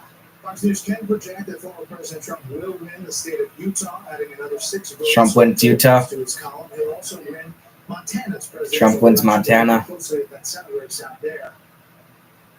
All right, so let's take a look at some of the places that are too early to call, and let's get an update on the total count. President Trump at 205 right now, 117 for Harris, and waiting on Georgia, waiting on North Carolina, waiting on Pennsylvania, waiting on Michigan, and just keep in mind that in all these places there's a lot of city vote, a lot of high population concentrated vote that has not come in yet. The question is whether or not that vote Oh, bless me. enough to outbalance what we have seen in the early part of this vote here. Montana, as we mentioned, also home to this pivotal Senate race. Longtime rural Democratic Senator John Tester in the political fight of his life this time. He survived it before, but this time Republican former Navy SEAL Tim Sheehy putting up a real fight and may win. The Fox News decision desk says it's too early to call there. Nevada also home, too early to call, to this Senate race between incumbent Democratic Senator Jackie Rosen and Republican Army veteran Sam Brown. But in Utah, Fox News is projecting the Republican Congressman John Curtis will move to the Senate. He succeeds retiring Senator Mitt Romney of Utah. Let's take a look at the balance of power as we pull up the Senate here and show you where we are at 10:01 in the evening. Republicans now have 48 seats, including the West Virginia seat, which is a flip. Majority obviously would be 51. 38 seats on the Democratic side as we wait for a number of very consequential Senate races to come in here this evening. Well, welcome to the panel, Laura Ingram. Sean Hannity is still here. Jesse Waters. Jesse, what do you think? Well, this was a cannonball contest. Trump would be winning by a lot because of the huge splash in Florida. I mean, he beat Biden by 3, and now he's at almost 14 over Harris. That's a big statement right out of the gate. She has not had a big statement so far tonight. The other big splash, Virginia. Now, we don't know how Virginia's going to shake out, but Biden won Virginia by 10, and now it's tied. Obviously, it's too close to call, but right now she's playing defense. The Trump team is very confident that Georgia and North Carolina are going to go their way, and Harris is going to have to play defense in Pennsylvania, Michigan, and Wisconsin. You're hearing Trump doubling his black support in Wisconsin, ahead with young voters in Michigan, and in Pennsylvania winning independents. And they say the math doesn't work in Philadelphia County. So Trump has his first lead. It's still too early to call, but you definitely think the Trump team has momentum here. Laura, Virginia, you were talking about earlier. We'll put up the big board about Virginia and show that race. There you see the 50% to 48.3, 61% in. Too soon to call for us. Well, this is wild. Remember, Trump didn't come anywhere near these numbers in 2016 or 2020. The Loudoun County numbers that we were talking about earlier are really something to watch. Trump is outperforming by 8 points in Loudoun County. It was a blowout in 2020. Big issue with education there. The other thing to look at, Glenn Youngkin, I've been in touch with him. He said, buckle up, Virginia's going to be very tight. Then go down to Miami-Dade, where we haven't seen a Republican take that county in Florida since 1988. Donald Trump is doing something tonight. The New York Times is noticing he's up at 287 electoral votes projected. Obviously, anything can happen, with a 72% chance of winning. Watch out for slowing vote reporting down in the blue wall states. It happened last time in 2020. And if by midnight it looks like Trump has a good chance to win and things start slowing down with reporting, I think you can't really blame people for being a little bit concerned about the way we do reporting in elections. Yeah. I have more of a question actually for Laura, if that's okay, if it's permitted. On Loudoun County, can you talk to what is the issue? Is it the economy or is it the cultural issues? We've been having a little debate. I think that the cultural issues cut through the new immigrant population in Loudoun County. There's an enormous influx of Indian immigrants, Hispanic immigrants, and Muslim immigrants in Loudoun County. And if you talk to them, and some reporting's been done on this, a couple of issues of the gender curriculum, some of the trans issues, but also in general, just this idea that the new immigrants coming to this country want to be able to start small businesses and make a decent living. I think both issues are really hitting hard tonight. And Loudoun County is a kind of place where you can be fertile ground for Democrats almost perpetuity because of where it is. It's in the exurbs of Washington, but it is very close to that huge number of people who work in the Dulles corridor, and that looks like the kind of young, tech-savvy people who would be pro generally to vote Democrat.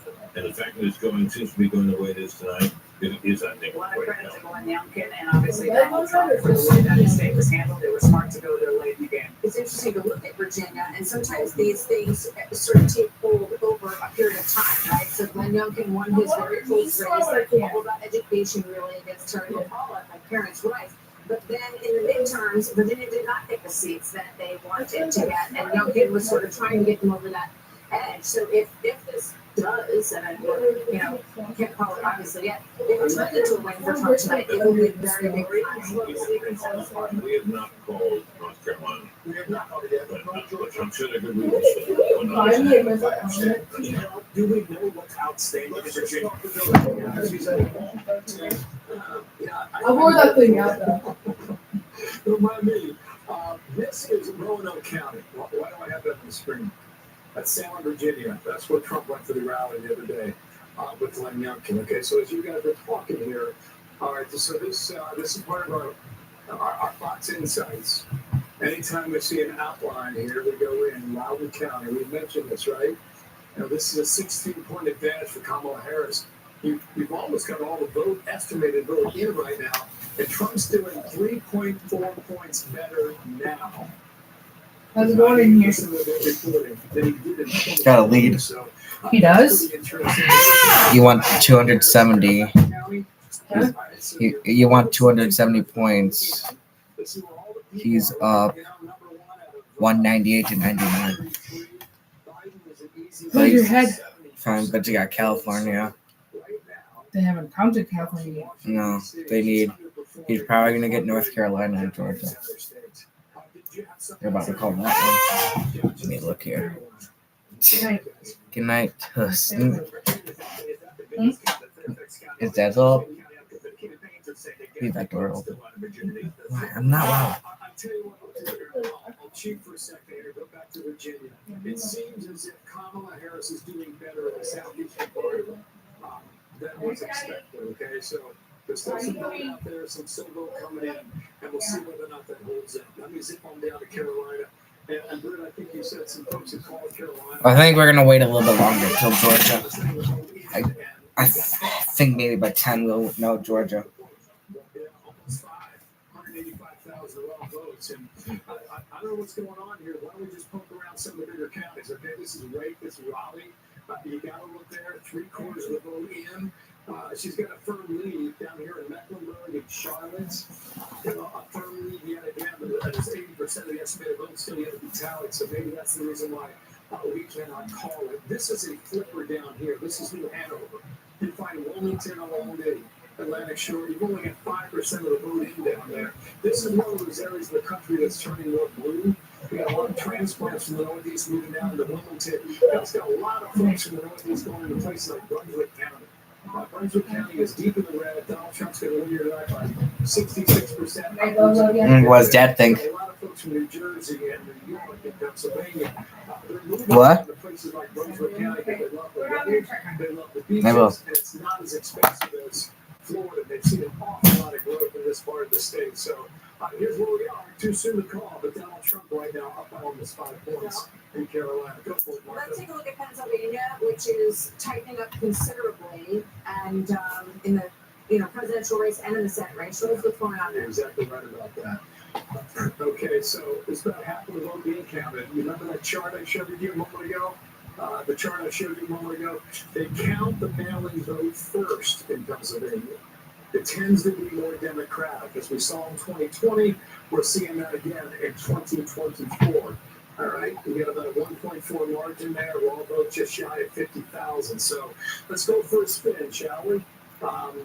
Philadelphia, let's start there. It is number 1. Come on, let's go here. All right, here we go. This is the kind of margin you expect to get in Philadelphia. 8 or 9 out of 10 voters are Democratic, right? So Joe Biden was well over 80%. It's interesting, right? So she's just a tip. But there's 36% Does left. Philadelphia vote the way that Milwaukee votes? Right? We saw that difference in Milwaukee a short time ago. Is Philadelphia going to vote differently than Wayne County and Detroit? And we're waiting to get that in as well. These are the collar counties that are heavily blue. I would expect them to change somewhat, but we'll see if we go for the night. Just to check the bellwether here. This is Northampton. That's about as close as you get, guys. Difference of 300 votes, 303. Biden barely won it by 1,200 just 4 years ago. So that's where we are at the moment. So that Pittsburgh, Allegheny County. Let's see where we are. A lot of the vote came in from Pittsburgh early on. 71. Yeah. So you're 71 coming. That's right. And she's at 61%. Both. I think you guys watch it, right? How many rallies did Trump have?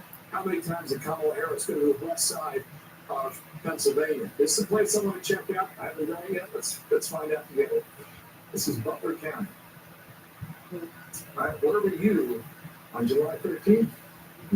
Was that a Democratic county? 94% coming in. What was 2020? 66%. What was 2020? What did Trump do in a rural county like Butler 4 years ago before the assassination attempt, right, this past year? It was almost around the 22 same thing. number, okay? Up 36,000 to finish it 4 years ago.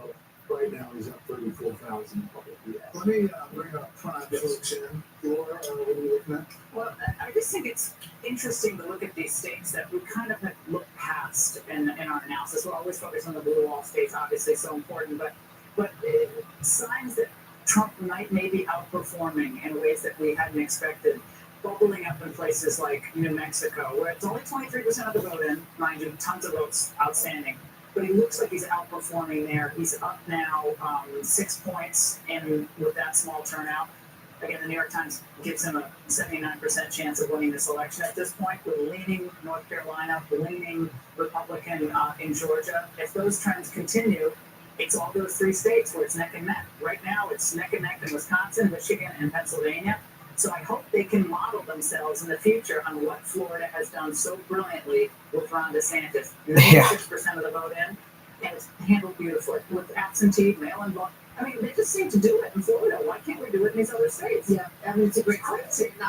Most of us grew up with, you voted in the morning. Same thing. Parents voted away, then you went home and got the answer that night. We went from 96 million voters when Fox News started to 160 probably million tonight, somewhere in that neighborhood. And by the way, all of them watch Brett's interview a couple. Absolutely. Nobody missed that. So what is it, how much has voting changed, I guess, is what I'm getting at here, Sean, because we have this enormous early vote of 83. It's so interesting you ask that question because everything's kind of flipped. Republicans went in today with a lead that had never happened before.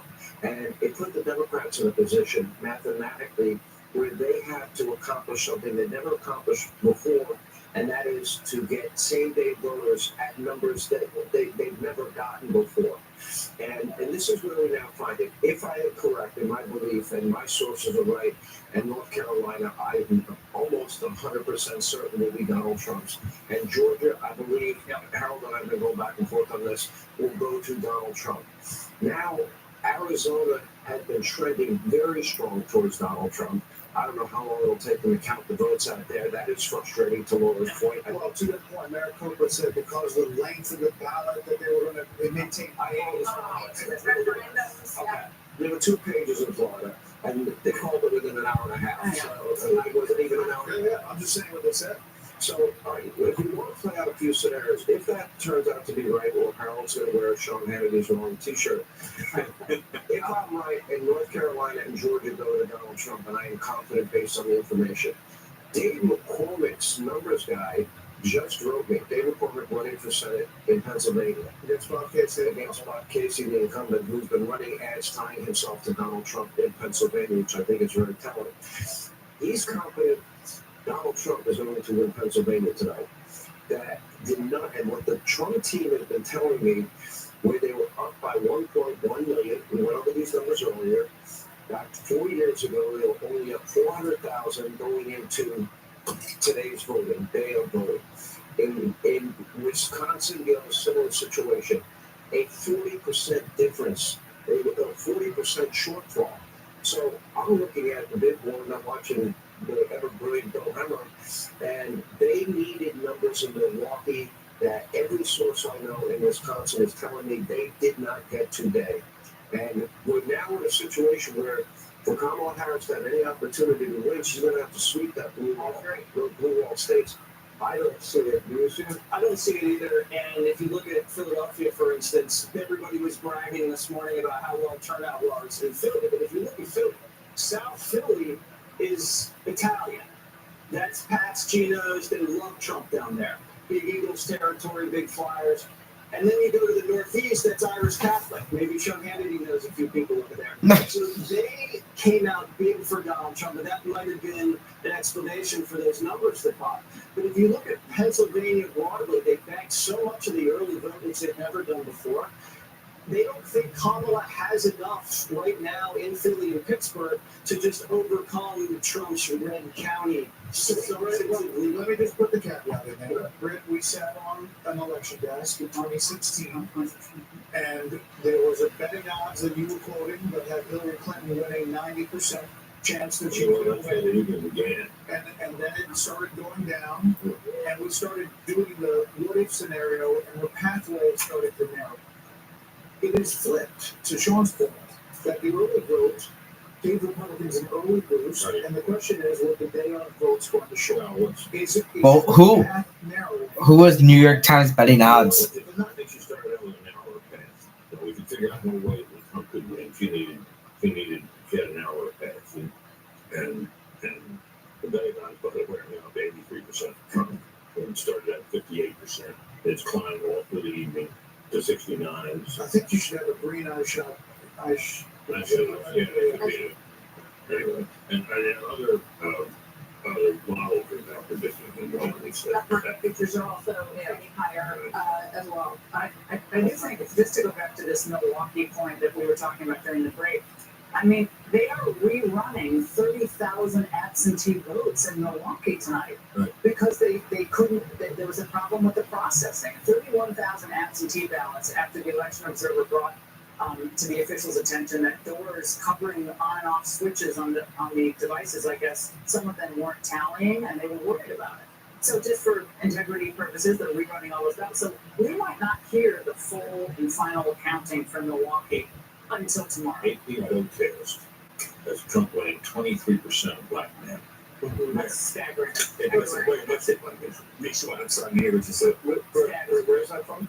18 vote totals. And that has to be some great defeat for the mainstream media, who's just destroyed Donald Trump as a racist for all these years. And if you double your support with black people, and then you go up double digits with your support with Hispanics at the same time, and then run up the numbers with Jewish Americans here in the Northeast, that's a complete rejection of everything that they've been telling us about Donald Trump, and it would explain why he's very competitive and popular. And the news cycle for how long went on about the Seltzer poll in Iowa? Trump, it looks like he's going to win Iowa by 8 to 10 percentage points.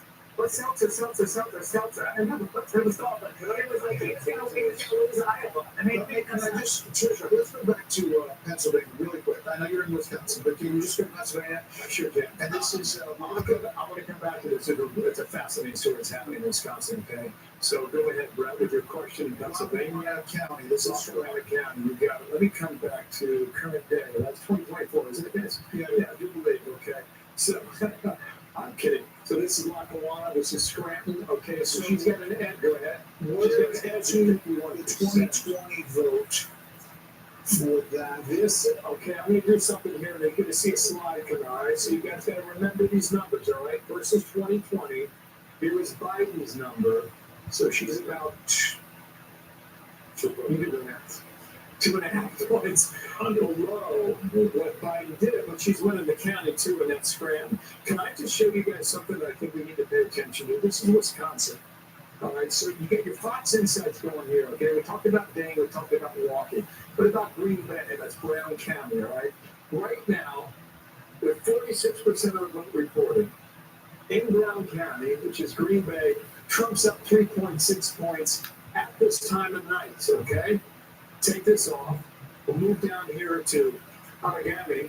All right, he's at 1.8 points higher than he was 4 years ago. Take that off. This is Winnebago, right? Trump is up 1.3 points at this point in the vote, higher than he was 4 years ago. And, you know, when you're analyzing the state going this election, those are three of the counties you're looking at where he's trying to, like, drive the numbers up. And he's able to do that. And so this is where they sit. You know, half a point. And not for nothing, guys, but sorry. Come on back here. Not for nothing. But Robert Kennedy has racked up 8,000 votes in Wisconsin. And 2020 in Wisconsin, we'll go over here. Yeah, I got you. 20,682. Maybe it matters, guys. Maybe it doesn't, but it's just something to point out right now. When we come back, I'll take you to Michigan. Some things happening there as well. Fascinating too.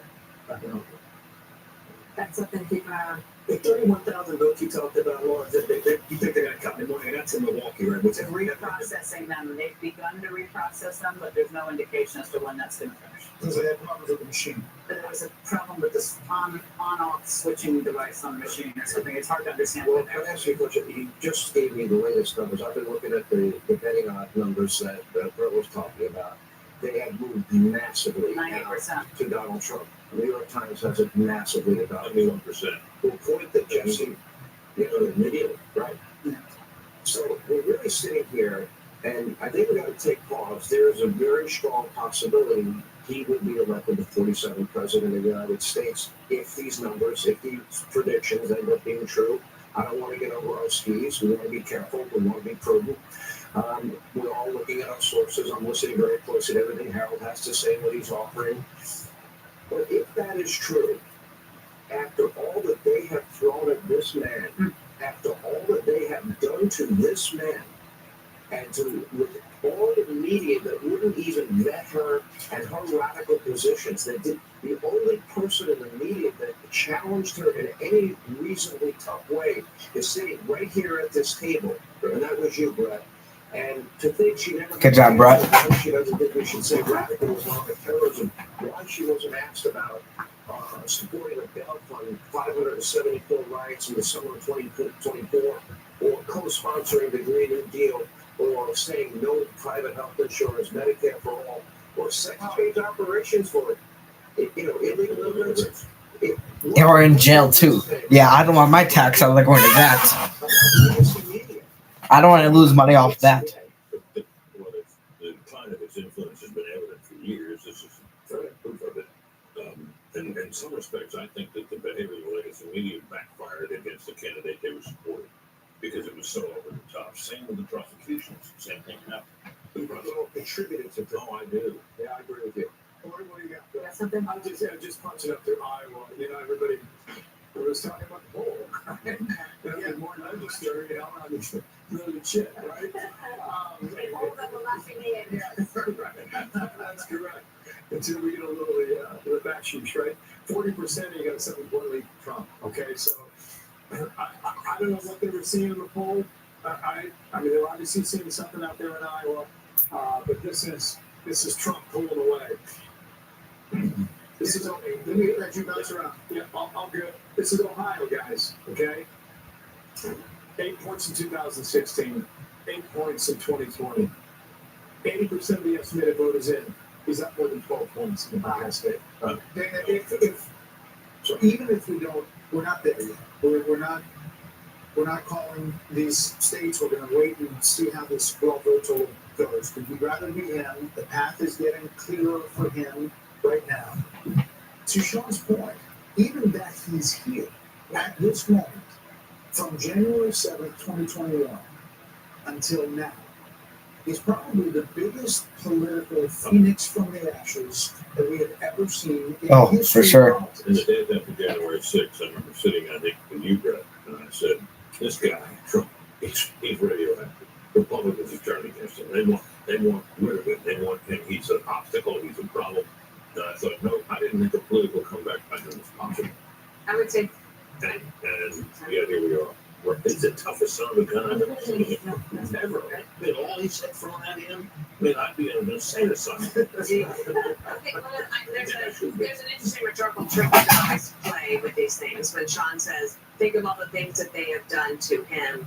And in spite of that, he puts together this probably the most racially diverse political coalition we've seen in generations. But you can also say it was because of what they did to him. And turn that around. It's not just in spite of it. Like, yes, he's a tough guy. And he's that's a great. energetic, but it could be because of that. Well, also, I think we shouldn't underestimate the importance of policy in all of this. Absolutely. The Trump agenda in 2019 delivered some of the most stunning economic gains to blue-collar workers, the people that we came from, that we had seen in 25 years, or maybe longer. So from the border to the economy to foreign policy and peace, that resonated with young people, with men, with this graphic coalition. I think it's not just the greatest political comeback of all time. If these trends continue, a big if, but if, it will be the greatest comeback, I believe, in history, because this man was counted out and called every name in the book. They want to put him in tonight. If they could, they would put him in. And I hate to get ahead of ourselves, but if he does win and the numbers hold up, and the popular vote is what it is, he would have a mandate. He would have a diverse, winning coalition to be able to govern the House. He would probably have the Senate. Maybe he doesn't have the House. But that mandate would have to be respected. So it would be up to Democrats and the media to determine how's their posture going to be towards a seemingly very popular president who's had the greatest upset victory, followed by the most controversial election, followed by the greatest comeback victory. So we're halfway through Wisconsin. Yeah, so we may have this conversation several hours from now. The primes. I call you the primes now. 7, 8, 9. Thank you guys for coming. Have fun. Fantastic. The vote count is underway. More results coming in. We're tracking it all. It's Fox News Democracy 24. So Virginia Senator went.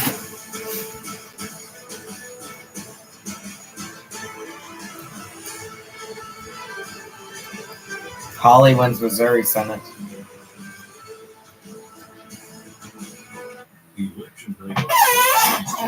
All right, so let's take a look at these numbers. There's no safe like Simply Safe. Can you believe this, man? Everyone's getting that new Simply Safe outdoor monitoring. Now they can help prevent crime before it even happens. How do we beat with AI-powered outdoor cameras that alert live agents of an intruder? Stop. This is Simply Safe. Police are on the way. Whoa. I didn't even see those guys.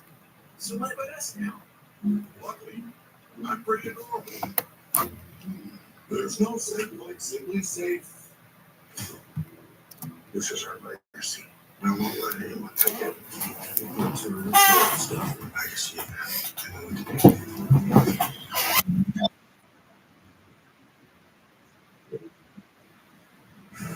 Fight here, or die here.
We are back, and Jackie Heinrich is standing by at the Harris campaign headquarters, where there is a lot of votes still to come in tonight. What's the mood over there at this point, though, Jackie?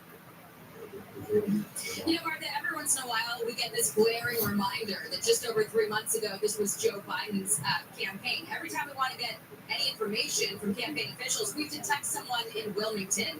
There aren't any campaign staffers walking around, and that means that often we can't get answers to simple things like how many people are in this crowd? Who's in this crowd? What is their connection to the vice president? Which groups were invited? We've posed these questions to the campaign and not been able to get any answers. And I've also spoken to some sources close to Harris who are at watch parties nearby in the city. Friends, family, and donors had receptions at 2 big hotels in the area. They're now making their way over here. They'll be hanging out in the basement somewhere inside the building. But even they don't have confirmation that the vice president is going to come here tonight. We don't have any program for the speakers. And right now they've just been piping in CNN behind me. So we are waiting for anything substantive. The updates that we do get are over email from senior officials that are giving us sort of broad strokes as they're watching data come in. Right now, generally, they're feeling happy about long lines at college precincts in North Carolina and Michigan, saying that that should be helping them with young voter turnout, guys. All right, Jackie, let me just ask you. I mean, my chain with the Democrats kind of went dark too. When's the last time you got an update? Well, they're responding to us, but what we ask, the answers we get are like, well, let me check on that. Literally, I asked how many people are in this crowd, what's their connection to the vice president, and that was an hour and a half ago. The person responded, let me check, working on it. I checked back, still working on it. How do you not have that answer? This is the Harris campaign, but they are in Wilmington. So it's just sort of a glaring reminder every once in a while that this apparatus was really thrown together in just over 3 months, guys. Jackie Heinrich at the Harris campaign headquarters in D.C. Jackie, thank you. Let's go to Wisconsin and check back in with Mike Tobin because we want to get an update on what is going on with these machines. Has the voting stopped as they try to trouble on it? What does it all mean? Well, the county hasn't stopped. What they did is they put out an all call for city employees. So they got firefighters, they got healthcare workers, IT workers here trying to move this count along. They have to verify all of the metadata, if you will, on the top of the ballots before they can run them through these machines again. Now, here's the problem. We zoom it over my shoulder. I want to show you how these voting tabulators are working, or how the machines themselves ran into a problem. If you look at the back of that machine, there's a red sticker on the back back of that machine. That effectively acts as the seal to prove that it hasn't been broken. But there's also a locking mechanism on the back of those machines. Now, the machines operated until the afternoon, and no one noticed that the stickers were in place, but the locking mechanisms hadn't been engaged. A Republican observer noticed that, raised the red flag, brought it with the city officials. The city officials say they believe that the integrity of the vote was never compromised, but out of an abundance of caution, so 31,000 ballots had to go back to the starting point, start all over again. We've got 107,000 ballots out here at the last report. Some 43,000 ballots have been through the process. We expected to get some final numbers from the city of Milwaukee around 1 or 2 a.m. The city can't speculate when we'll get the final numbers now. We just know that it's going to be later. The city is trying to pass this off as an abundance of caution, but you've had some Republican leaders out here, like Senator Ron Johnson, who said that this is simply unacceptable. They had a long time to preserve the integrity of this, to make sure that these machines were locked, a simple step in the process. They're not happy with it. We heard from the RNC chairs, Laura Trump, Michael Watley, saying this is an unacceptable example of incompetence. So they're trying to get this thing done. They're hoping this doesn't really stretch into tomorrow, but they are anticipating that the vote will now continue into the early mornings, the early hours of Wednesday. Guys, back to you. Just to be clear, Mike, they're saying that they're going to keep counting. Like Pennsylvania has said, they're going to keep going. They're not going to stop and go home and take a break. And correct. They intend to keep counting, and you've got 107,000 ballots here, and 31,000 of those are the ones that have to go back through the process. So it's delaying the process. It's not tanking the process. And the city officials, again, want to insist that the integrity of the process was not compromised. They just want to be extra cautious. Okay, Mike Tobin in Milwaukee. Mike, thanks. So let's bring our panel back in, and we have some new people joining us at this hour. We're Rick Hume, Dana Frano, and Harold Forgier are all still here. Kellyanne Conway has come back to join us, and Mark Penn and Charlie Hurt. Welcome to Mark and Charlie. Great to have you guys here. Mark, let me start with you. What's your read on this evening? And we're looking at North Carolina and Georgia and Virginia very closely right now. Well, my read is that this is a real tug-of-war election. And all we're seeing right now is the Trump forces seem to be pulling that rope just a little bit more. What you see is that he's doing a little bit better with minority voters. The suburban wave for Harris did not materialize, and Trump is doing very well in the rural areas. So there's just infinitesimal change. Whoever wins, we're going to have a very divided country. The polls were right. We really divided between the elites and the working class and what they think the direction of America is. But right now in that tug of war, Trump's forces seem to be pulling a little stronger. And the elites appear to be on, at least the way it's shaping up tonight, on the blue side, and the working class is on the red side. This is not, this is a development that has happened in the Trump years. I asked you 3 nights in a row, who do you want to be? Right now at 10:36 p.m., who do you want to be? Right now, I want to be Donald Trump, because these votes are coming in. You take a look at Philadelphia. Philadelphia, he had 12%. Then he had 18%, the same as he had last time. Now he's got 21%. He's got 3 points better than he had last time. That's what he needs to go Pennsylvania. She still has a path, but it relies entirely at this stage, I think, on winning the 3 big blue wall states. What do you think her chances are? That's what I'm saying. I think her chances are diminishing the more this vote is coming in. There's no question that I think this race now is going to be down to those 3 blue wall states. I think he's got, let's call it a 55% chance of winning one or more of those states. We've got more information, I think, on Pennsylvania than the others. I think that is, I think, pulling more in his direction, the more these votes are being counted. All right, I just have one more question for you in this round, Mark, and then we'll get to more, I'm sure. You early on questioned the strategy that had led to inflation in the Biden administration. You thought they should have addressed it much sooner. You also questioned whether or not he should be the candidate and whether or not that kind of switch up should have happened sooner. What do you think tonight about those issues? Look, I think Harris will have run a very credible race. She is getting the Democratic constituency probably doing better than Biden would have done, because Biden was really collapsing. She is getting a Democratic constituency. This is awfully close no matter who wins. Whoever is president is going to have to address all of America. But I think she ran a good race, almost an excellent race, but it may just fall. It's a good point because we're comparing Biden to 2020 numbers when he won, but the numbers where he was when she took over were not those numbers. Yeah. We have called that. The Fox News decision desk can project that former President Trump will win the state of Iowa. Trump wins Iowa. Performed well in rural areas, which helped deliver victories to former President Trump in 2016 and 2020. This obviously comes in the wake of a lot of focus on a poll that shall not be named. Let's do it. The Des Moines Register poll, I think we talked about it several times, right? But anyway, it got a lot of attention. It was a attention-getting poll, and it was being forecast to be what the Midwest may look like, maybe because of a gender gap or whatever she was seeing in her poll against Seltzer. We are now calling Iowa for the former president. Yeah, I mean, it was, described as a bit of a jolt when it came across. I think all of us, when we saw that answer, because the reason is she has an excellent reputation. She called a lot of things well. In fact, she called the Trump lead in 2016 in her polling, and everyone thought she was crazy. She had like +6 or something like that. But she also had that in the caucus and type. So yes, so she has a good reputation. But this one appears to be a little on her screen because clearly Iowa is in the Trump column too. What's the development? So you think about what everyone's saying. This blue wall, there are 44 electoral votes there in Michigan, Wisconsin, and Pennsylvania. If she loses Virginia, Nevada is 6. That gives her 50. If she wins Virginia, it gives her 57. She has a very narrow path, as Mark is saying. I think if you look back, and this is a big if here, we talked about it, I think, in the last segment, we talked a little bit about the policy here, Laura did. And if she looks back, I think 3 things, and you said one of them, Joey, and should you have chosen Shapiro? Where we're going is where we look like we're going to go. Should you have countered on the transgender issue more quickly and more effectively?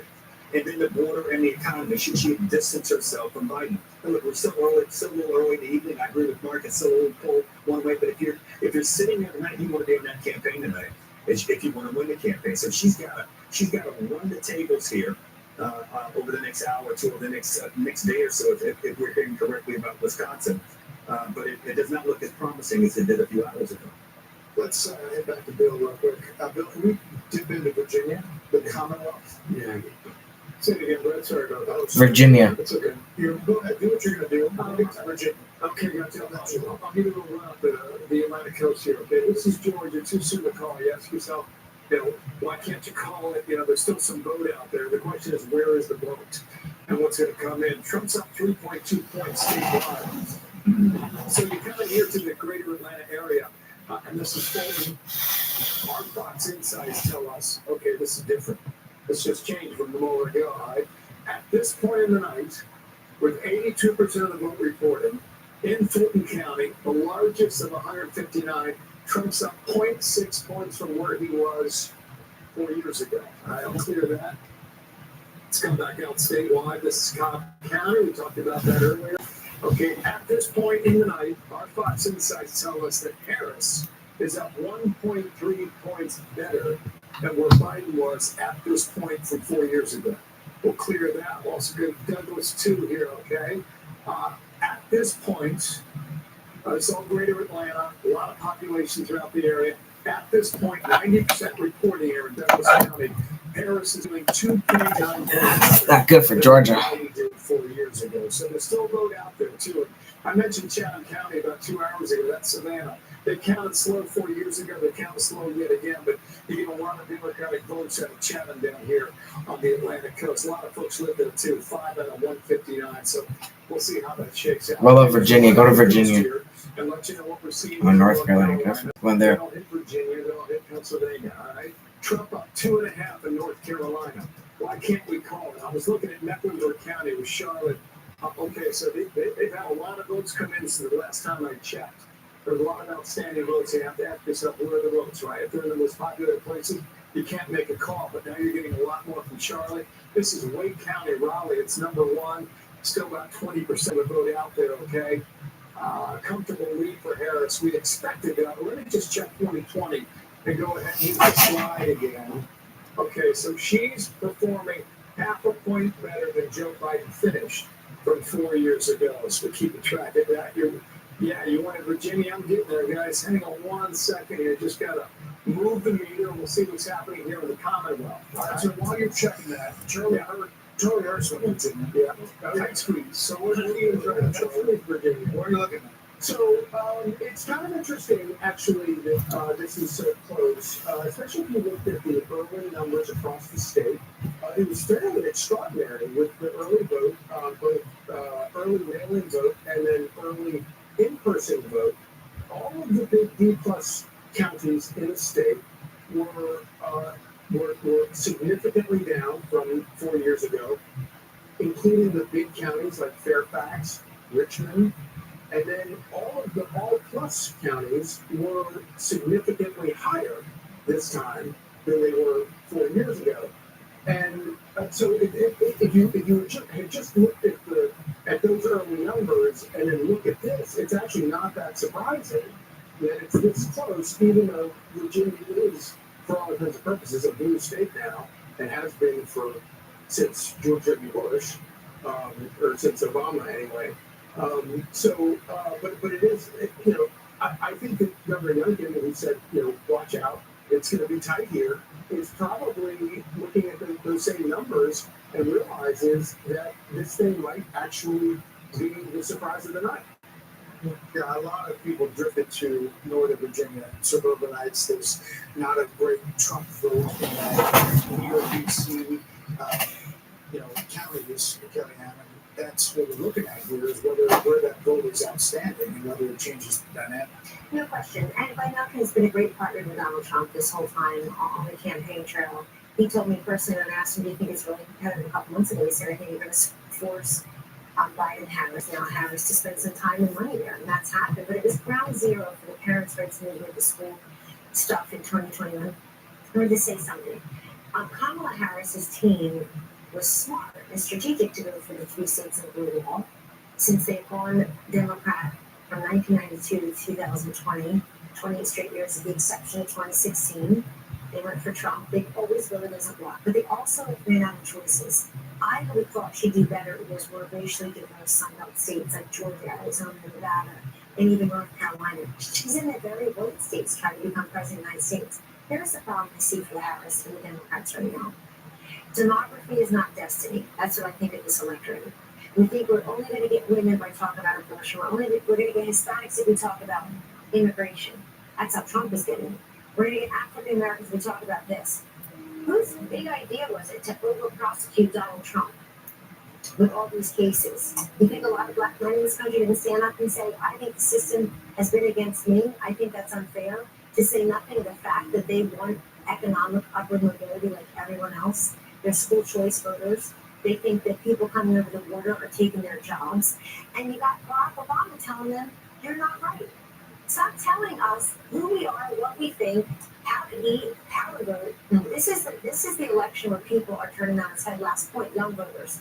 I think Harris is going to underperform Joe Biden nationwide on the young voters. There too. Let's get rid of the old guy and put in a 60-year-old woman and then call Donald Trump over. That's how we get young people. It's not how you get young people. You get young people if they think they can afford a house before they're 52 under your policies. You get young people if they think they want to be president of their own small business, not president of this country one day, and they can survive and thrive doing that. So this whole demography thing that we should vote according to our gender, our race, our age, this is the election where I think that hit a wall. Can I ask a quick question to Mark and Kelly? If things hold right now in where we are, does she only have to win the blue wall just for the sake of the audience to win this? If everything happens, she wins Arizona, he wins Nevada, he wins Georgia, North Carolina. If she wins Michigan, Pennsylvania, Wisconsin, does she win? Yes. Yes.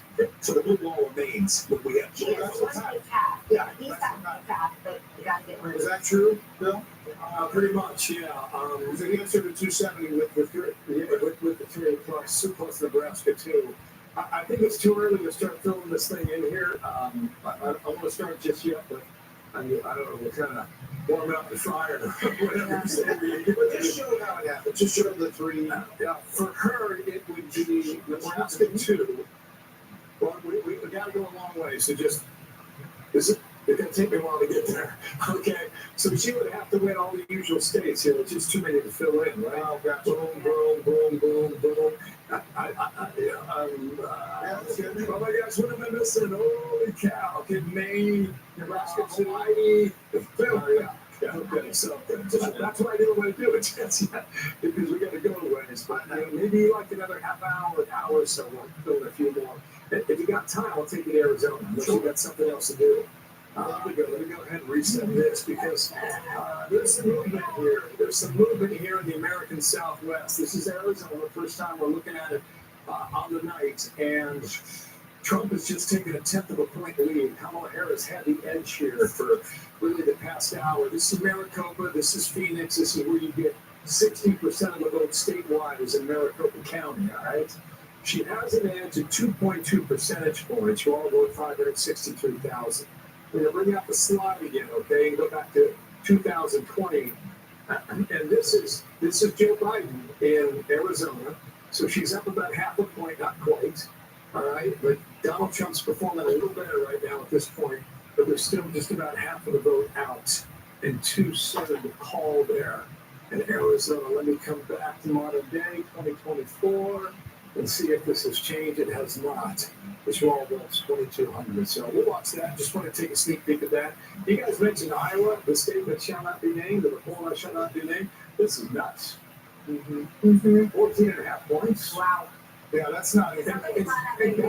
Guys, there's a ton of votes still out there, too. I just think you go higher. Anyway, it's a little outside the margin of error. Sandra, and get a look, because we've been talking about young voters, and you have some new stuff from our Fox News voter analysis. Sure. Sandra, I'll build off of what Kellyanne just said about the Hispanic voters in just a second. I'll dive into age first for you, Martha. And it is pretty incredible, some of the data that we're seeing in our Fox News voter analysis. This age group 65 and over, okay, it is a dead heat. Split the vote there, but just note Donald Trump led this group by 3 points in 2020, so he is in fact slightly underperforming with that group. But here is a huge story that we are seeing develop. Voters under age 30, 52% of the vote going to Harris, 44% to Trump. That's an 8-point margin that she's leading by. Biden led with this group by 25 points. Kellyanne was talking about this a moment ago. 25 points with this age group back in 2020. She is significantly underperforming with the younger voters right now. I want to jump back in and also talk about the Hispanic vote and what we are seeing there. This also telling a huge story of the night. Kamala Harris getting 56% of the support there. Donald Trump 40. Okay, so she's leading by 16 points. Biden led with this group by 21. Again, she's underperforming there. I want to break that down by gender when it comes to the Hispanic vote, because this also telling a story. Hispanic women, for example. Okay, Harris is leading by 24 points with this group right now. Biden led with this group by 34. Hispanic women underperforming there. Comes with Hispanic men. Look at this story. Harris is up by 6 points with Hispanic men. Biden led with 19 points. So there is really some interesting stories developing with the younger voters and the Hispanic vote out there. Brett and Martha, as you know, we have heard it on the ground. A lot of those American Hispanic voters, they don't like what they're seeing with illegal immigration in this country. They've been speaking about that. We are seeing that show up in our analysis. Sandra, thank you. Interesting stuff. Especially that Hispanic vote. And that gap, that 20-plus gap that we're seeing, we've been seeing it for a long time. We've been talking about it for a long time. It has shown up in polls that she was underperforming Biden by more than 20 points with Hispanic voters, but it's a very seismic Which means if it comes down, as we now I think have agreed at this decimal does to those three blue wall states being her chance of victory, a very narrow path, that if these numbers are meaningful about how she will perform, broadly speaking, and I think they're big enough now that we can say they are, her chances of pulling this off could be the biggest thing we've ever seen. It may take come from behind victory, and I think the odds on that are very long indeed. Yeah. Well, it's a significant, to say the least, point that Kellyanne was making, which is that it all stops, right? And I think that, or even, I don't even know if in 2028, so we talk about the Hispanic vote, right? Because with every immigrant group that comes through, eventually you're just an American. And You care about all the issues that everyone else in America cares about, and it's not so segmented. So I see a lot of those barriers breaking down. Again, I think that the Harris-Biden team has no one to blame but themselves for these numbers. It's the policies that drove these people to vote for President Trump, and he also, the Biden-Harris people pushed them into Trump's open arms. And now they'll have a chance to have a different type of president if he were to win. I know we got the blue wall to see, but the benchmarks, everything is sort of going this way, and you sort of have this feeling that the Hispanic vote is no longer going to be so segmented. It's just the vote, the American vote.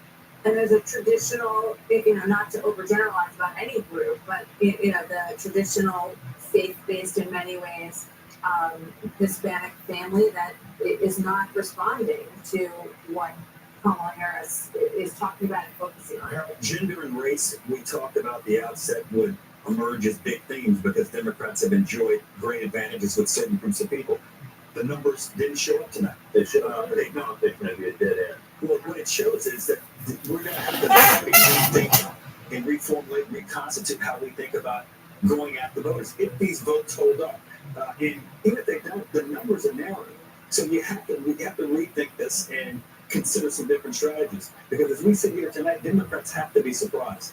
But when we were told over the last several days about how our numbers were coming home, how people were coming home, this is a very different. Hold on, Daniel Goff said yesterday that she could win all 7 battleground states, and said that she could do it.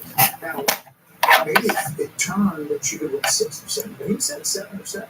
He said the other day. He did. He said there was a confidence from him that in Democrats abound that there was. He said that it could go either way. You gotta hit a break real quick. We want a lot of votes to count still, and we are covering all of them for you. Our special coverage continues. Stay with us. We'll be right back.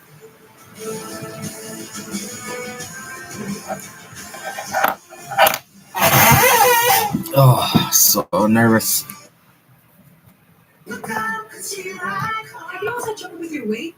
Same. Discover the power of Wegovy. With Wegovy, I lost 35 pounds. And some lost over 46 pounds. And I'm keeping the weight off. I'm reducing my risk. Wegovy is the only weight management medicine proven to reduce risk of major cardiovascular events such as death, heart attack, or stroke in adults with heart disease and obesity. Don't use Wegovy with semaglutide or GLP-1 medicines or in children under 12. Don't take if you or your family have NTC, MEN2, or if allergic to it. Tell your prescriber if you are breastfeeding, pregnant, or plan to be. Stop taking it. Get medical help right away if you get a lump or swelling in your neck, severe stomach pain, or any of these allergic reactions. Serious side effects may include pancreas inflammation and gallbladder problems. Call your prescriber if you have any of these symptoms. Wegovy may cause low blood pressure.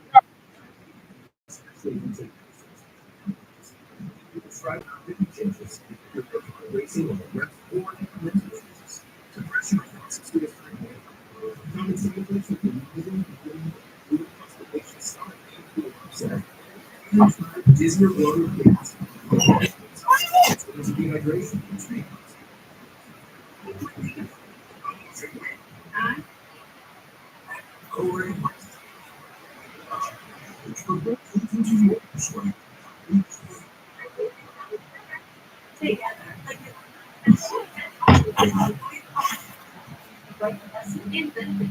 So you can reach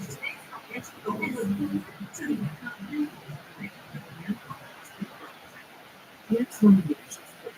Go to DuckDuckGo on all your devices. DuckDuckGo Let's find out in business messages. And DuckDuckGo lets you really look at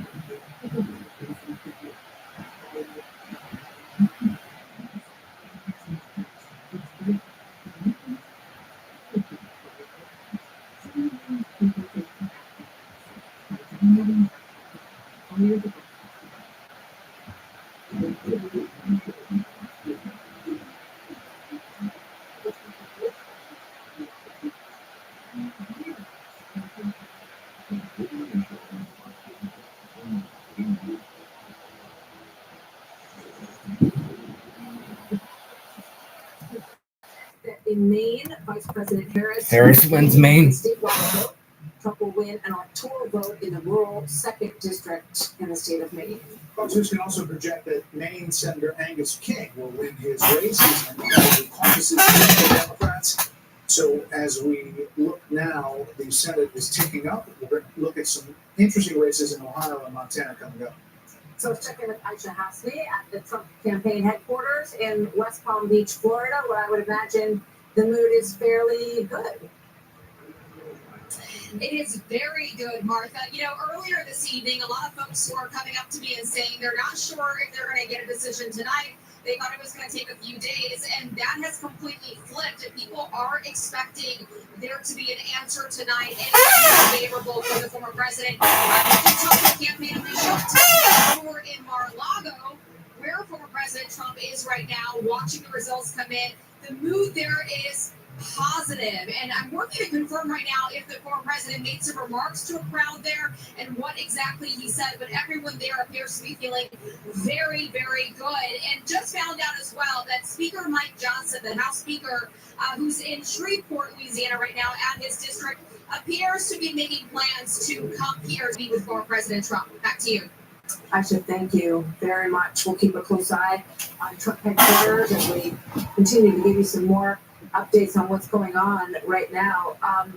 You know, we don't have a call for any new states at this point. We're waiting for Montana, waiting to get a look at the Sheehy race in Montana as well. We have some new guests who have joined us on the panel that we want to get to. So let's welcome them in. And as we get ready for the top of the hour, we'll make some new calls. Calls first, and then we'll get right to you guys. Wow, time's going so fast.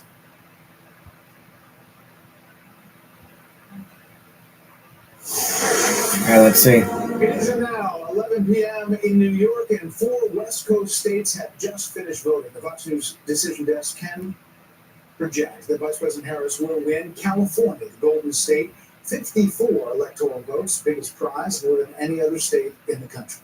And Fox News can also project that Harris will win Oregon, adding 8 more votes to her electoral college vote. Harris will also win Washington, another reliably Democratic northwestern state.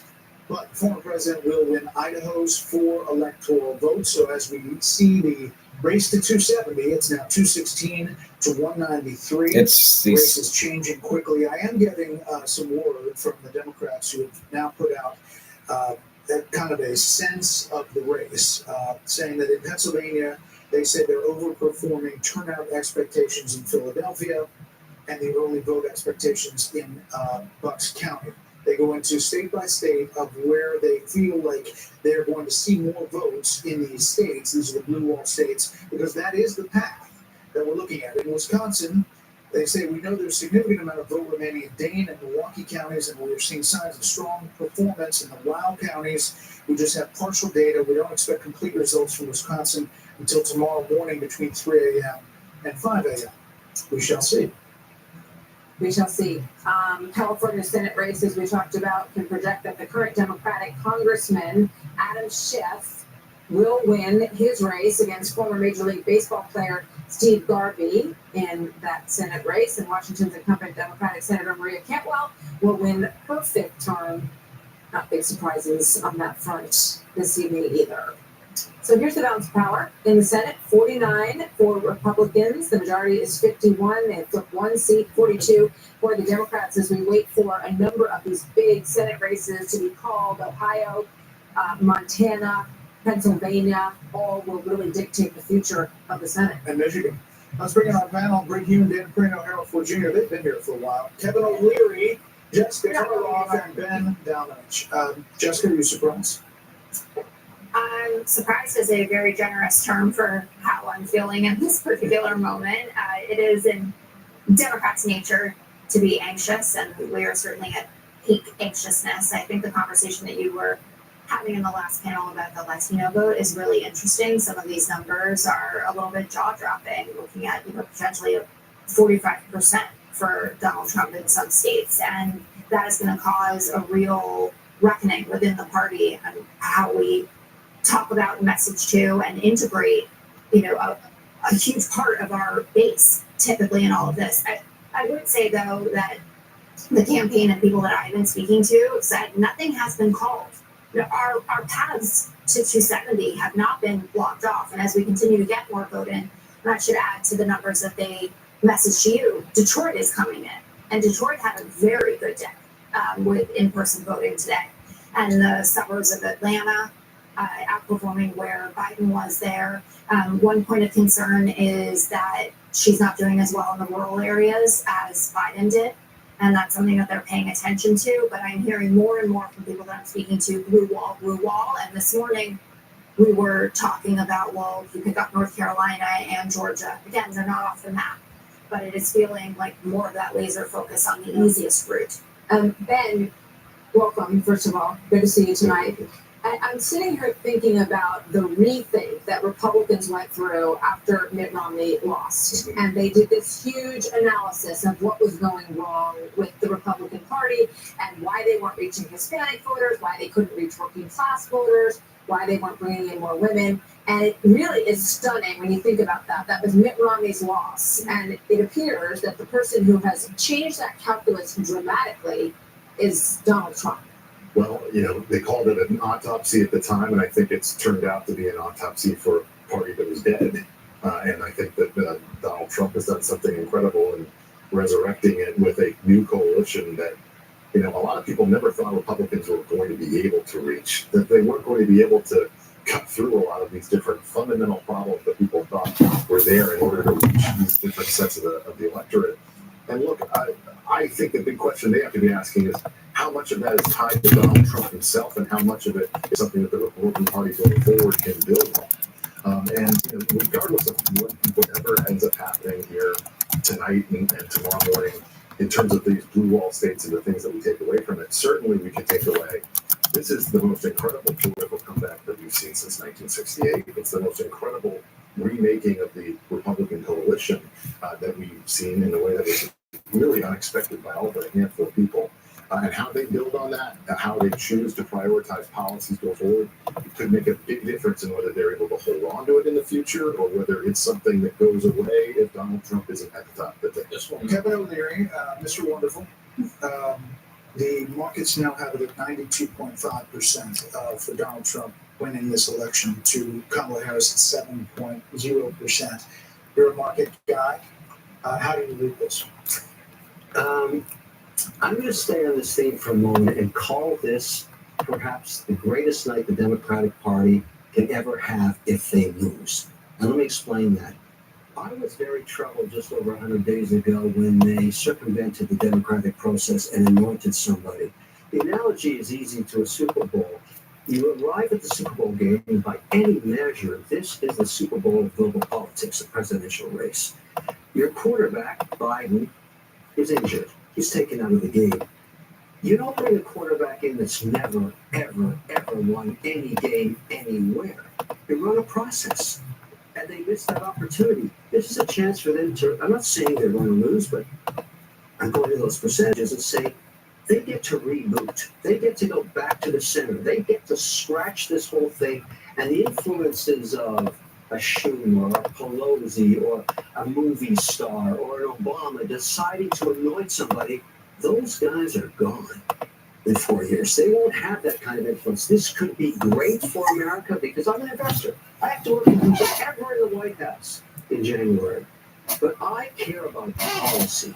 And when I hear policies coming out of a party that are so twisted against the American way of life, like basically taxing capital gains that are unrealized, that's not America. Or price controls, that's not America. 28% tax rate takes us to the bottom quartile competition. That's bad.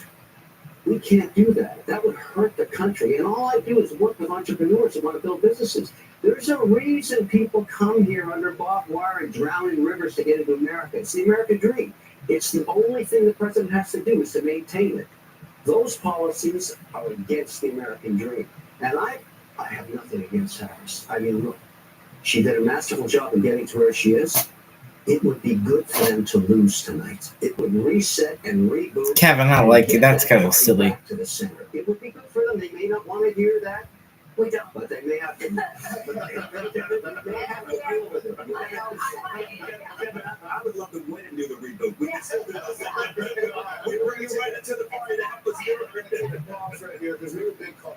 We do indeed. The Fox News decision desk can now project that Republican businessman Bernie Moreno, Wow. who started his entrepreneurial career in the car company and buying auto shops in Ohio, has won and unseated incumbent Democratic Senator Sherrod Brown, who has been an Ohio institution for a lot of years. This is an important flip for Republicans. The party is edging closer to an outright Senate majority tonight, and there are still a couple of places yet to be heard from. Right. Now, think about this. Now, if the Democrats would somehow hold on to the John Tester seat, that would be a different math. But as you look at the balance of power in the U.S. Senate, is this Moreno speaking right now? Can we go in there? Let's listen in for a couple minutes here.